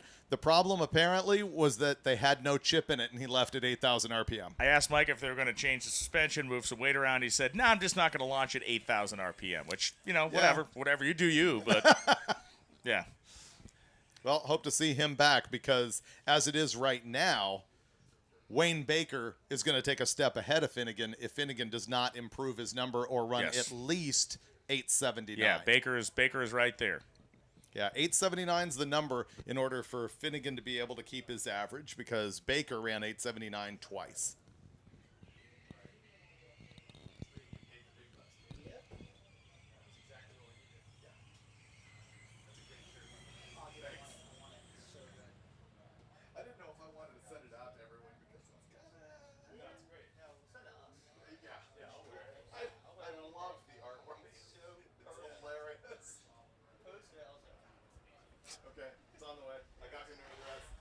Looks like one last trip down with the flat drag, and we'll be picking it right back up again. The lanes for C. 11:55. So C lanes are closed now. The C lanes are closed. Delta lanes are open. C lanes are closed. Delta lanes are open. KJ earlier reported that it is a lot of one and dones, he said today. KJ's, of course, been down on our boots on the ground down there in the pit area and talking to racers. So we saw a lot of one and done action this morning. We talk about this every year, but, the sliding scale of a day at Drag Week is so interesting because it's unlike any other race. Well, actually, it is like every other race, but it's on steroids in that every drag race you go to, the field winnows down to virtually nothing, and then everybody goes home. Here, it happens almost instantly. It's. You and I have talked about different ways you could put on an interesting drag racing event, and if you ran a race that everybody had to show up with no test runs, and you pulled off the trailer and went into eliminations, and then you left, that's basically what Drag Week, for the most part, is for a lot of people. Pretty much. Yeah. Remember, I don't know if you were part of this. I discussed a drag racing enduro at one time. You and I talked about it. Did we? And we were decided going to Dragorama. It would be, Dragorama. It would be the Oil Down Nationals. You would have antifreeze on the track. But the idea was just you pull off the end of the track. I don't think I want to give this whole lanes. idea away because I think it can be done, and I think it would be awesome to do. It would be a bloodbath. Well, you just have to have a track on board to do it, but it would be flipping awesome. You know what? You'd have to do it at Charlotte or Vegas so that you could run. Yeah, but that would be the way to do it. Yeah, and when you're cleaning one lane, you're running in the other side. Yeah. Pretty good. Yeah, I don't want to totally give the house away now yet because I feel like that could be a thing. Okay, here's something that I'm not down with. You know, I have the duct tape drags, which is a race for cars that we judge to be worth less than $5,000. People always say it needs to be a claimer. It's bogus unless it's a claimer. Okay, well, from the jump, it is bogus. Regardless, it is only there for comedy. But claimer rules in drag racing, come on. Even if it is a cheap car, that doesn't mean a guy wants to give up his effort to give it away. If somebody is coming to the duct tape drags and they want to have it as a claimer race, they're a DB. And you should revoke their ticket and not allow them to attend the event. Okay. That is my first point. And secondly, I can see claimer engine rules because they do that in stock car racing. Yeah. But I just don't know what you achieve. Nah. I don't know what you achieve. Not worth it. Tommy Dupree coming up in his S10 truck. Jim Greenleaf out here from Summit Racing Equipment on the road this week. Summit, a great sponsor, a great supporter, and they got the parts truck here, and they're helping racers out. And standing on the line taking video. He's down there shooting video as Biff Reynolds in the 79 Malibu rolls up. Biff Rollins. Biff Rollins, yes. All right. Ham sandwich. Is the ham sandwich acceptable for me today, Brian? Will you take the turkey? No, I think you should have turkey. I know how you feel about bird. Tuna? No.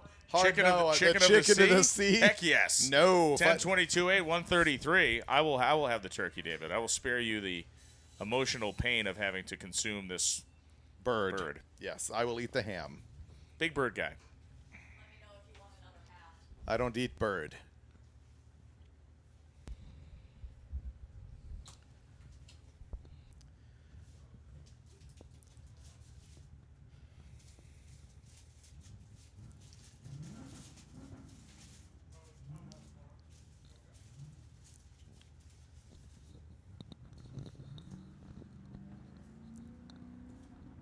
He's just going to roll it down and give up that pass.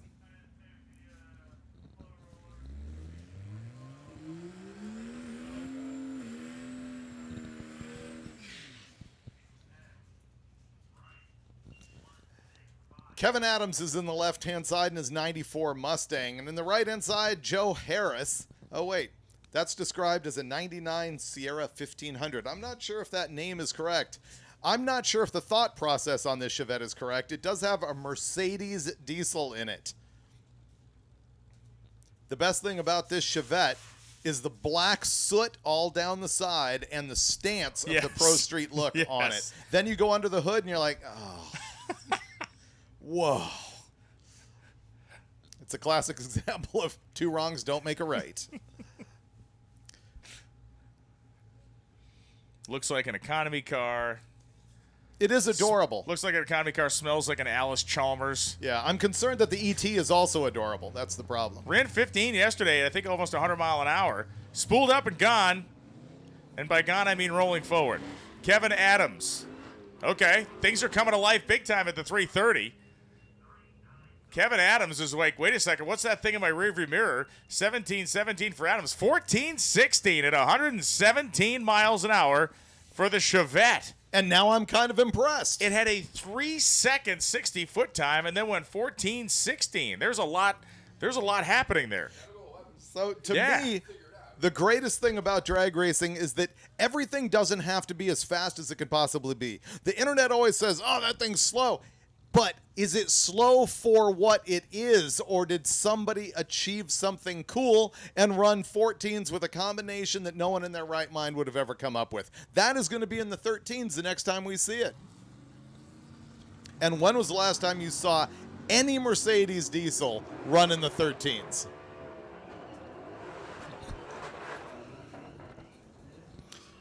Josh Felix is in the left in the 72 Pontiac Ventura that just went 10.09, 134. And Vander Walker's back in his 21 Charger, 10.73 at 128 miles an hour.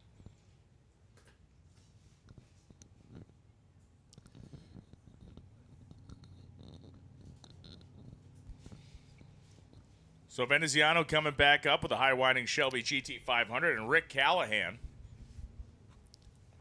That is not a 69 Belvedere. I think we've got data. You don't think so? Sort of crossed up. Now, You know, I'm guessing that Rick Callahan entered his 69 Belvedere and didn't get it finished. Likely. Because his license plate is Ricky S. Okay. Or Ricky something. So I'm guessing it's still Rick.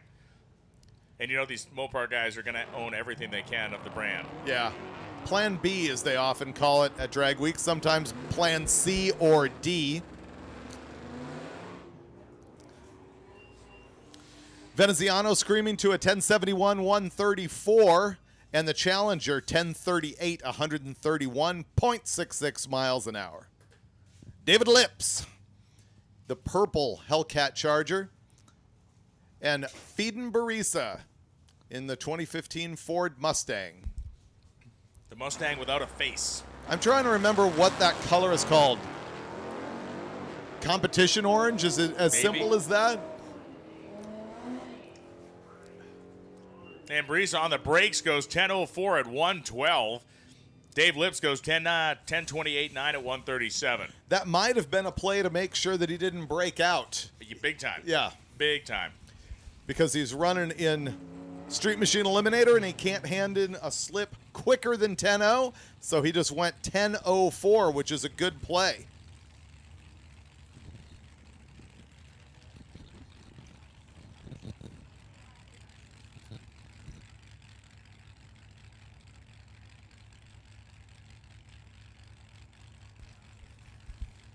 Ian Strecker and Kyle Dennis coming up.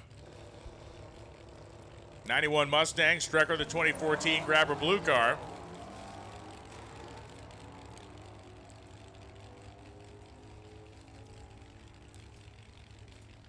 And Strecker goes 10:31.4, 137. Kyle Dennis goes 13:08.9 at 107.3 miles an hour.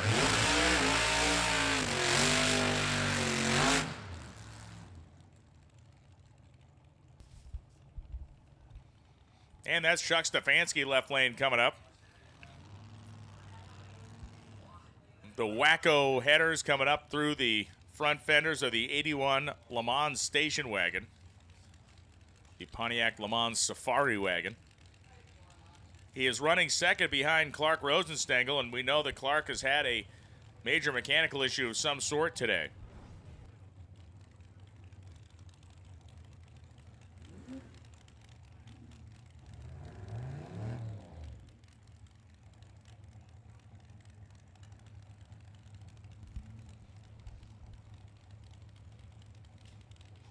And so Stefanski. He's on a good one. Really nicely planted the tire. It sounds like the thing might be driving through the converter, but he's going to go through a 7:55.8 at 175 miles an hour. He definitely lost a bunch of ET and a bunch of mile an hour. I think it was mowing through the converter. He's down 15 numbers on the speed. ET fell off from yesterday by a couple tenths of a second.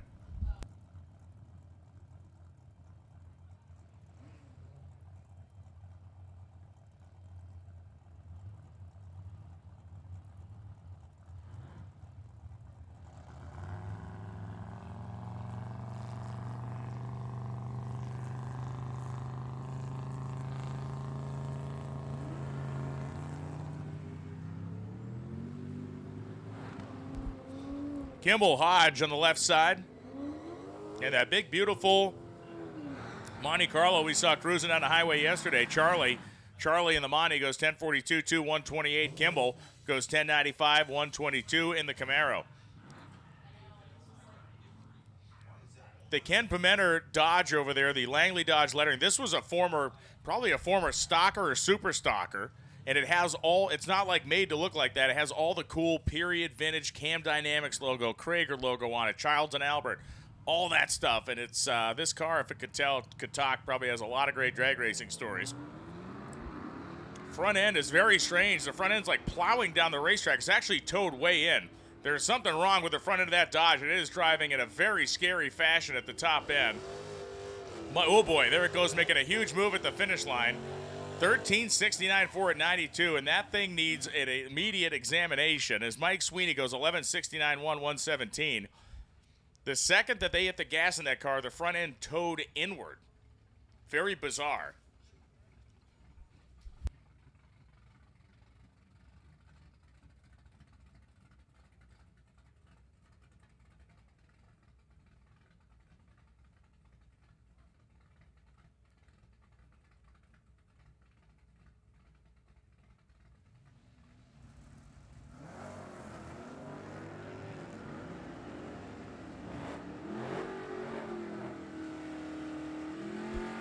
Martin Villeneuve, 67, Belvedere, 10:03.4, 133 as Dean Bunting goes 12:28.8 at 109.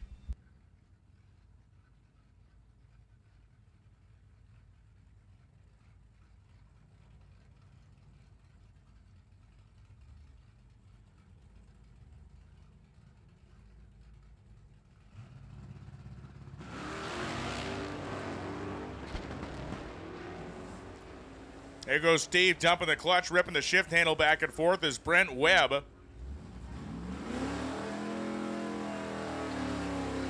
11:67.3 at 119. 10:66, 127.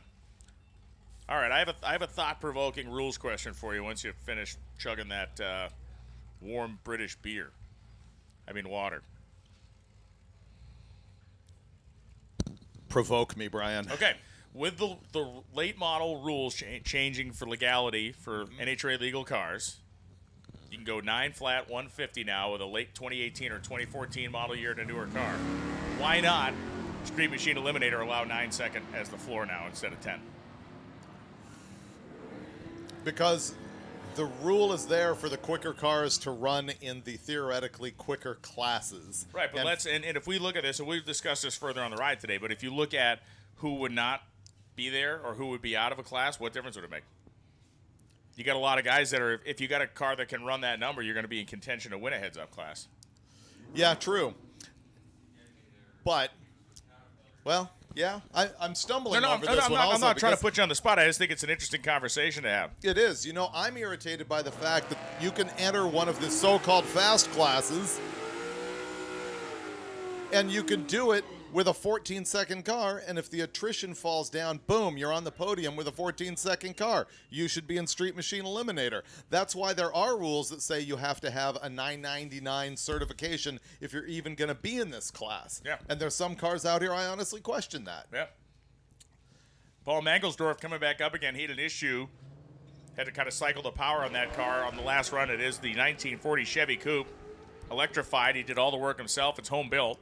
Mustang on the other side is just a very clean sleeper over there. That New Edge car is just rolling. New Edge 1097.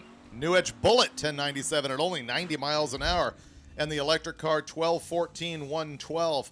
I think a lot of my rules discussion is around the fact that I would really rather see a bunch of fast cars competing with each other. Like my absolute dream for Drag Week is what we're seeing in Ultimate Iron, where we have 4 cars very close together in the 6s and they're running against each other.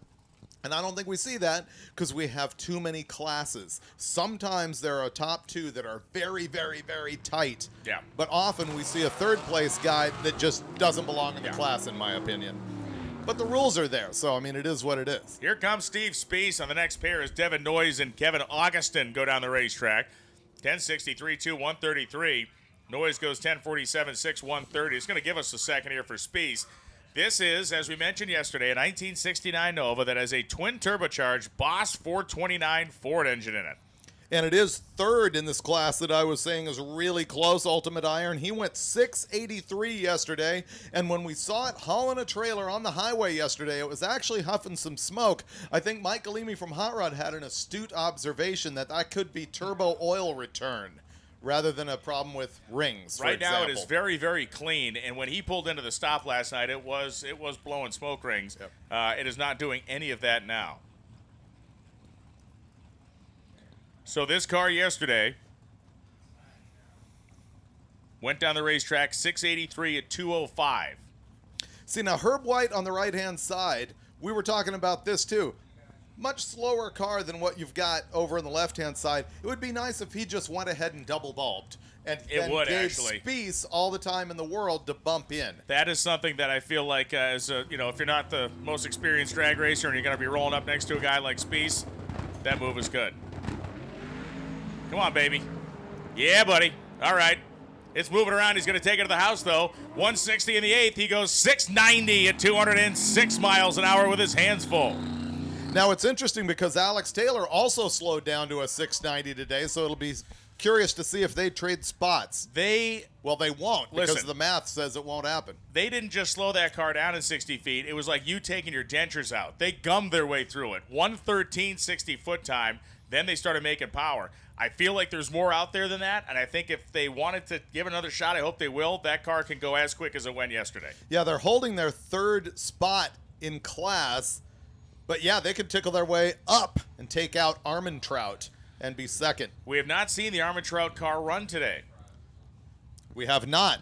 Les Smith is up in his unlimited car, which is third in that class, with a 725. Now, he will never get into the neighborhood of the 619 of the Viper, but once again, attrition is a thing. It's not over until the Fat Brian sings.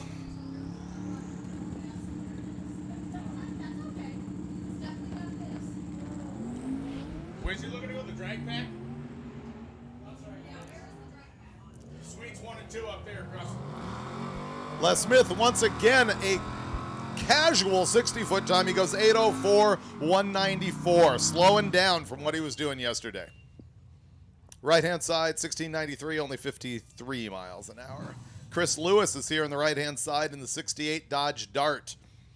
I'm digging the Formula Firebird over there because it is pretty sleepy. It has the factory wheels on it. Nothing really jumps out at you. Yes, the hood's a little taller, but it is very quick for a car that looks as though it's going to come out here and run, 13s, 14s. That is a mover and a shaker. And that is Andrew Taylor in the left lane with the Pontiac Firebird. Andrew Taylor.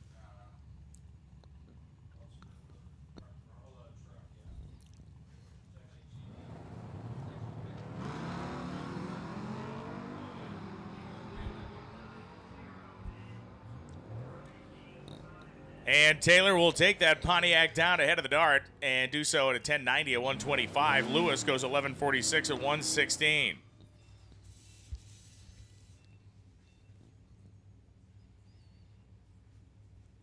So here comes the Prune 57 Chevy and the mid-engined Toyota pick-em-up truck. The annoyed Prune. The annoyed Prune. The peeved Prune. The irate Prune. It's not irate. It's not working. It's mildly peeved. It's not working. It's mildly peeved.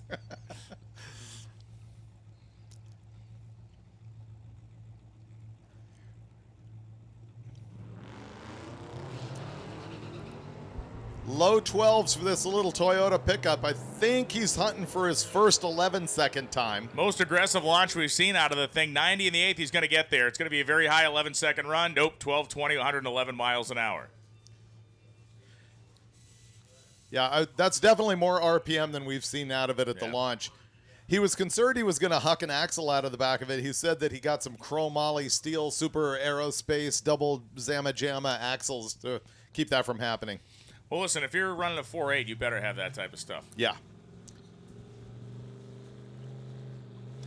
Man, Marcus Clark, that car is violent. That thing it's like a bounce house.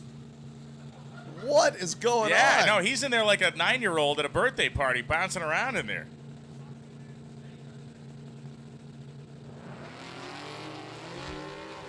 And then he hangs out for 0.8 of a second before he leaves.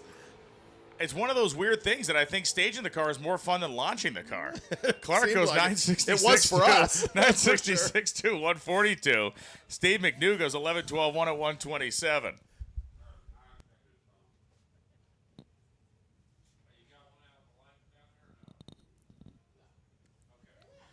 Brian checking the feed to see if his joke landed or not. No, I'm looking at their comments at LS Toyota. People asking if they can show up tomorrow at 131 in Mile. I don't know if they're trying to recruit help. You can show up and spectate. You cannot show up and race. We do not take day-by-day entries. Wes Kawaja right side, 07 Corvette, and Rich Hilly in the Blackwing Cadillac. Caddy goes 1171.8, 121. The Vet, 1248, 110. The lanes are open for D Group. D Group lanes are open.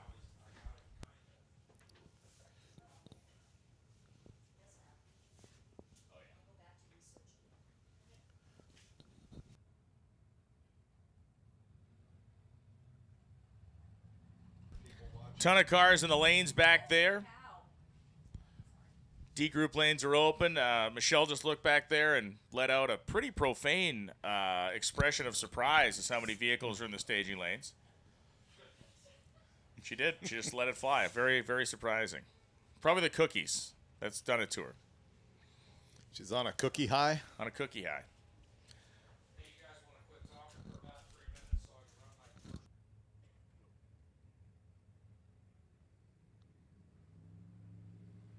Get the best racing features with MSD's Ultra 6AL and Ultra 6AL Plus, and an all-new MSD mobile app for configuring your ignition. Completely redesigned, all in a smaller package. Find out more about MSD's latest products at Holley.com. Now customers can save up to $140 when you purchase an MSD Pro-Built Ignition Bundle. These packages include a Pro-Built distributor, new Ultra 6AL ignition box, plus a Blaster 2 coil. Your complete ignition upgrade is one click away. Visit MSDignition.com for all the details.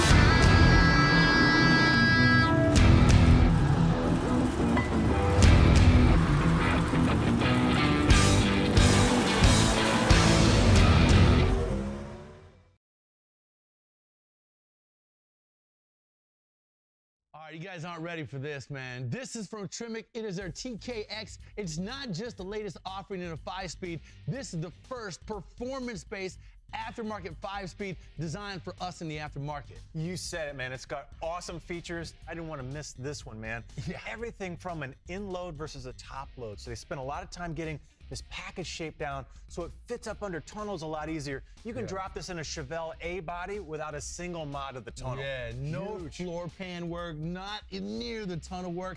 And look at all the features it has, man.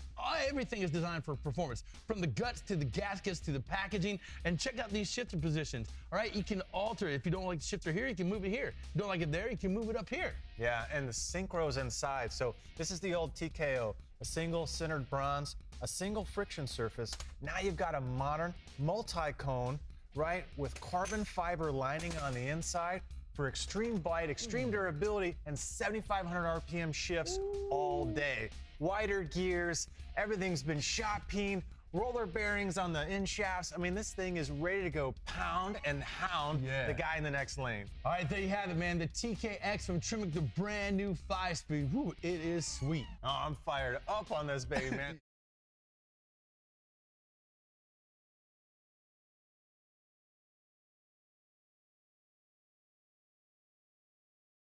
What does it mean to be built with Summit? It means turning some rust into rolling artwork. Built with Summit means you're making something that was already fast, even faster. It means that your project will be on the road or track long after you've bolted it together. And Built with Summit means you're doing it with in-stock parts, fast shipping, expert advice, and the best prices. Summit Racing Equipment. Let's build it together. SummitRacing.com. Since 1963, the name Mickey Thompson has been synonymous with pushing boundaries and gaining traction where others dare not venture. Mickey Thompson Tires and Wheels.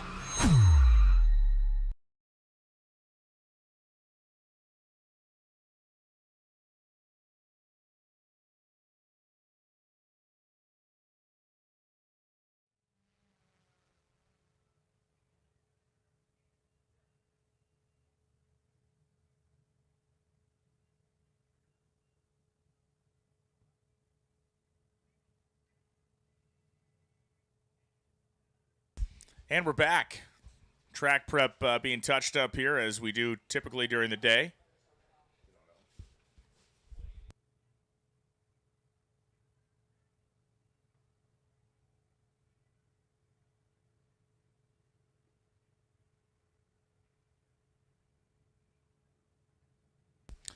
And so we do that to just maintain even traction as best we can throughout the day, obviously with temperature changes and things and all the traffic we send down it.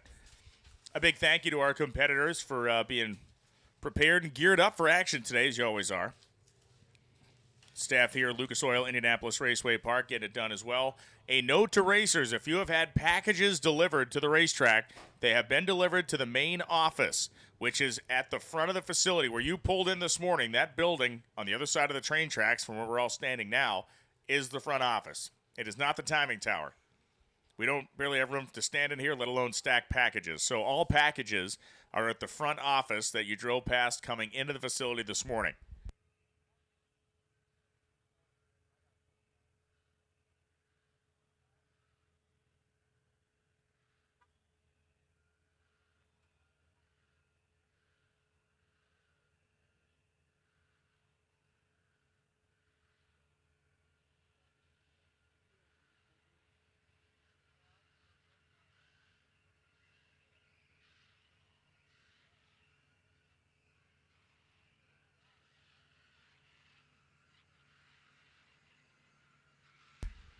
Kevin Smith coming in from the top rope in the comments.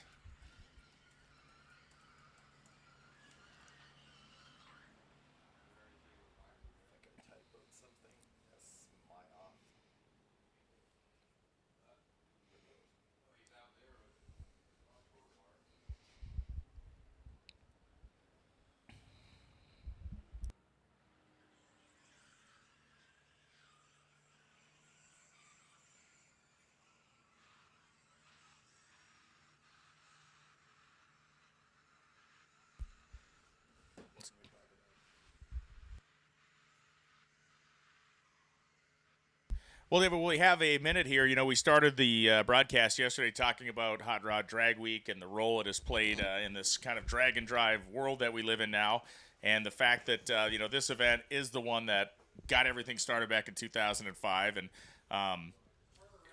we talk about some of the people that have had a big outsized influence on it that have gone on to do big and great things. This thing has really helped launch some people's careers, whether they're engine builders that got recognition, whether they're chassis builders that got more recognition from coming out here. And Jeff Lutz. Yeah. Moving on to Street Outlaws. He gives a lot of credit to just the notoriety that he got through Hot Rod in helping him get there. As a matter of fact, we did the Hot Rod Pod podcast in Las Vegas and talked to him about exactly that. Yeah, he was a bricklayer. You know, and these are the neat thing. If you've not watched the Hot Rod Pod, you need to do that. The Hot Rod Podcast, we've made 8 to 10 episodes. It's been really good. But, you know, talking to Lutz, you don't realize, at least I didn't, that this guy was a tradesman. He was a bricklayer that raced cars on the side and had a good ability to work with his hands, and eventually decides to just throw away the bricks and pick up a welder and start to do his own stuff. And it's very cool. I think KJ is down there in the racetrack, and I think KJ's got something to say. Oh, we're sending our man down. Okay, so it'll be one moment. We'll get down to KJ Jones. But, and again, this isn't to say that Jeff Lutz would not have been a successful racer without Drag Week, nor would we can say the same thing, but Larry Larson is much the same thing. As good as Larry Larson is, as much as he's accomplished and done, he will tell you, hey, listen, this helped me. This was a shot in the arm for me. He was building great stuff and doing great things, but his chassis shop then became that much better known from what he did in the Nova. Hot Rod brings reach, always has. It has put people on the map since 1948. And I don't say that as if I did anything. I always say Hot Rod as the brand is the power. It depends on the people who are working there, and they can definitely influence that. But Hot Rod as a brand is still a massive entity in the aftermarket world. No, it really is. And so the the number of people that have run Drag Week, and we always, in the earlier years, we would be shocked by the amount of times like professional racers or crew people would be into this, because we always just think everybody's in their own bubble. But, you know, Larry Dixon's proof. Richie Crampton's out here this weekend. He's proof. And the crew guys, now they're all on the road. We're racing in Charlotte this week in French, so that the town of Brownsburg is pretty well devoid of pro team crew guys this week. But they would come out in droves when they were home.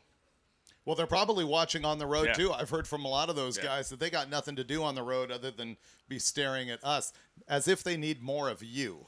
I know. That's a problem. Yeah. It's this that they're going for. Yeah, I'm sure that's exactly what they tell you as well. So for Drag and Drive events, we've talked about the fact that there are 40 of these things now, or more than 40 of them globally. And when we say globally, there's, obviously through Europe, multiples in Australia, Western Canada, all throughout the United States. There are some that are small, just regional events that last a weekend. There are some like the one that Harry Haig founded down in the Hard Ass 1000. Hard Ass 1000. You know, that's a true crazy test. Obviously, Tom Bailey has his series of events he puts on in various shapes, sizes, and lengths.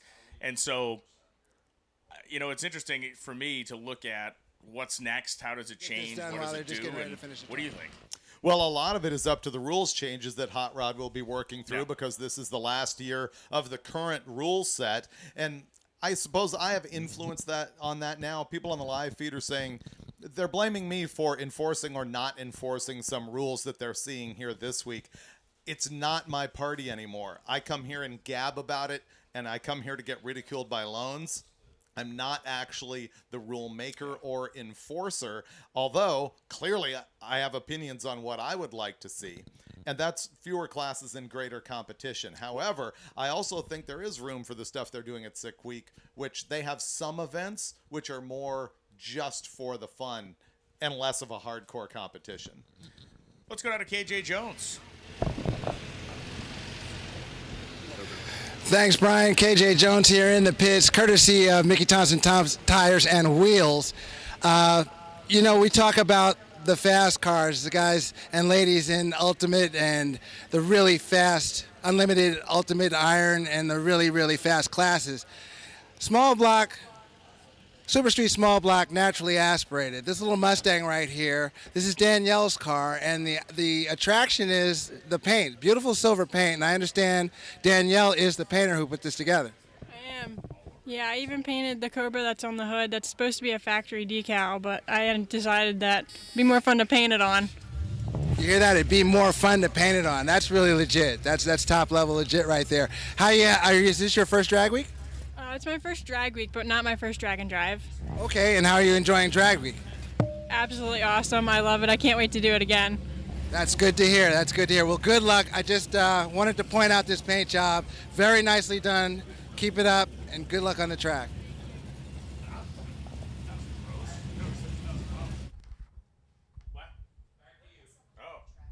Hello, we're back. We are here. Richard Hilly and Wes Kawaja were the last two cars down the racetrack. As we now move into our next phase here, it appears we got our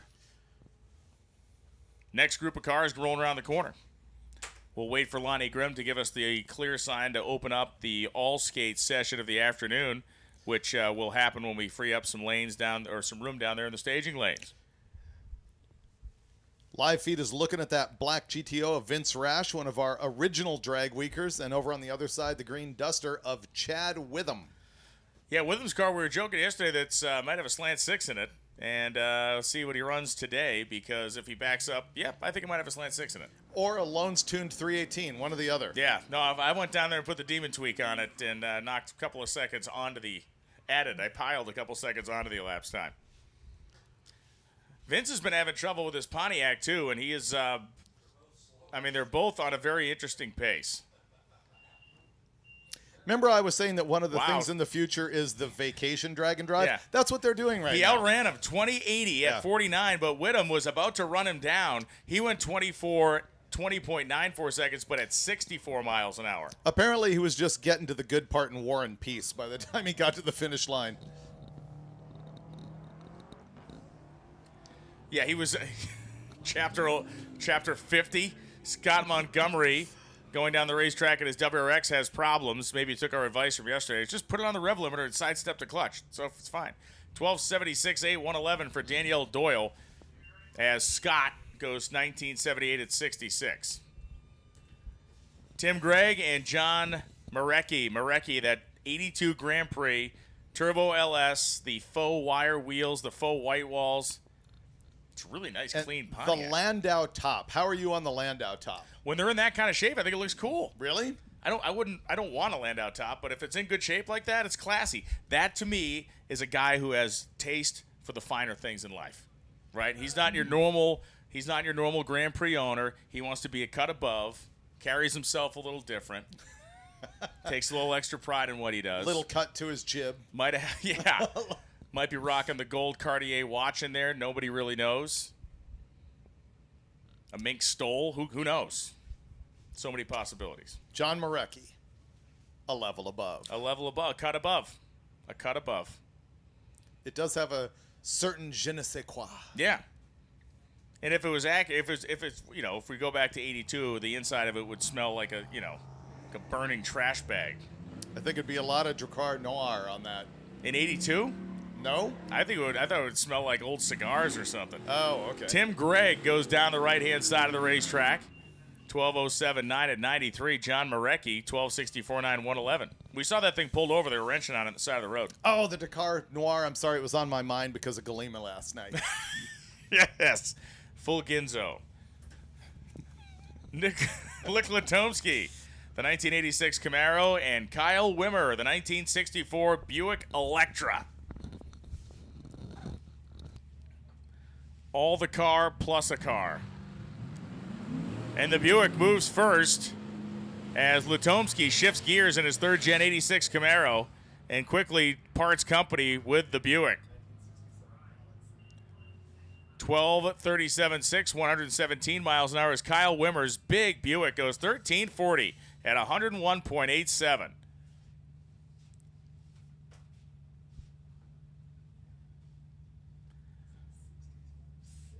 The Galaxy now rolling up on the right side. Doug Elkins, I believe it is a 66 Galaxy, as Dan Chandler, the 1980 GMC Jimmy. Wasn't it 66 when Junior Johnson made the famous Banana Galaxy? Yeah, I think so. Yeah. And yeah, I confirmed that is a 66 Galaxy. I think we might have called it a 65 yesterday. Chandler goes 1177 in his Blazer, GMC Jimmy as it is, 117 miles an hour, and Elkins in the Galaxy goes 1505 at 91. Mason Miller and Rick Branson.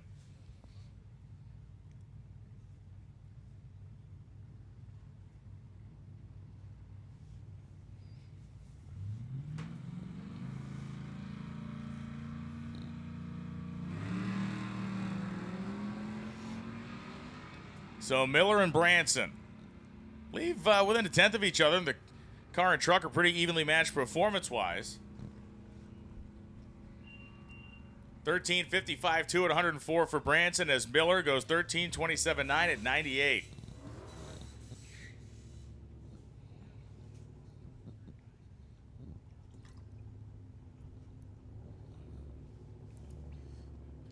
Tom List and Harry Skozik.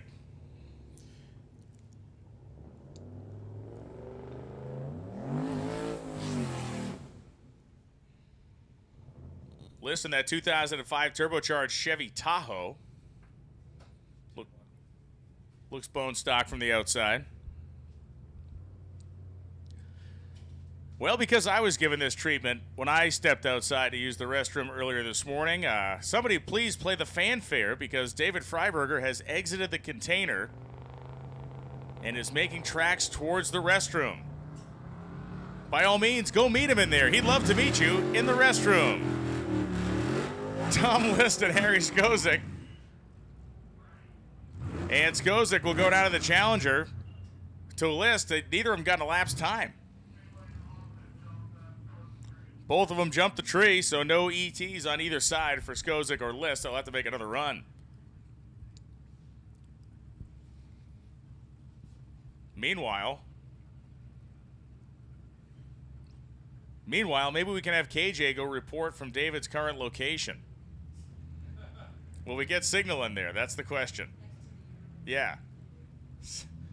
Sounds like there's running water. Sean Royce left side and the Buick, or rather the Jeep. On the right side is the Dodge Dart.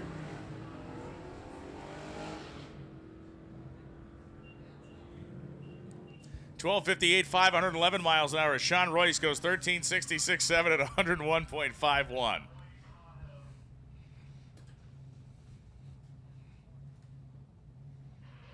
The extended cab Dodge Dakota truck, really neat little machine over there, and the Mustang right-hand side, strange side of the racetrack, has the 93 Cobra wing on the back of it. Terry Norris Ryan Buchel, the 96 Dodge Dakota, with a stick in it. Buchel pretty snappy with the old gear changes out there as well. And Ryan Buchel goes 12:04.1, 116 as Troy Norris goes 13:65.3 at 102.23 miles an hour. The GTO judge, right-hand side.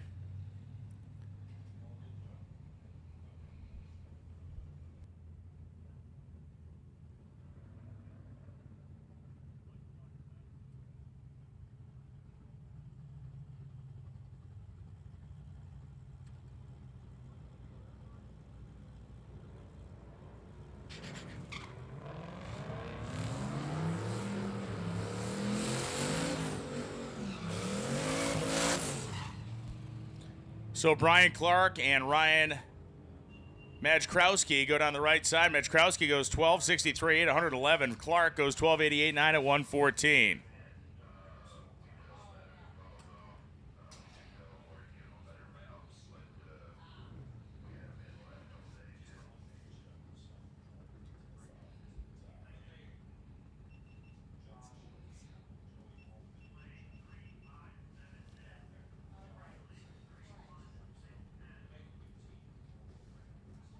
So Kylie Hawley and Brian Hosner coming up now.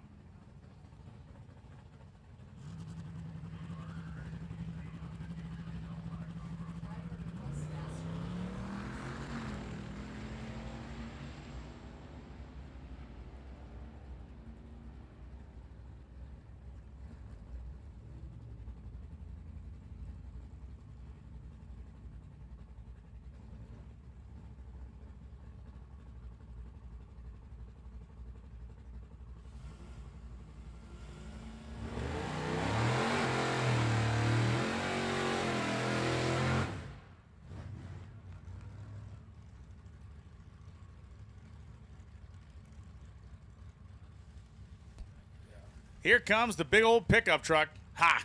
I was right. I was right. It has a factory Dana 60 in it. Thank you. Thank you for the verification of my correctness on the back of your awesome pickup truck, Mark. Counts the 1969 GMC 2500. Aha! Brian Decker, the 1983 Chevy C10. So counts yesterday, the truck, went pretty hard for the first 330 feet, then had a problem. We'll see what he does here.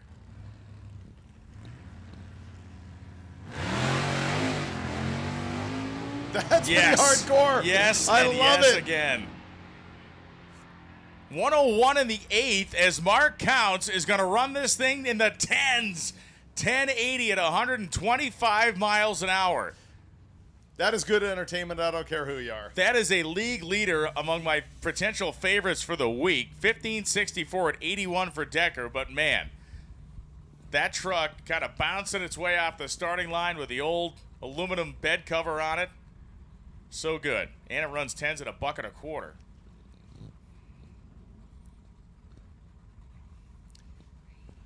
Guy on the chat asks an interesting question. How many cars worldwide are participating in a drag and drive right now, this week? I think it's only us and Rocky Mountain Race Week, but if you look at a month, it's got to be 1,000 in the summer. Yeah. Mike Whitney and Allison Jenks going down the racetrack. Whitney goes the 13:09.5 Jenks goes 14:63.5 at 94 miles an hour.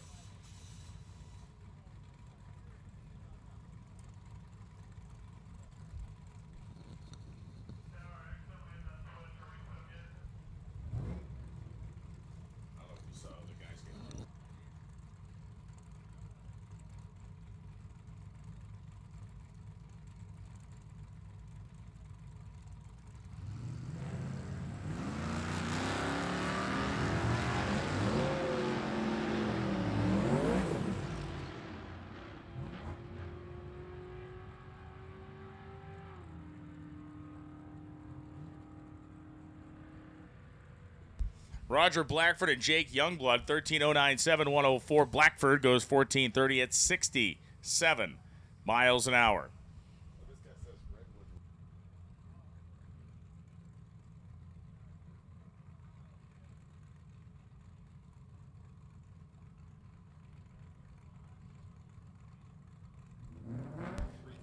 Craig Douglas and Mike Snook. Yeah, it's probably between 700 and 900 cars on drag and drive events simultaneously, which, if you do the math, is 10% of the cars in the whole United States. Right?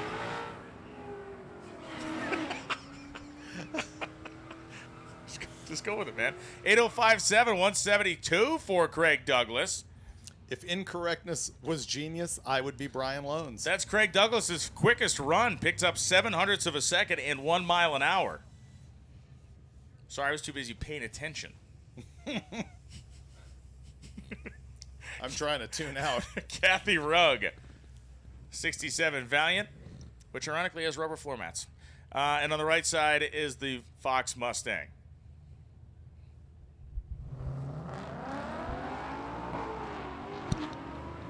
This guy advises it'd be way better if Finnegan was announcing and I was racing.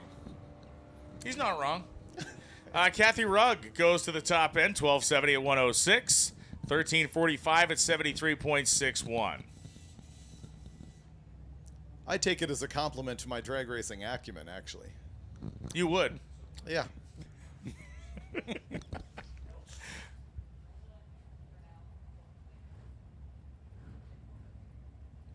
Digging this Chevelle over here, it's Dave Brock, 1970 Malibu. Glenn Reese, 2013 Ford Mustang.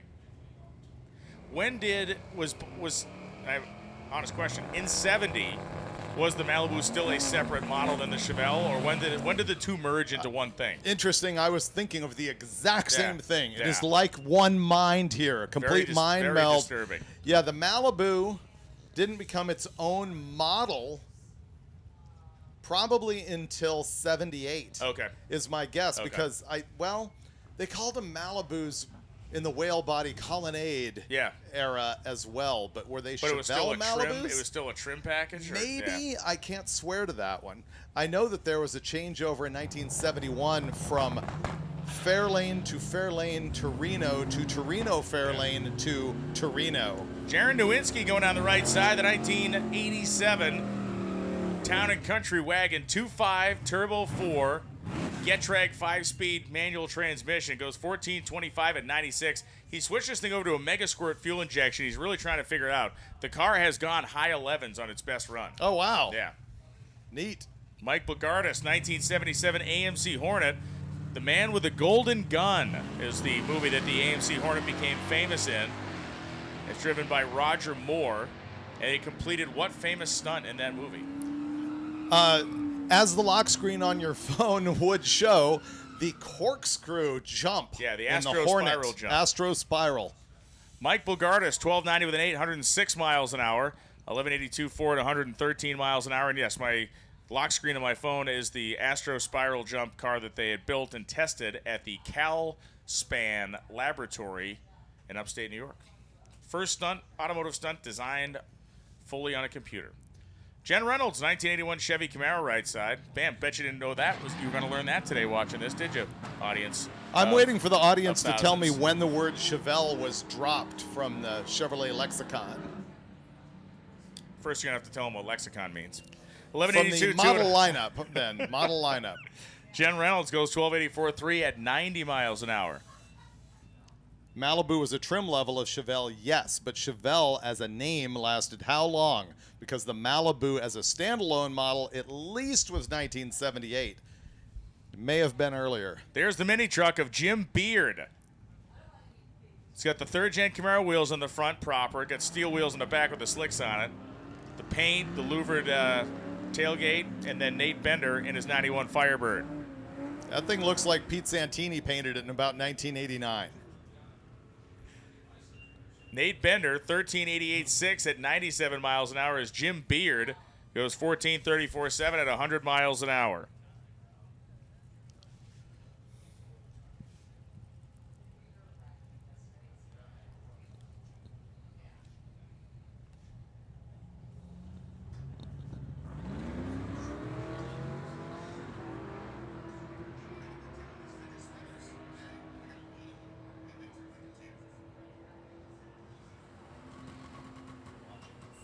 It just popped in.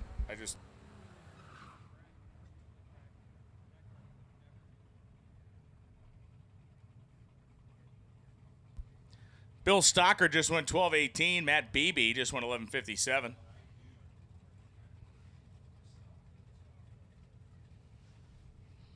Dave Hagood and James Van Bollius.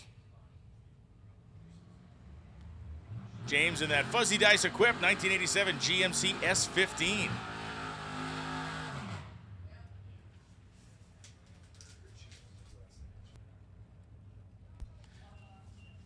Dave Hagood goes 1380 with a 4 at 105 as the S15 goes 1599.7 at 70 miles an hour. Chevrolet Caprice rolling up here, the cop car on the right-hand side. Now, those are cool. They are cool. I dig that. We also had a Charger cop car on the Roadkill Garage show recently. That was a lot of fun. But I'm thinking the Caprice outruns it. I think so, too. 6-liter in these. 5.7 in the Mopars. And the one we had was 2008. Oh, really? Before they got really good. Did it have the self-removing valve seats in the head? Not while we were driving it, Okay. although Dulcich always challenges that scenario. 1277.5, 105 miles an hour for Cole Poncelet in the 78 Camaro. Corey Rusak in the Caprice goes 1250 at 110.72. Rod Klaus and Justin Dean. I have a question regarding your illustrious career via Roadkill. Was it a moment where you knew that you were probably doing the wrong thing when you took a Viper around a dirt bike course? Oh, I have a lengthy story about that. Yeah, I know. I will tell it when we've got a little bit of a break. Okay, good. I just didn't know if that felt like a bad idea at the time as well. Justin Dean, the 99 Firebird. The 65 Mustang on the left as Dean goes 1187, 123. Klaus goes 15006 at 86. Short version, when we did the episode of Roadkill where we thrashed on a brand new Challenger and Charger and Viper, that was one of two things that Dodge wanted us to do when they were sponsoring the show. They sponsored us for, I don't know, 3 or 4 years. People think that they really dictated the content. Only in the case of 2 episodes did they strongly request, if not require, that we do something. And in that situation, we told them we wanted to thrash on the cars. The day we were going to take them on a motocross track, I called. And I won't mention the super high up the ladder guy who I spoke to. I was like, to be clear, here's what's about to happen. And I told him, and he was like, just keep it to a minimum. And the problem is we didn't. And we trashed those cars hard. And long story short, the company ended up buying them all. Randy Kenny and Kyle Sherman going down the racetrack right now. Sherman goes 13-19. Kenny goes 14-15.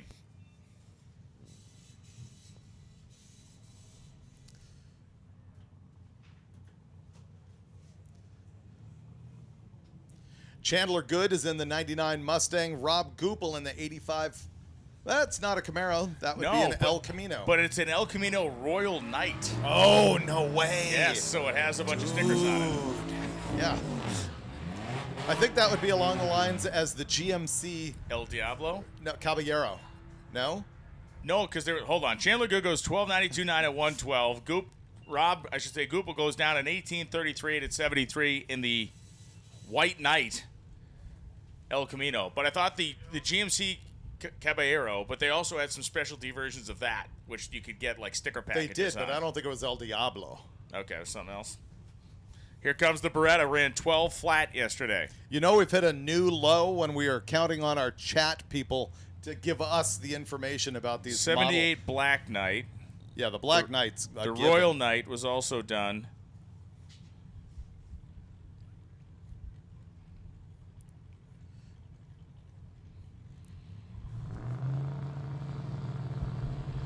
John Chamorro, the 1996 Beretta. The V6, working hard, getting sprayed hard as Matt Kelly in the 77 C10 looks over and says, "What are you doing over here?" As the Beretta goes at a 12.10 at 102 miles an hour, runs within a tenth of what it did yesterday. Still in love with that car. Matt Kelly goes 12.39.5 at 108.40 miles an hour. Yes, it is the GMC Diablo. Ah, okay, Wow. Diablo. Because the Dodge Demon sold so well, they thought Yeah. they would just go there. And they did validate me, Brian. 1977 is the last year of the Chevelle, according to the chat on YouTube. Well, listen, they validated you and me right there. Right, That was a and then- double validation. Then it became the Malibu after that. Andrew Wamsley carrying Nisheim. Nisheim, the 2013 Grabber Blue Mustang. Andrew Wamsley's car tugging along there at 67 at the 8th. As Nisheim goes 1268, 107. Wamsley goes 1641 at 87. Are you really tugging along at 67 to the 8th? Yes. Tugboating? Yes. Tugboating. Yes. That's the reference? Got it. Brian Robinson and Scott Carlson. I like the 64 Polara. Yeah, we're both in on that one. That's actually my favorite of the early B bodies, although it's hard to argue with the 64 Belvedere. 65 Coronet for me, man. No. Flat nose? Love them. Don't dig it. I think they're cool. Scott Carlson, 1265.3 at 106. Robinson, 1361.4 at 114. Jason English, the 88 Dakota, the license to kill truck. Former bug zapper machine. Trevor Miller, 81 Camaro. This DeSoto actually has a Dodge small block in it. Keep it in the family.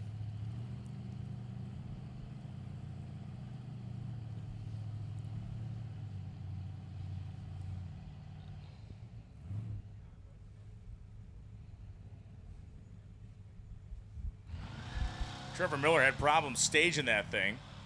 Jason English needs to plead his case on his reaction time penalty because he was simply being courteous to let Miller stage.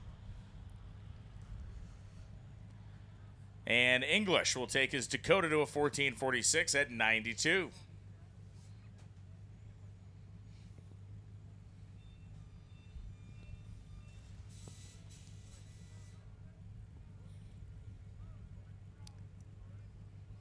Well, this is pretty cool. They're actually explaining to him how to stage, I think.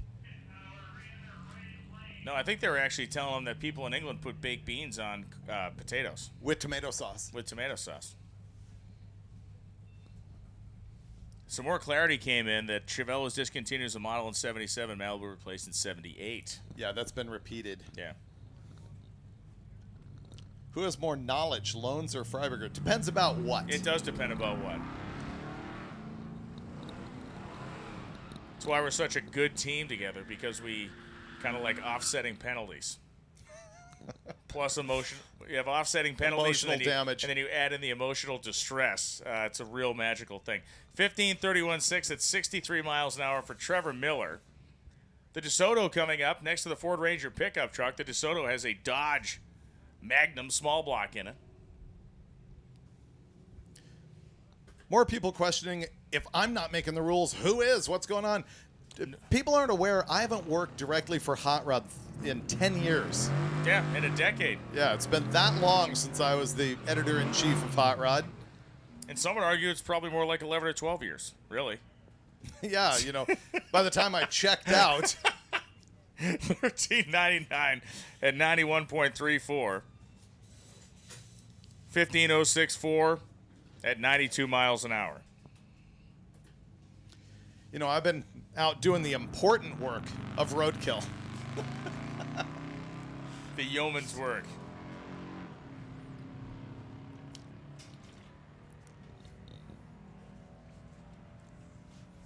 I'm starting to come around to the C bodies, especially when they go 1360 at 103. It's not too bad out of that 66 Fury, and the left-hand side went 1601 at 85 miles an hour. I always like it when in a quarter mile you achieve a mile an hour that you could do on an on-ramp. Here comes the Pontiac, the GTP from yesterday, which I believe has been turbocharged, judging by the hole cut in the hood. And Jake Knopfsinger, the 1967 Le Mans, is Kyle Osborne in the 02 Grand Prix. I mean, Grand Prix and Le Mans. Grand Prix. A big prix. Knopfsinger shifting his own gears as Osborne takes the front-wheel driver down to a 1292 at 112 miles an hour. It's a cool car. Knopfsinger goes 1598.1 at 90.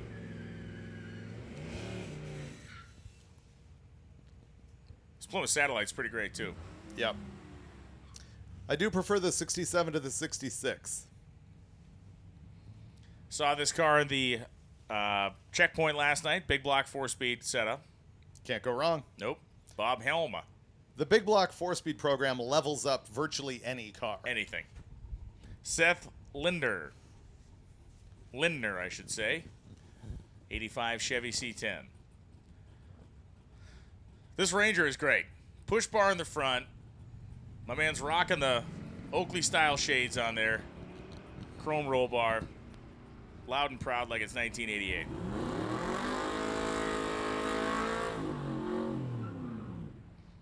For Bob Helm, his Plymouth will outpace Lindner's truck. 14:41 beats an 18:13. Coming up the 1 o'clock hour, Lonnie Grimm, if you can hear me, if you can give us a text update on what your proposed timing is for lane management and or all-run session and or all that stuff.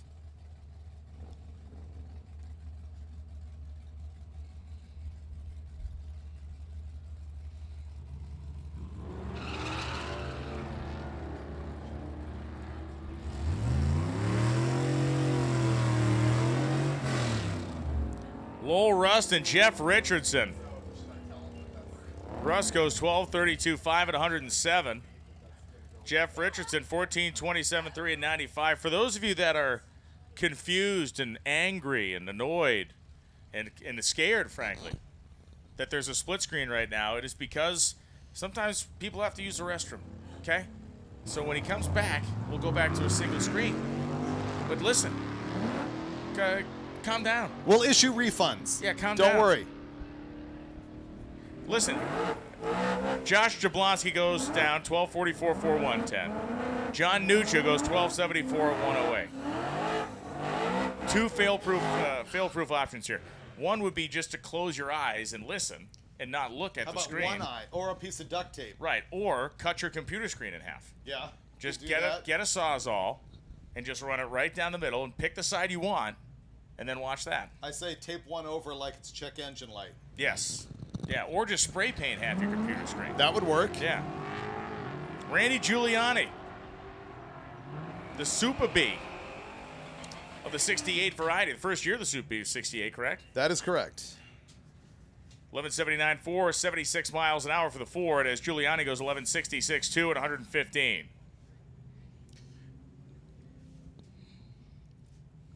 Ready for a good story? Who's going to tell it? Did you want me to hand you my phone? Hey, You can read the text yourself. Go for it. All right, Richie Crampton was here today. Top Fuel driver who actually won Indy right here, as well as a number of other races. Yeah, he won the 50th 50th Gainesville race too. Yeah. Yep. Was he driving for Connie at the time Yep. he won U.S. Nationals? Both. Okay. I don't know. I don't think so. He might have been driving for Morgan Lucas. That's what time. I think. Yeah. Anyway, I invited him out here, styled him with tickets, which he appreciated. And then he returned the favor this way. He says, I was lurking around the track and a guy approached me and Rick from Gear Vendors looking for a Power Glide. We saw that. It was Michael Mayone. He's got that white Fox body. And Richie ran home, grabbed his brand new high-dollar FTI Glide out of his Nova, drove it back here, and they're going to install it in that car. So hopefully that thing takes him through the rest of drag week. That's a super cool move right there. And it's the type of thing that we see every year, all week long, the generosity of people to keep drag weekers going. It's absolutely fantastic. Of course, one of the big things that keeps drag weekers going are Gear Vendors Overdrives. Rick Johnson is here on the property. We'll be here all week following the tour as he has done so many years as a major supporter of Hot Rod Magazine Drag Week and so many other drag and drive events. If you have not investigated a Gear Vendors for your drag and drive car, or frankly any high-performance car that you operate, you really need to do that. Stop by and talk to Rick here. The benefits of the Gear Vendors Overdrive are many, and they are performance-based, and they are economy-based, and they are automobile usage fun-based as well. Everybody loves their car, as ragged edge as it may be, but nobody loves their car when they can't actually go out and use it and have fun with it.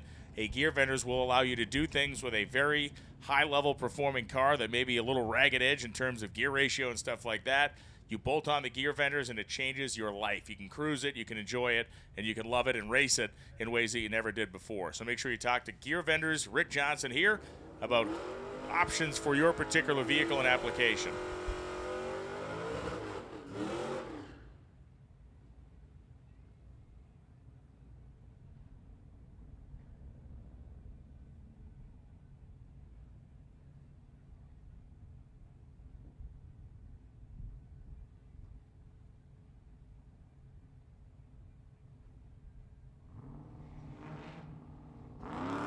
So Vince Rash, thanks for reaching out.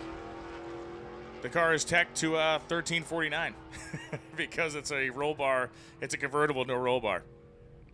Ah, I see. He said car's running good, everything's fine. He's out here having a blast.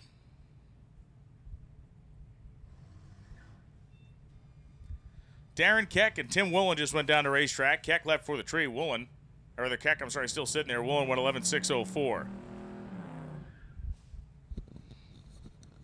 Why is Drag Week the actual epicenter of leaving before the tree is activated?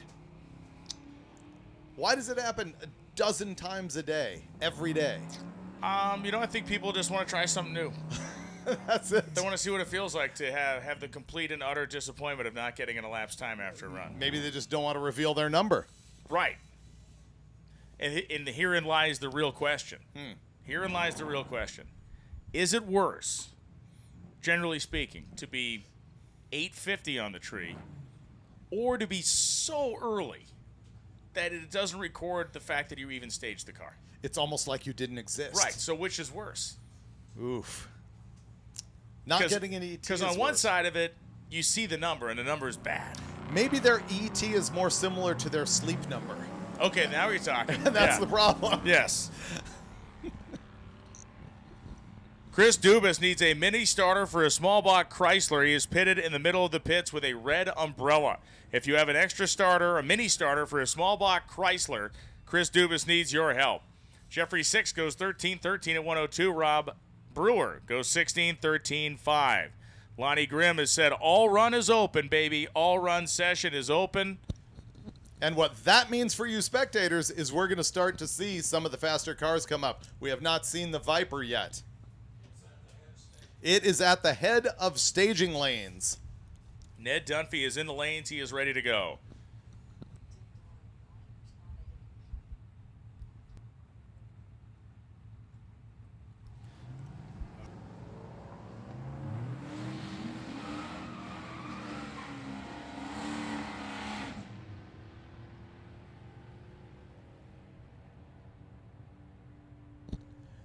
Trevor Slusser, 12:20 in the Chevelle. Kayla Frenette, 14:68 at just 88 miles an hour.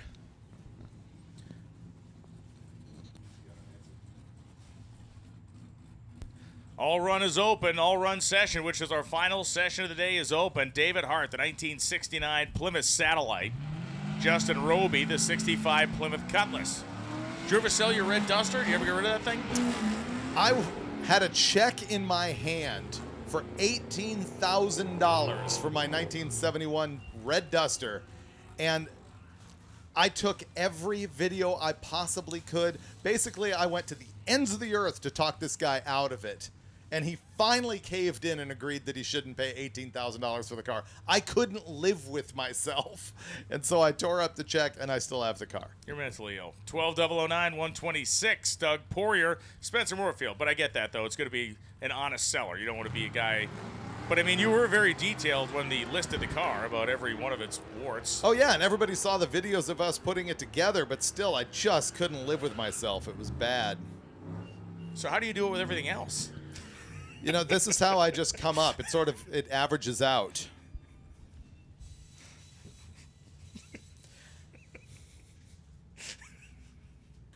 You kill you. Kevin Robinson and Jeffrey Good. Oh, man.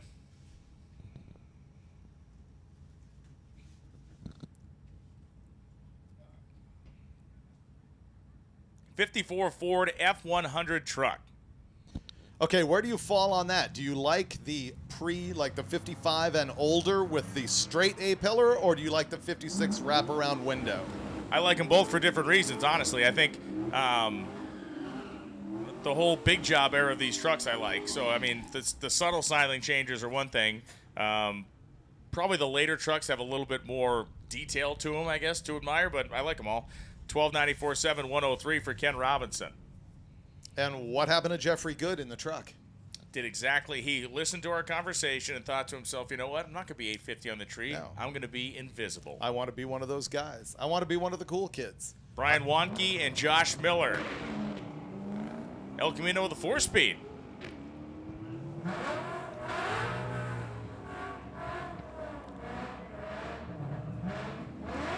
Wonky goes across the finish line, 12:40, 107.95. Josh Miller goes 13.89, 8 at 98. I got something I want to ask you. What is the highest revving engine you've ever built? I have an 8,000 RPM big blocks. I have an 8,000 RPM 327 or 320 or 331 Chevy. That's about it. $8 grand. Just curious. Yeah. I mean, because most of the stuff you build is usable. That's, again, those really high-strung engines, of course, have a very tight window to make power in, but I was just curious about that. It's strange. When I was doing Engine Masters or even in the magazine days and up till now, people say, I want to see a 10,000 RPM engine. I want to see 9,000 RPM, but I want to see it cheap. Okay, there's no reason to build an engine with a goal of RPM if you don't have a cylinder head to support it. Which costs money. And which costs money because a 23-degree head is not going to tend to like 10,000 RPM, even on something like a 327. So you're just flailing at that point for the sake of having RPM. 12:23.9 at just 79 miles an hour. Pickup truck was on the brakes going across the stripe. Robert Ayers goes 12:65 at 107. I think people also don't realize that a 10,000 RPM engine is not a cruise-around engine. No, it's useless until, what, useless 7,500? Until 7,500. Yeah. Useless. Makes no torque. Blake Ayers and Grank Porco coming up. You and I, among our many daily discussions, have been having a little bit of a dive into the first tunnel ram. Yeah, we did. Actually, let me make one more point about RPM, which is the great thing about RPM is that RPM is displacement. As Blake Ayers goes down 1198 in the left, Frank Porco 1274 on the right-hand side. The more RPM you have, the more air you are displacing in a given amount of time, and therefore it is like having cubic inches. That's why you can make 1,000 horsepower with a 358 cubic inch engine. All you have to do is run the thing high enough. Look at a Pro Stock motor. Those things or a NASCAR engine. Or NASCAR. They tickle, used to tickle the upside of 10,000 RPM.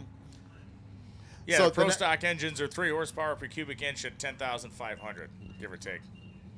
Chris Hosner going down to that big 1972 Vista Cruiser, runs 15:43 at 87 miles an hour.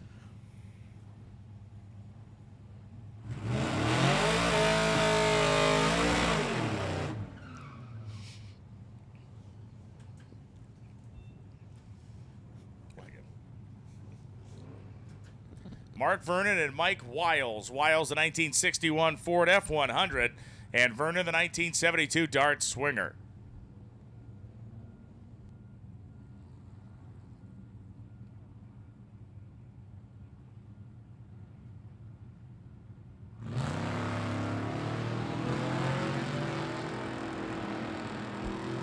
So Vernon and Wiles. Pickup truck really wailing away down there. And the Strange Engineering side, up at a 1380 at 87.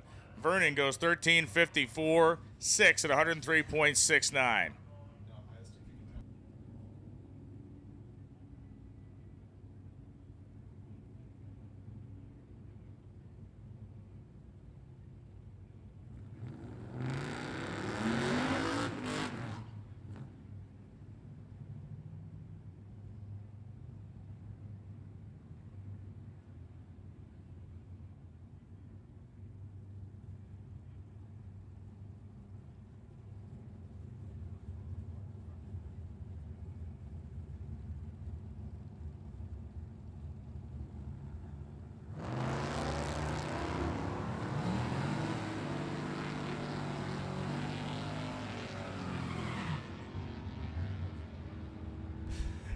Andy Tagg and Mike Bennett. 1197, 711 miles an hour as Andy Tagg goes 1325.3 at 102.63. All run lanes are open.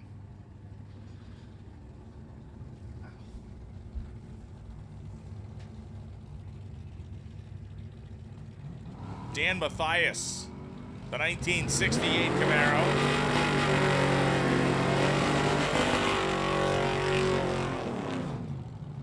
Fifth-gen Camaro on the Sox and Martin side of the racetrack in bright yellow. Runs at 1377, 104. Mathias goes 1208, 111.40.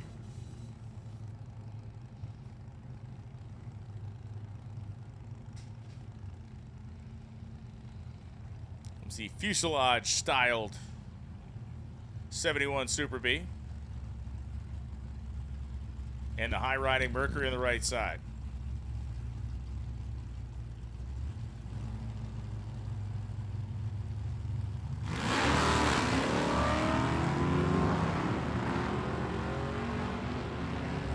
And trouble for the Super B was out first, and then was struggled along here at the 8th mile. Matt Lewis going 13.74 at 99 as Dallas Shelton in the Super B goes 17.63, 7 at 66. This is kind of cool little grudge race between these two racers. They're going heads up to the finish line. No money on the line, but certainly some personal pride. KJ Jones is putting his money on the Firebird over there. And Rob Levens, the 1965 Chevy 2. A red light start. That's it. It's over. KJ, pay up. 001 red. Which in terms of drag week is like hitting the lottery. It's pink. This Levens goes 11.803 at 114 miles an hour. And 11.94 at 107 for the red lighting Pontiac.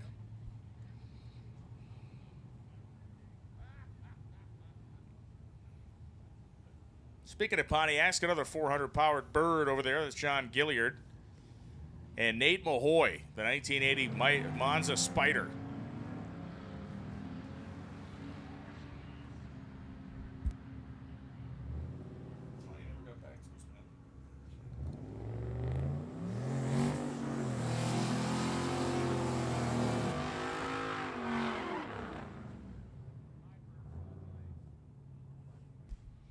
Gilliard goes 13.89.7 at 99. Nate Mahoy goes 13.051 at 106.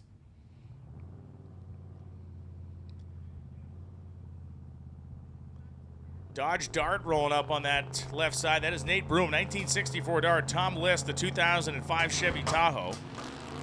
One of the weird facts about the Dodge Dart a lot of people fail to realize is that in the early days of the Trans Am series, Dodge Darts were not only good, they won a lot of stuff. They were baby grands. Yeah. Right? Well, this was they had the Baby Grand NASCAR Baby Grand Series, but the Trans Am Series was was SCCA. Yeah, the very early ones before the classic era everyone Right. remembers with the 69 Camaros and AAR Cudas.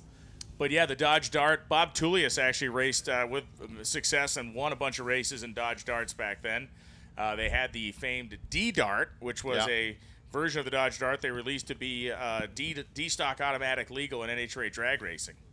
Help me remember the name of the Chrysler engineer who drove the Valiants in rally racing at the time. Oh, boy. East African Safari, stuff like that. I don't know.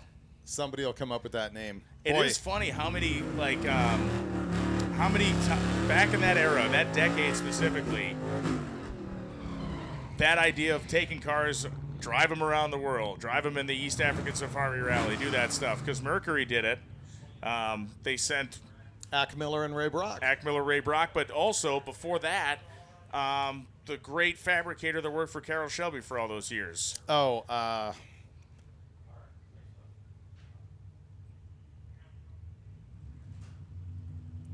oh, man. I'm dying here. I am dying, and I'm actually thinking of the fabricator who built Big Ole. And he worked for Dan Gurney. He worked for all these guys. Lanes will close at 2 p.m., ladies and gentlemen. That is 43 minutes from now. The lanes will close at 2 p.m. Remington. Phil Remington. Boom. Mercury sent Phil Remington, another guy around the world in a Mercury one year. Then they did the same thing, I guess, with Brock and Miller. And, yeah, it's wild. Harry Skozik goes 12.76.3, 110, 12.066, 114 across the racetrack.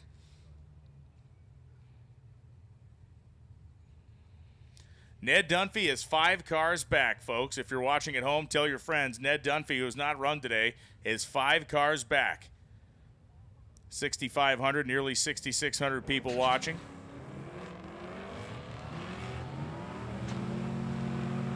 Brian Clark, Ryan Maturowski, and Clark goes 13.091 at 113 miles an hour. Maturowski coasting his Pontiac to an 18.86.9 at 47. If the drag racing engineers were the Ram Chargers, what was the rally engineer guys program called? I'm trying to find One car back.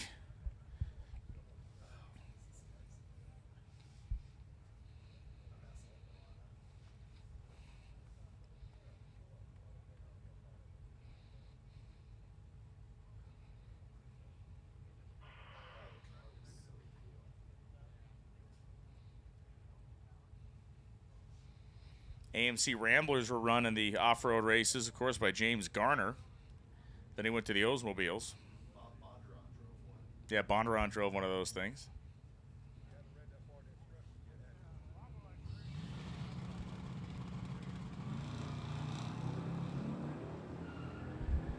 Ray Hageman and Kylie Hawley. Hawley the 73 Plymouth Duster. Hageman the 1969 Mustang. And the Mustang, the quicker of the two, 13.09 at 100 miles an hour for Hageman. Hawley goes 14.12 at 89. Strange engineering side.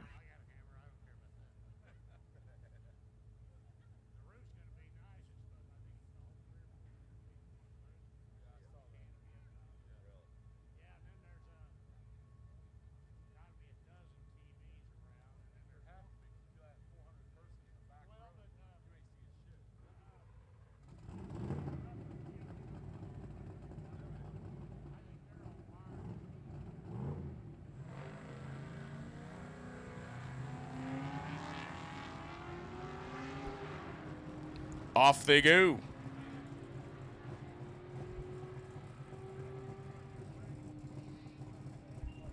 Jake Youngblood goes 12.96, 304 miles an hour as Allison Jenks goes 14.74.7 at 93 miles an hour.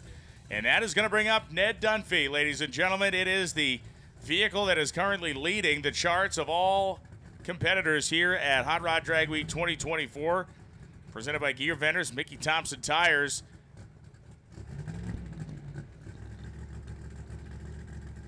Dunphy ran 6.19 and 2.47 yesterday. Nice burnout, nice clean sounding burnout as well. They replaced the lifter today, which is frankly almost regular maintenance in a car like this at this point. Just got to hope that that cam lobe isn't too chewed up. Yeah. He came to Drag Week last year and made a pretty good show for himself. Had a major engine backfire at Carolina Dragway, but otherwise for a brand new car at that time, did a nice job for working out the bugs on the road. It is, to me, one of the coolest looking Drag Week cars of all time just because it has the biggest bubbas you can put on the back of it as far as those giant Hoosier slicks. And I just noticed something about it that I had not noted before. There are 5 zoomies coming out of the side as if it's a V10. Yeah, it's a good little play there. I thought it was 4. It kind of tricks your eye. You don't really see that one, for example, in the different lighting. That's pretty cool. Wheelie bar height is set and locked in. This will be a solo pass here for Ned Dunphy.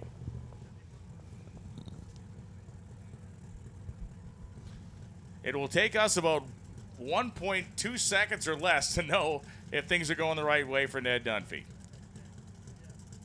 The fact that they didn't try to come out here and run this morning may actually work in their favor. As you can see, a nice groove has been worn into this racetrack. Here we go.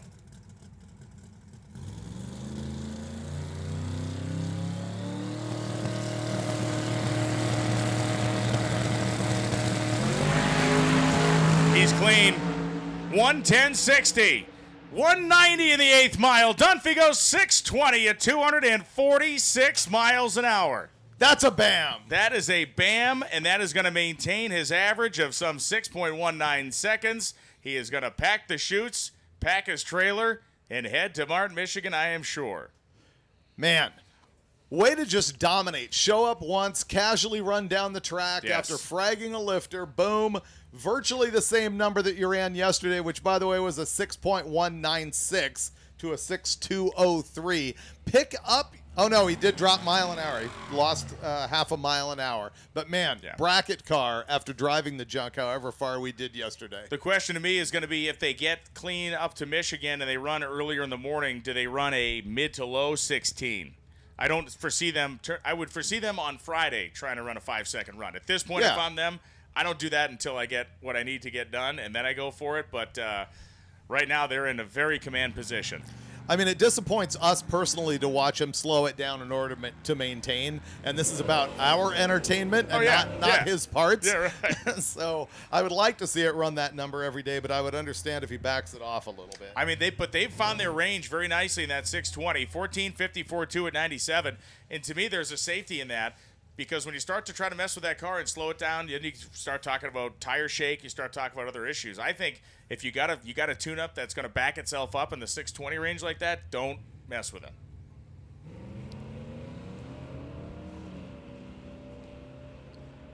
Well done by Ned Dunphy and team. We'll be seeing him up the return road here in a minute or two. Remember, he burned the parachutes off it yesterday. Sometimes stories like that get lost in the performance numbers. 13.96.8 at 93. A 14.37.7 at 91. Lanes will close in 36 minutes. 36 minutes, the lanes will close. There's less booger eating in the comments today. I really like it. Like this guy, has the Viper run? I approve of that message. No Viper yet. There's lots of Hez Finnegan runs. So John Schaub asks, is there anything on Schroeder? The whispers are that they're out. We've not gotten official word on that yet, but we do believe that Dave Schroeder and John Enns have retired from competition or will be doing so. And wrong. The answer on Finnegan is he did come up once, did a massive wheel stand. They've got it dialed back in. He's got to be in lanes right now. Coming back. Spoolin 272 asking, is there any hot chicks in there? Dude, you're in a drag racing chat room on YouTube. I don't know what other worse place you could be to ask that question. The Pontiac and the AMC get themselves to the stripe. 12:19, 115. Mike Bogardus goes 12:66.8, 106 in the AMC.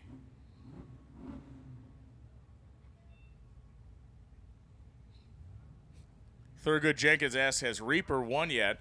James Goad, who was Reaper. David and I were going back and forth the other day talking about Street Outlaws racers who ran Drag Week or attempted to.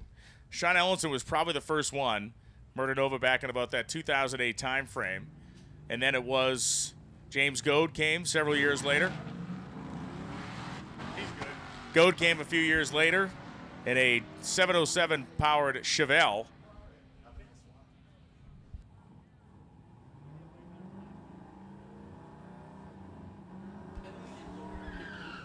Jen Reynolds goes 14.61.7 at 85, 14.53.4 at 43 miles an hour on the opposite side.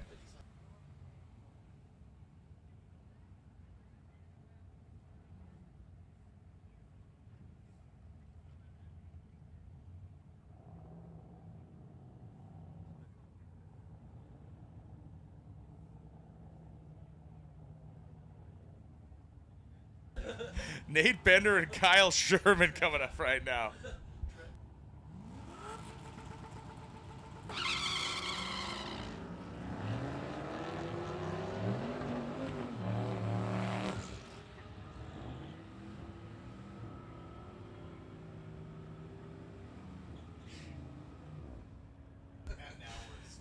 Kyle Sherman, 12:31.12. Nate Bender, 14:07 at 99.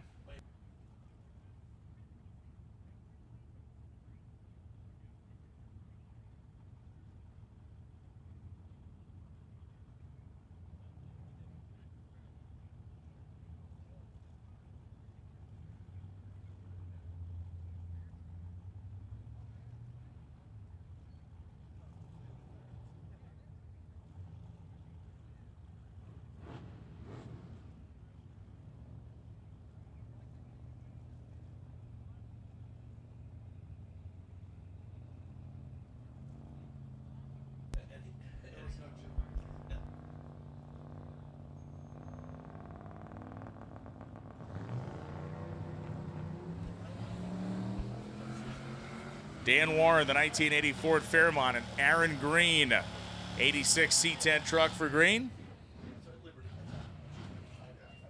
The Green goes 11.70 and 98. Warren goes 12.027, 113.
So a bunch of cars in the lanes here. Just taking a quick moment to touch up the starting line. A little gold dust, a little traction compound being sprayed on it. We'll keep it rolling. We are a half hour away from closing the lanes.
KJ Jones is with Mike Finnegan down in the staging lanes. KJ Jones here in the pits at Hot Rod Drag Week 2024, presented by Gear Vendors Overdrives.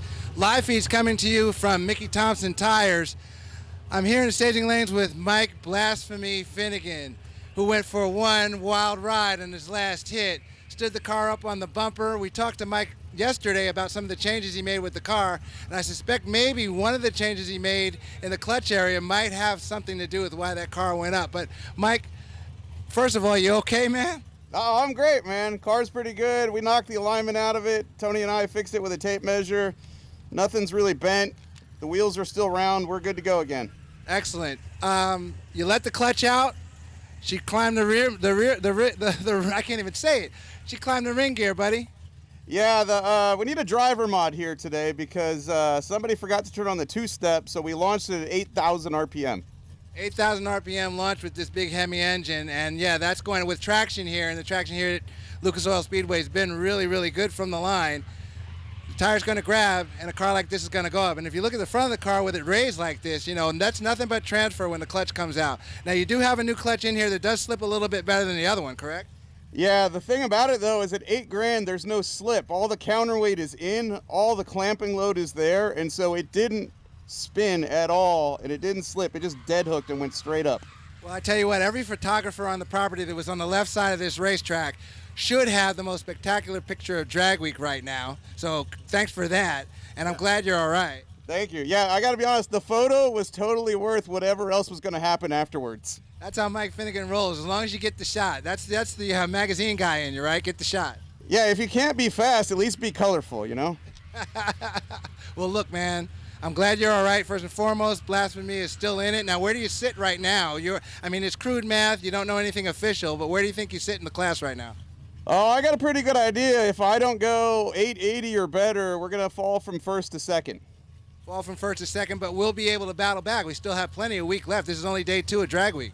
It is, but as you know, the further in you go, the harder it is to lower your average. So we need to make a damn good pass right now. That's absolutely right, and I hope everybody that's watching this live feed heard that. This is really now a game of strategy across all of the classes. You're making your quick runs, you're trying to be the quickest, but so is everybody else, and the way the math moves in Drag Week, it's incredible. It's mind-boggling sometimes, where you think you're in one position, then somebody can come along and by 1,000th of a second put you in the back. So stay tuned. We'll have more from the pits here because we're down for a while, so we're going to find somebody else to talk about. The pit show is coming to you from Mickey Thompson Tires and Wheels. This is KJ. Stand by for more. Thank you, KJ, for that report with Mike Finnegan.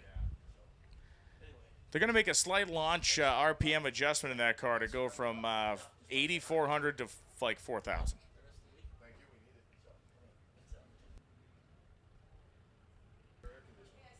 Oftentimes when we do that, it looks like KJ may be setting up with another racer down there. KJ, you in the lanes again? KJ, go ahead. It's all yours. How long are they going to be down? Like, I fucking know. You've been to enough of these. You KJ here in the pits with another Super Street small block power adder competitor, and we were just talking with Mike Finnegan, who's in the gaster class, but we were just talking about the way the math works, the way the numbers flip-flop from lap to lap to lap. And in the Super Street small block power adder class, the math gets frantic almost every lap with every car that goes down the drag strip in this class. Now, you're currently, actually, you were the first car down the track yesterday at Columbus, correct? Yeah, correct. Now, it ran a 49 with a 3. 49 with a 3, which made you say, you know what, I'm in the game. All I got to do is back this up by 7, and I'm perfect. I'm ready to go. How have things gone since that number came up? We had to run 3 more times yesterday and left with a 53.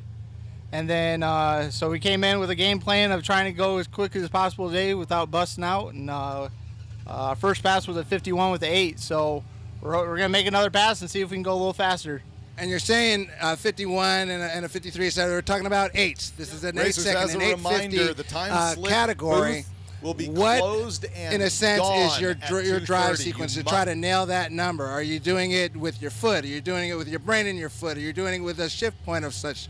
So pretty much we have a trans brake. So we get it on the brake, build boost and stuff, and then bump in. And then as soon as the tree drops, we let go of the button, just hold on for dear life, go straight down the track. So, But what I guess I'm getting at, and for people watching this live feed, how would you dial an 850 car to be consistent, to try to really get in that 51 to 50 range? you have to have a reliable car, and you have to have a lot of passes on it to kind of know what exactly, if certain temperatures in the track and outside temperature, if it all fluctuates throughout the day. So if you have passes for certain temps, then you can dial it in a little quick or a little better to get that perfect 500 pass. So it's almost like, say, an NHRA top fuel tuner or a funny car tuner. They have data. Basically, you work from data. You know what works in this temperature, that temperature, at what track, etc. And you dial the car. You set the car up accordingly. Do you play around with different weights at all, or you keep it one weight?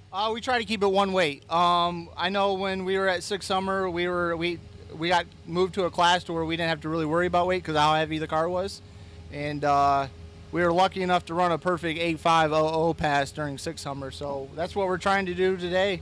See if we can run that perfect number, then it puts us right back into the running. So. And right back in the running, we were talking about it earlier. You were at a 51. So I left yesterday with a 53. 4 people in front of me went an 850 with another number. Yeah, no one went a perfect 8500. So we our first pass today was a 51. I know a couple of the other competitors, they haven't had the greatest day today. So if they if they're on the struggle bus, then it moves us right back into the top 3 or so. That's the way it flips, and we're going to stay tuned to this car. We're staying tuned to all of the cars out here. It's now getting serious. I mean, Drag Week is a serious deal going in, but it's getting more serious as the days progress because you have to use a lot of strategy. You have to count on your car being reliable. We leave here and we go down to Martin, Michigan, and it's one hell of a road trip. Nothing's easy on the highway, as is nothing easy here at the track. So stay tuned for more. KJ in the pitch at Hot Rod Drag Week 2024, presented by Gear Vendors Overdrives. You're watching the live feed that Mickey Thompson took care of, so thank them.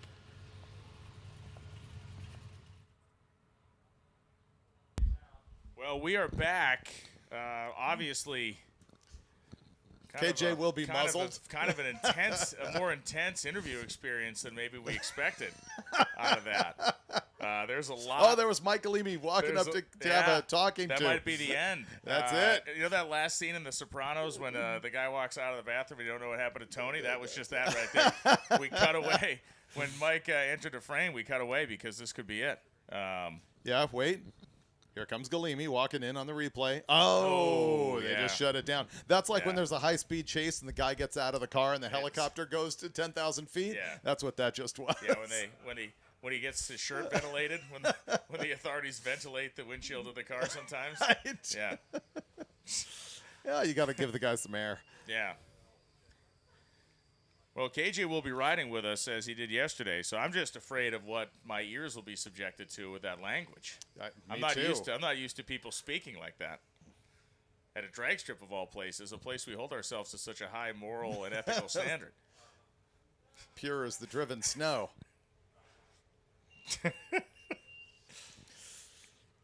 Guy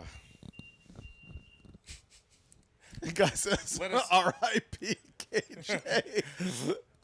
Warren, just let us know when KJ, MF, and Jones has another video.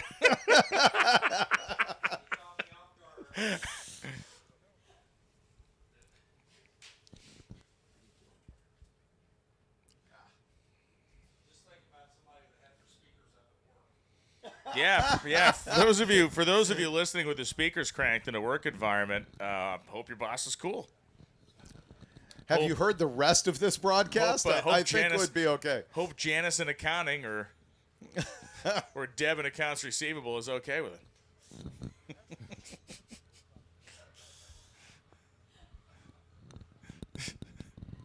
KJ's driving the F-bomb. All right.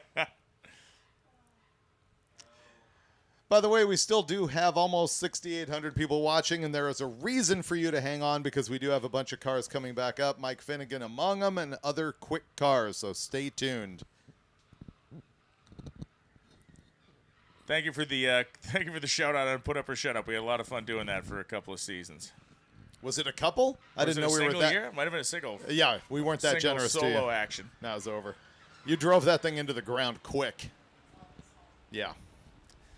No, it actually wasn't quick. It took a long time. I mean, but that was your emotional healing. Right. That was not the show itself. Yeah, the show itself definitely a spiral. Yeah. Deeply scarring. One of the great stories of that show, you were on the grounds for it when we were shooting the very first episodes. And by the way, we're talking about Put Up or Shut Up on MotorTrend, which you can still see on Discovery Plus, starring Brian Loans. You and I were going to do that together. Yes. And they ended up pulling me out of it just because of a volume problem. But go ahead and tell the story. So we were at Dragway 42. They had just reopened the place, had done the racetrack over, and we were shooting 2 episodes at the same time. It was a Gasser episode and Pro Mod episodes. Put up or KJ, shut up. And a Gasser episode and Pro Mod episode. So the Gassers, we had a young guy, 2 Southeast Gassers racers. Of course, one of them was Mr. Stott himself, the guy who founded the thing, Quayne Stott, and that was cool. 4-speed small blocks. The other episode was Ricky Smith versus Stevie Fast Jackson in Pro Mods. And what was the track we were at?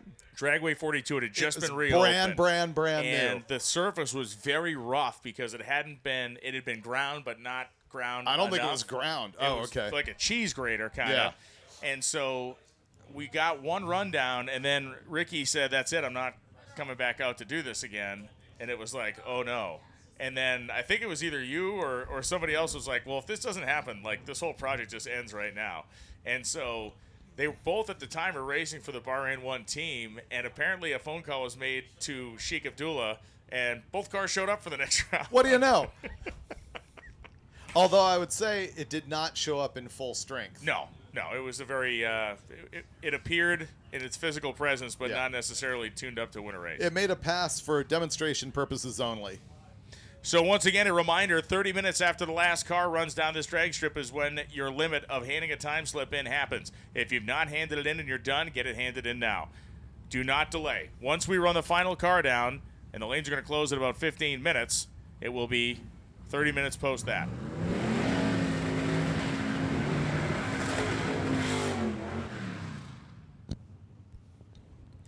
So the Hippies Race Place Mustang of Doug Wyatt and Andrew Slater with this 72 Chevy Vega with a very interesting induction setup on it. It is a small block Chevy blow-through carburetor with an intercooler above the carburetor, twin turbo, 2 entryways into the intercooler. This rules. David Grove came out first time at IRP, and he came out to watch us. That is fantastic. Not watch us, obviously watch the event. Awesome. Micah Wall, I released 2 new Dorkomotive episodes 1 week ago, and I'll be dropping another one today. Dropping another one. Dorkomotive being the audio podcast that I do. Andrew Slater in that turbocharged, blow-through carbureted 72 Vega.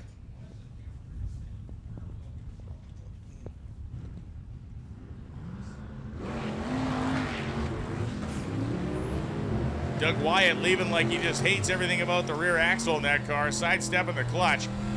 And look at Andrew Slater really making some steam. Pulls the chute, 949, 144 miles an hour. And we have officially entered into the all-run session as the fast stuff has reemerged. Brian Acton among them.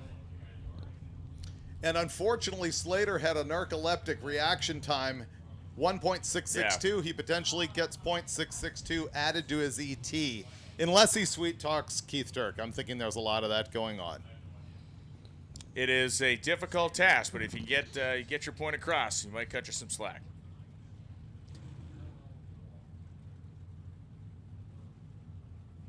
Thank you, Mike Errol.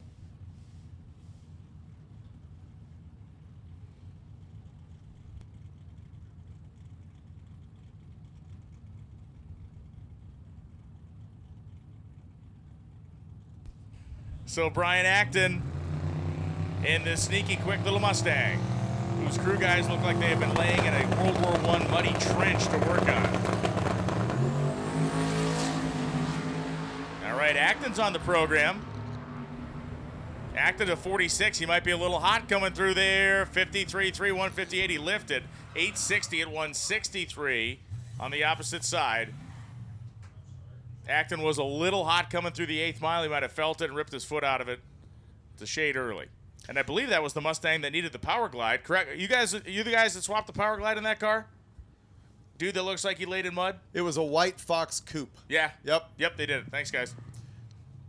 The 68 Barracuda reminds me that the Chrysler engineer I was trying to think of earlier was Scott Harvey, who rally raced these things starting at about 64 or 65, all the way up to 67 or 8. Very cool looking cars. Google Scott Harvey Barracuda, and you'll see what I'm talking about. This is the Christopher Dubas Barracuda that runs 1190 at 104, and Steve McNew on the other side, 1131 at 126. And Dubas was the guy that was looking for a starter who apparently got one. Jake Hansen, the 1992 Chevy C15 Hunter.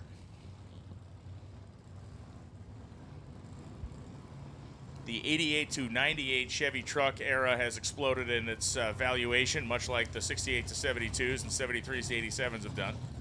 It's interesting to see that he's got license written on his window as if he's licensing here at Drag Week. Appears like he is. Little bit of that goes on here. Mike Finnegan has rolled into the water box in blasphemy.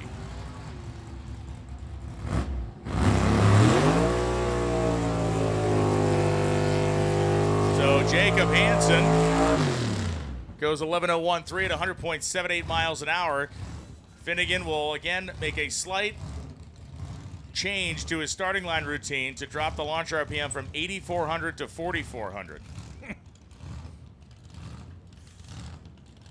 He told me 7,800. Then Tony said 8,000. You just went for 8,400. Robin Lawrence said he was watching said 8,400. Yeah, right. Yeah, the telephone game is happening on the RPM. Nonetheless, he had no chip in it and he launched too hard. They got to dial back. Oh, way too soft this time. That thing just killed the clutch. And it's slipping like crazy up there, too. So Linebaugh goes 855.7, 161, and Mike Finnegan is going to go back and make some adjustments there. He let the clutch out. You heard the thing just mow through it. Yep, that is going to hurt because he cannot get back in line. That is going to drop him out of the first place position. He can get back in line. Can he get back in Why line? not? The lanes don't close for another 12 minutes. All right, 12 minutes. Yeah. I would hustle it up if I was him. I would drag the parachute all the way to the staging lanes. Tony, tell Finnegan he can hustle it up. He's got 12 minutes to get back in the lanes. Hold on, I got to stop for 1 second. I can see Mike Galimi is working on a document, a warning for KJ Jones in the language here. He's had to put on his corporate hat one more time, slip into the official mode. Did you call HR? We said it was like we were watching on the live feed, Mike. We thought it was like the last scene of The Sopranos where like the guy comes out of the bathroom. We don't know what happened to Tony because we had the language incident, and then the live feed, you were walking up to KJ and it cut. We thought, oh, this might be the end. We didn't know what was going to happen next. Chris Mary giving it another shot. He's in the right-hand side. 5:59. He's not going to get there. 8:61. That does not help him out. And we got issues on the left-hand side that are going to slow us down. So KJ Jones, I've been informed by Mike. He has gone through the proper channels. KJ has maintained his employment. I'm not sure if Mike wanted it that way, but that's how it goes. Travis Fathy has this cool big block supercharged Malibu wagon. David, Randy I'm sorry, Seward one more time. on the right-hand Once again, side. we are inside, and Mike does still have his sunglasses on. Just wanted to get that one point across. Got Go it. ahead. He's trying to cover up the bloodshot eyes from the tears from the laughter of our live feed. Or of having a can KJ, I don't know. Whipple on top of that motor for Travis over there. Yeah, it's pretty cool. He's been here for a few years with that program. Randy Seward in the right, looking for that 850. Remember, the red light doesn't matter here at Drag Week. 5:48.9 to the 8th adds up to 8,504. 8,504 at 161. Huge right there for Seward because nobody else has been able to find the secret sauce today and land on the number. And if it stays that way, it's going to put him in a very much commanding position because nobody else has been closer than a 51 and change. So for Seward, once again, hanging out till the afternoon has worked in his favor. It's the interesting thing about Drag Week is that today could have affected the entire results of the entire week in that class. It does appear that Mike is going back in the lanes. He didn't even pull the chute out of the thing there, so he is probably going to put it right back into staging lanes, but they're going to have to put a little bit of bass in that clutch. Lowell Rust and Vinny Barbone.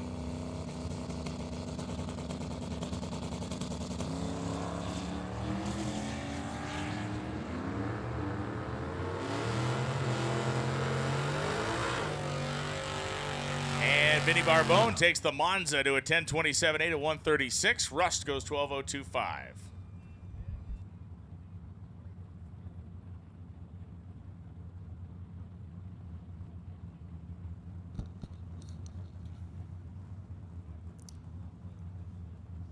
Chris Engel in the Nova.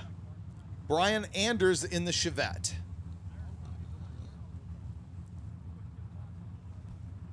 People asking, could the clutch be adjusted in the lanes? And the answer is yes.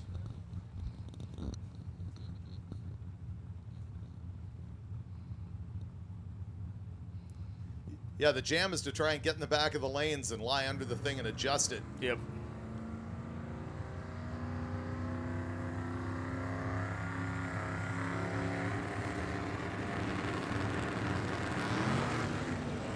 Nice launch for Anders. It got up on the wheelie bars, but then problems again. Same thing it did last time.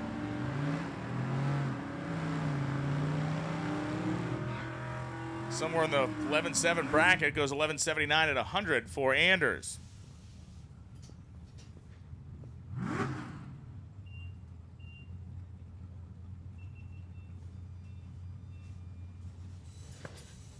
How long is today's transit? Probably a couple hundred miles-ish. Probably about 200. We believe, we have reason to believe that the Schroeder-Enz Corvette is done, out of competition.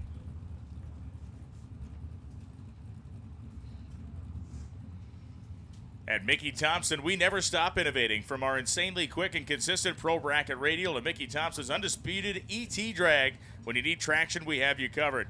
If you're looking for the ultimate street legal drag performance for newer classic American muscle, then Mickey Thompson's ET Street is the tire for you. Check out the ET Street SS and the ET Street R, and we'll give you hot tips for choosing the right tire for your ride. If you own a Jeep or a truck and you have a diesel engine in it, you can fog out all the fans, or you can check out the Baja Boss Hybrid All-Terrain or the Baja Pro X. We have something for side-by-sides as well. Check out all the Mickey Thompson tires and wheels at MickeyThompsonTires.com and stand on the gas with Mickey Thompson. That truck just changed the weather in the tower. It did. It did. The canary died that we have in here as well. It's a bad sign.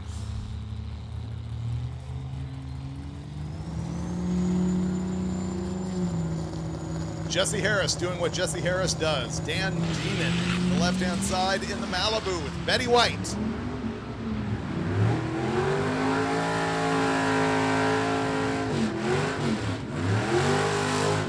The truck, 926 at 141 miles an hour in the Malibu. Betty White, 890 at 157. There was a guy yesterday afternoon looking for rare glass for a Chevy Malibu. I'm wondering if he found it. Yeah, you know, That'd be easy to do, is find one of those around here. Or you could just go to the duct tape. You know, you want to choose the white gaff tape when you're doing this. Okay. Because, yeah, you want to show off. You don't want the black to sort of... To actually make it look like a gasket. It looks like it's kind of like stitched on there, like old school stitches. Bob Ruppel, left-hand side, the Winter Mint 1972 Chevy Nova, goes 929 at 147. And the Malibu with the replaced rear window took the tree and will officially go in the record books as racing on this day, 1574 at 64. Oh, wait. 5 minutes till the lanes are closed. 5 minutes until we close the lanes. It is the Julian Assange of Drag Week. Julian Assange.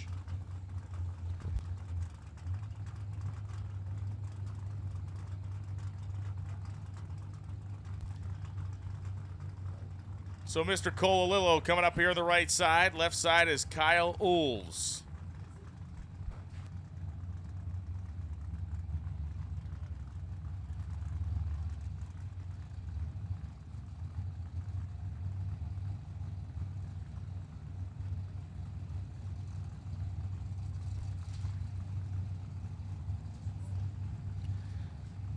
All right, so the Colalillo Buick is pre-staged. Opposite side is Kyle Oles, the 1967 Camaro.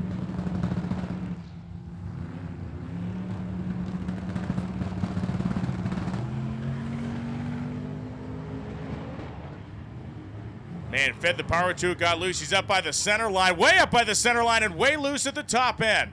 Goes 873 at 151 miles an hour, and boy, did he ever use the steering wheel down there. Kyle Oles goes 993.9 at 141, and I'm not chalking that one up. He was just way inside of the groove. I mean, he was very much hugging the center line, but he does go in 873.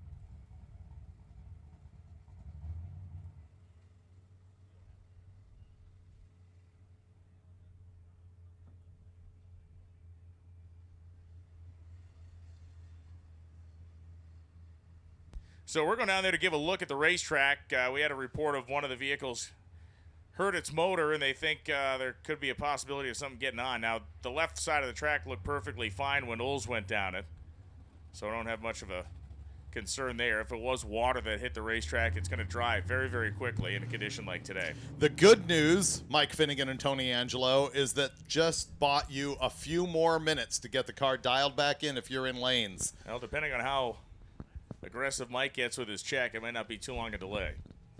And we are now down to 2 minutes. Staging lanes will close in 2 minutes.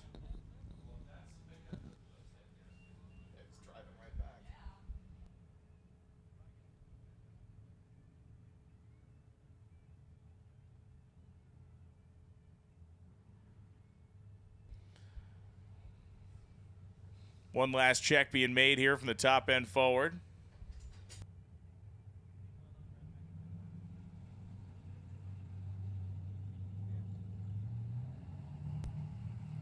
Staging lanes are closing in 2 minutes. 2 minutes, less than 2 minutes.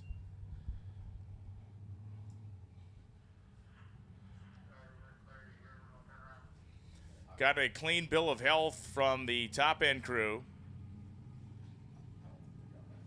So we take a look here. We are down to 1 minute. Staging lanes close in 1 minute.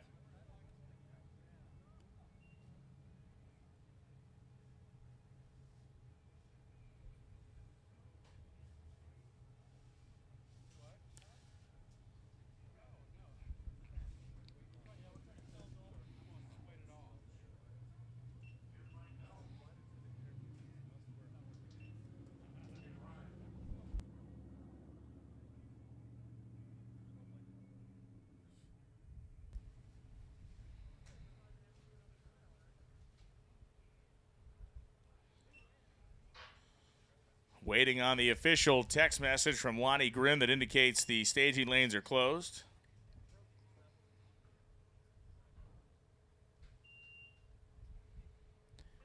KON saying he never saw the movie Titanic and does not want the ending ruined.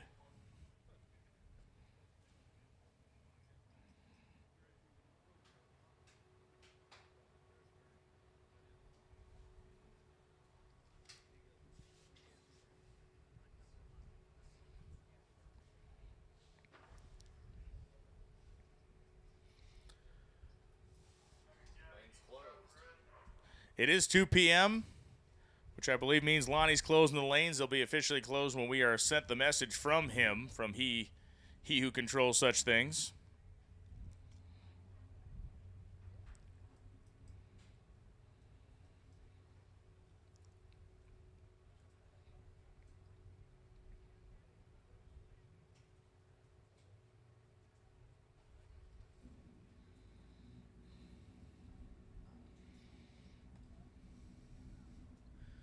And so the track's clear, so we're firing them up right now. It'll be the Malibu and the the Ford pickup truck. Jeff Good, 54 Ford F100. As I mentioned, this was they call this the big job era of Ford truck design. At the same time, the General Motors side of things, that was their advanced design era of trucks.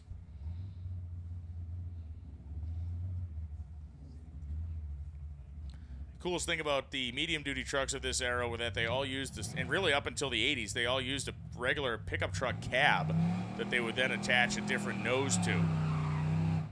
So you can go all the way into the 80s to some of those big medium-duty style trucks that have, from the firewall back to the back of the cab is the same as you'd find on a C or K series truck. Brian, I'm going to the last half cookie. Last half cookie. The only reason there's a half cookie in there is because Michelle decided not to eat a full cookie earlier, just took the half, which is a pro-level move. Michelle is slim and responsible. Right. Oh, she said she'd already had one full cookie, so it was like a triple Lindy. It was a 1.5 gainer on the cookies. Evan Oles and Jeffrey Good. Oles clean, quick to the Malibu. 10:48, 126 miles an hour. I'm saying the lanes are closed. Haven't heard from Lonnie, but now it's 2:02. Lanes are closed. 15:53 at 88 miles an hour for Jeffrey Good. Staging lanes are closed. If you're here, you're here. If you're not, your day has come to an end and you can pack your stuff up. Time slips need to be turned in a maximum of 30 minutes after the last vehicle runs. If you're not handing your time slip, stop what you're doing, get those handed in. Josh Miller, Mike Bennett leave the starting line. Miller in the 73 El Camino, Bennett in the 80 Malibu. And Mike Bennett goes 12:06 and 109 for Josh Miller at 13:31.5 and 103.56. Steve Speed Service, the Nova coming up left side, and Roger Blackford, the 68 Plymouth Belvedere, with the Kenny Youngblood style stripes down the side. Kind of like the old Black Magic Funny car D.A. Santucci back in the day had those same kind of triplicate of colors moving down the side of the car. Oh boy, Leroy, the master mechanic, has rolled into the water box.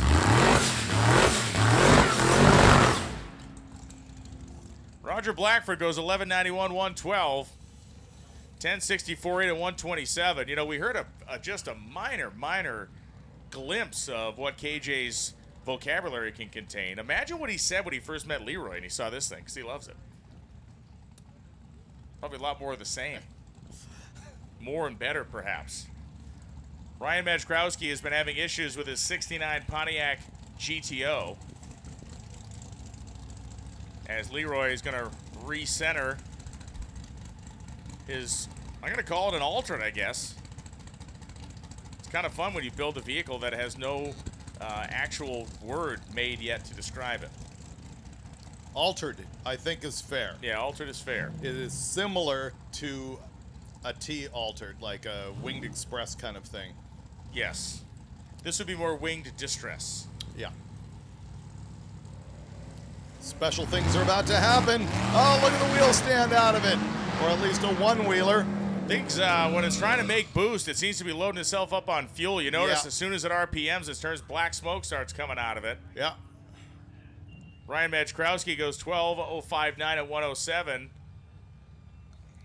And the Altered goes 14.40 with Leroy Edwards. It's a 2023 ASPA Roadster is what he is listing the make and model of. You know, at this point of the game, as long as none of these cars are incontinent, I'm happy with it.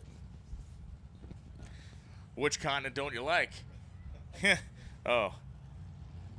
Lanes are closed. Lonnie has confirmed that fact. We got about 10 pair of cars to run. That means effectively you're looking at a 2:35 end time on your time slips. Get them in now. Dave Studley, the 1979 Chevy Malibu. Kyle Dennis, the 1991 Ford Mustang.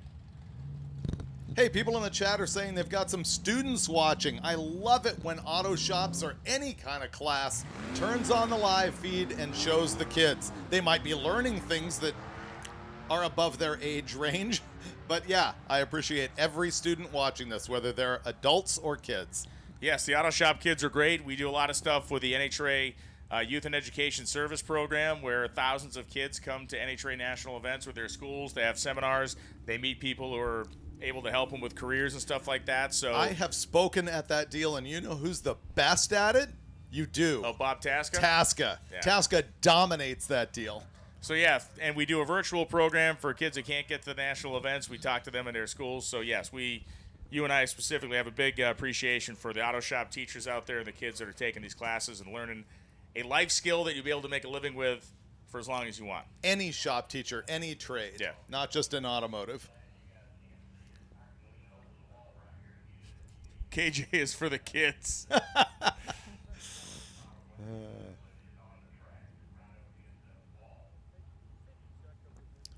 Clay, I think we need to reschedule Drag Week so that you and I can do it in Dentley.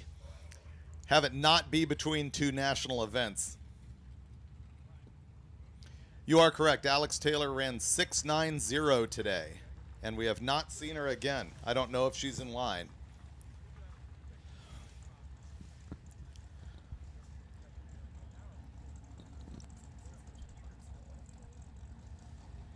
There are no parts in the left lane.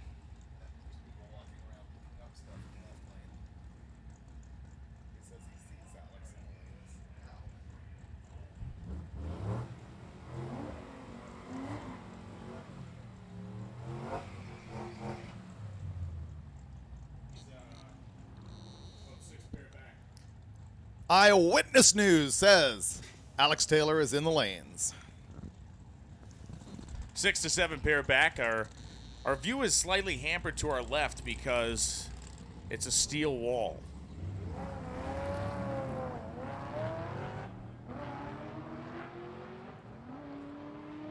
ZL1 Camaro with a stick shift transmission. And the ZL1 goes 11.35 at 132. Craig White.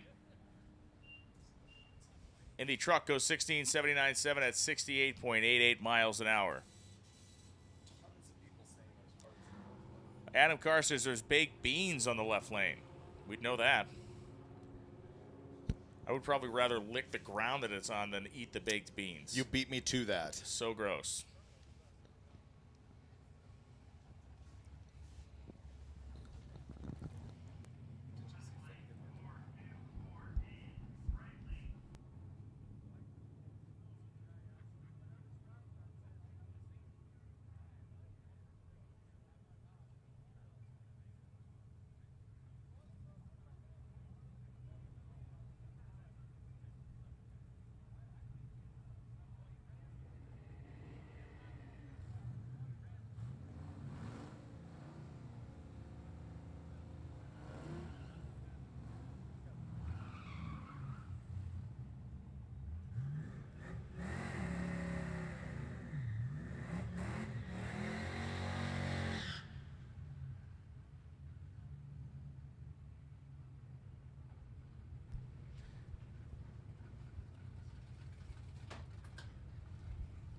So we have the digital camo Mustang right-hand side.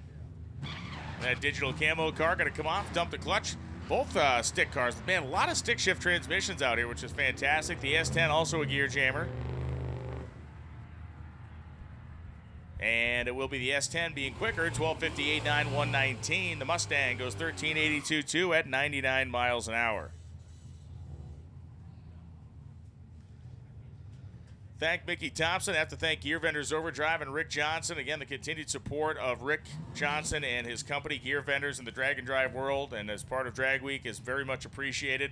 A product that can benefit virtually every single vehicle involved in drag and drive competition.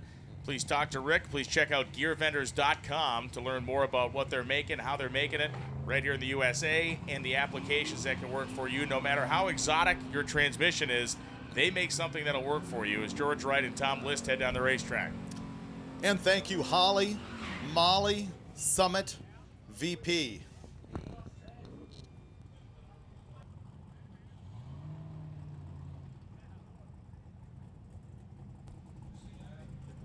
So George Wright going down the racetrack. You're watching the live feed. And at the finish line stripe, the hood decided to part company, but it landed gently in the grass. No worse for the wear. Carry on. We mentioned a story yesterday we should fill everybody in on. We said that one time we were giving bacon to cost a guy his hood. Gary Putnam was pulled over on the side of the road with Mark Cicino. You and I were driving stop to stop on the route. We saw these guys pulled over, so we went and talked to them. And they were fixing their car up, and the Cicino said, wait, I have something for you guys. And at the time, we would always joke about bacon on these live streams. He pulled out a bag of bacon that his wife had cooked and gave us some. Unfortunately, as he was doing that, everybody got distracted. They did not put the hood pins back in or tighten the Zeus fasteners down or whatever.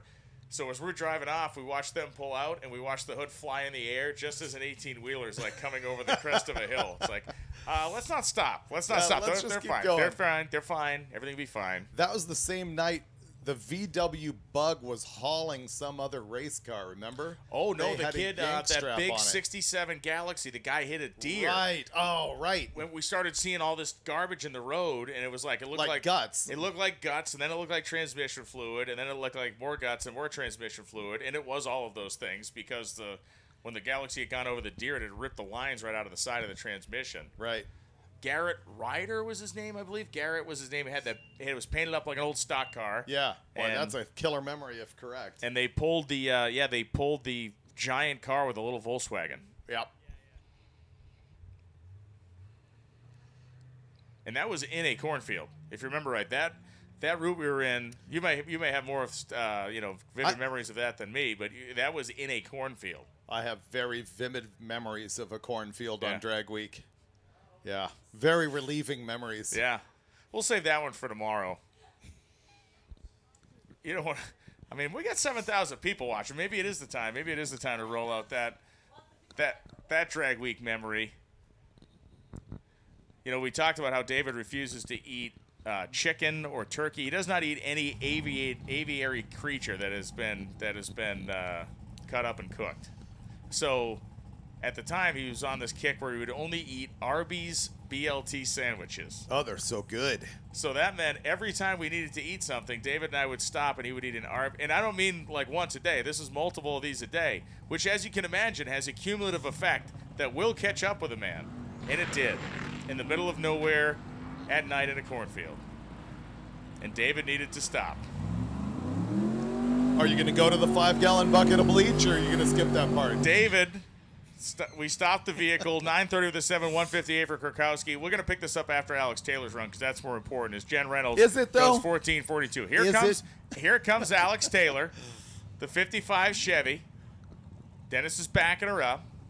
Remember the last run? There was a lot of work done this start. They were mopping, they were wiping stuff off. Nothing of the sort on this side. David Hart, the 69 Plymouth Satellite, on the other side. She ran a 690, and they were very disappointed in that. Car ran 215 miles an hour yesterday at National Trail Raceway.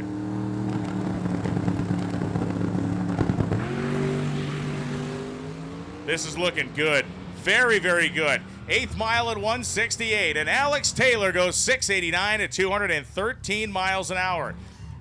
118.60 foot time. It was making a little wheel speed, I guess. Gave up some down low. 460 at 168 in the 8th. at a 689 and 213. Really a very clean, pretty Yeah. pass, but unfortunately, not even quite a hun better. So anyway, we picked this story up. We have stopped at a darkened cornfield. Dave gets out of the car, begins rifling through his luggage, kind of doing a triage on the shirts that he had there. He picked the one he liked the least, and off into the corn he went. It was dead silent that night. The moon was out, the crickets were chirping, and then the sound of what I usually say a 5-gallon bucket, but it sounded like somebody tipping a bucket of a tractor open, full of liquid splashing in the ground. I asked if he was still alive, and he said yes. And a few uncomfortable minutes later, you reemerged from the corn, and we spoke nothing about it until we were in public the next day. And then the next year. Yes, and and then the year next after that. year. And then the next year. Basically, I did to the corn what some of these guys been doing to the track. That is true. Hageman goes $12.95 as Ken Cuttle goes $9.99 too. It was the square back VW that was pulling that big Galaxy, and it won fastest 4-cylinder that year. James Pringle coming in from the top rope out of Texas. Brian Acton, the 1970 Nova. Desperate last shot for an 850. Yeah, it is. Randy Seward's waiting to hear the answer to this question.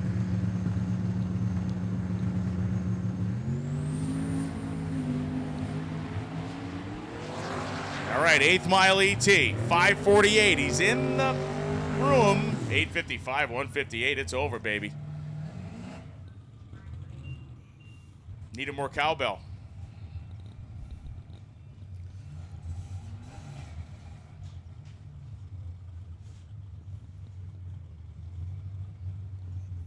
You oiled the cornfield. Shop class getting more than they bargained for today. Send the quad to check on the cornfield. Must have been a Carcraft t-shirt. Prayers to the people listening at work after KJ ended that story.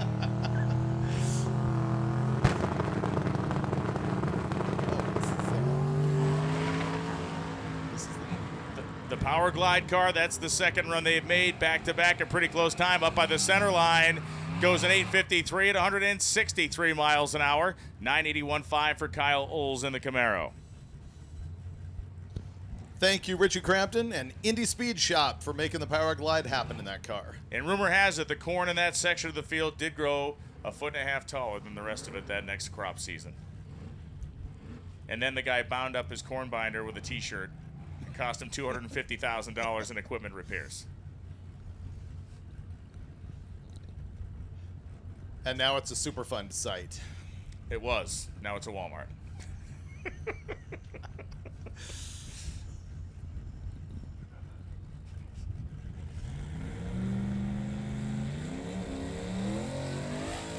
Freiburger brand fertilizer. Cornbread Mafia. Gross, move on. Did something die here?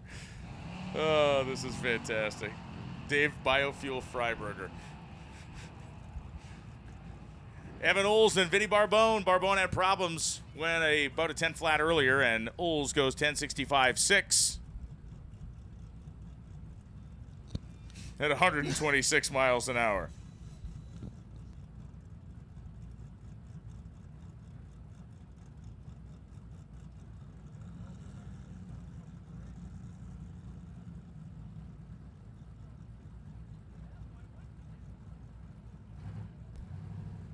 So sometimes it takes a Mustang Coupe to recover the hood of a Mopar.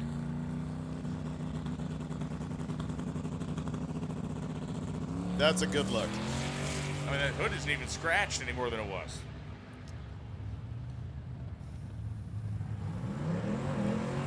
Vincent Barbone, Nice. 892, 154. It's one of the best runs he's made all week.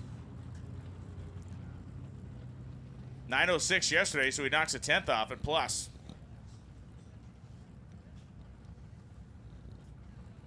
And I believe we're down to the very nitty-gritty here on the car count.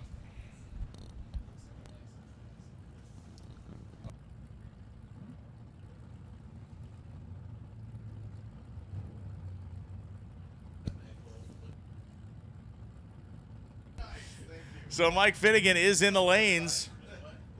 will probably be right down. Will probably be the last car down this afternoon.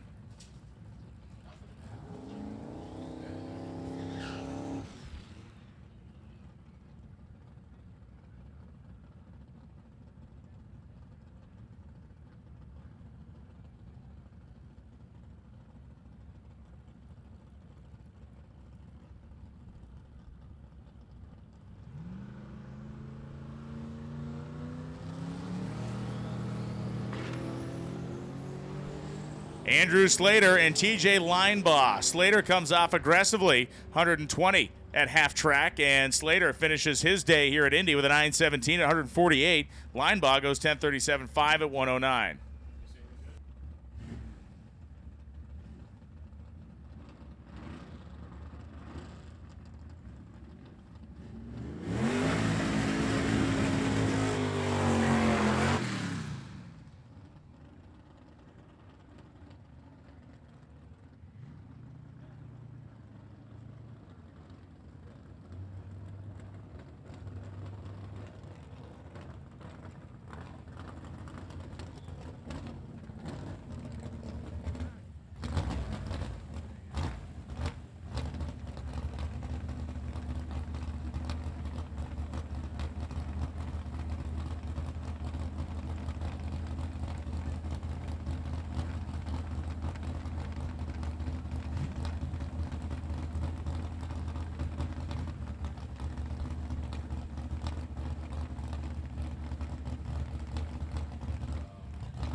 Doug Wyatt on the solo, with Brent McCoy being the last car down of the day. So apparently Mike Finnegan did not make it back into the lanes before they were locked off at 2 o'clock.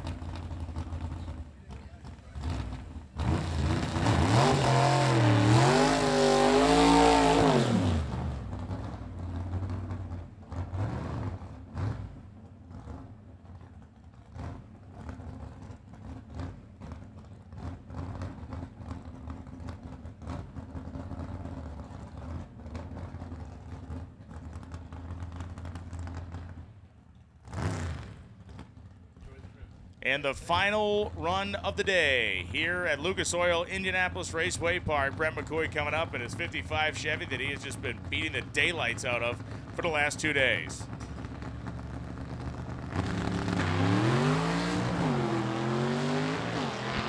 Did a little second gear wheel pop up, little paper slipper in second gear. 976, 141, about a tenth off his pace. And so that will round out the on-track action today here at Lucas Oil Indianapolis Raceway Park. A great second day of competition at Hot Rod Magazine Drag Week 2024, presented by Gear Vendors Overdrive and brought to us by great people like Molly, like Tremec, like Mickey Thompson Tires, like the Holly Brands, and so many others. It has been fast. Summit, VP. Summit, yes.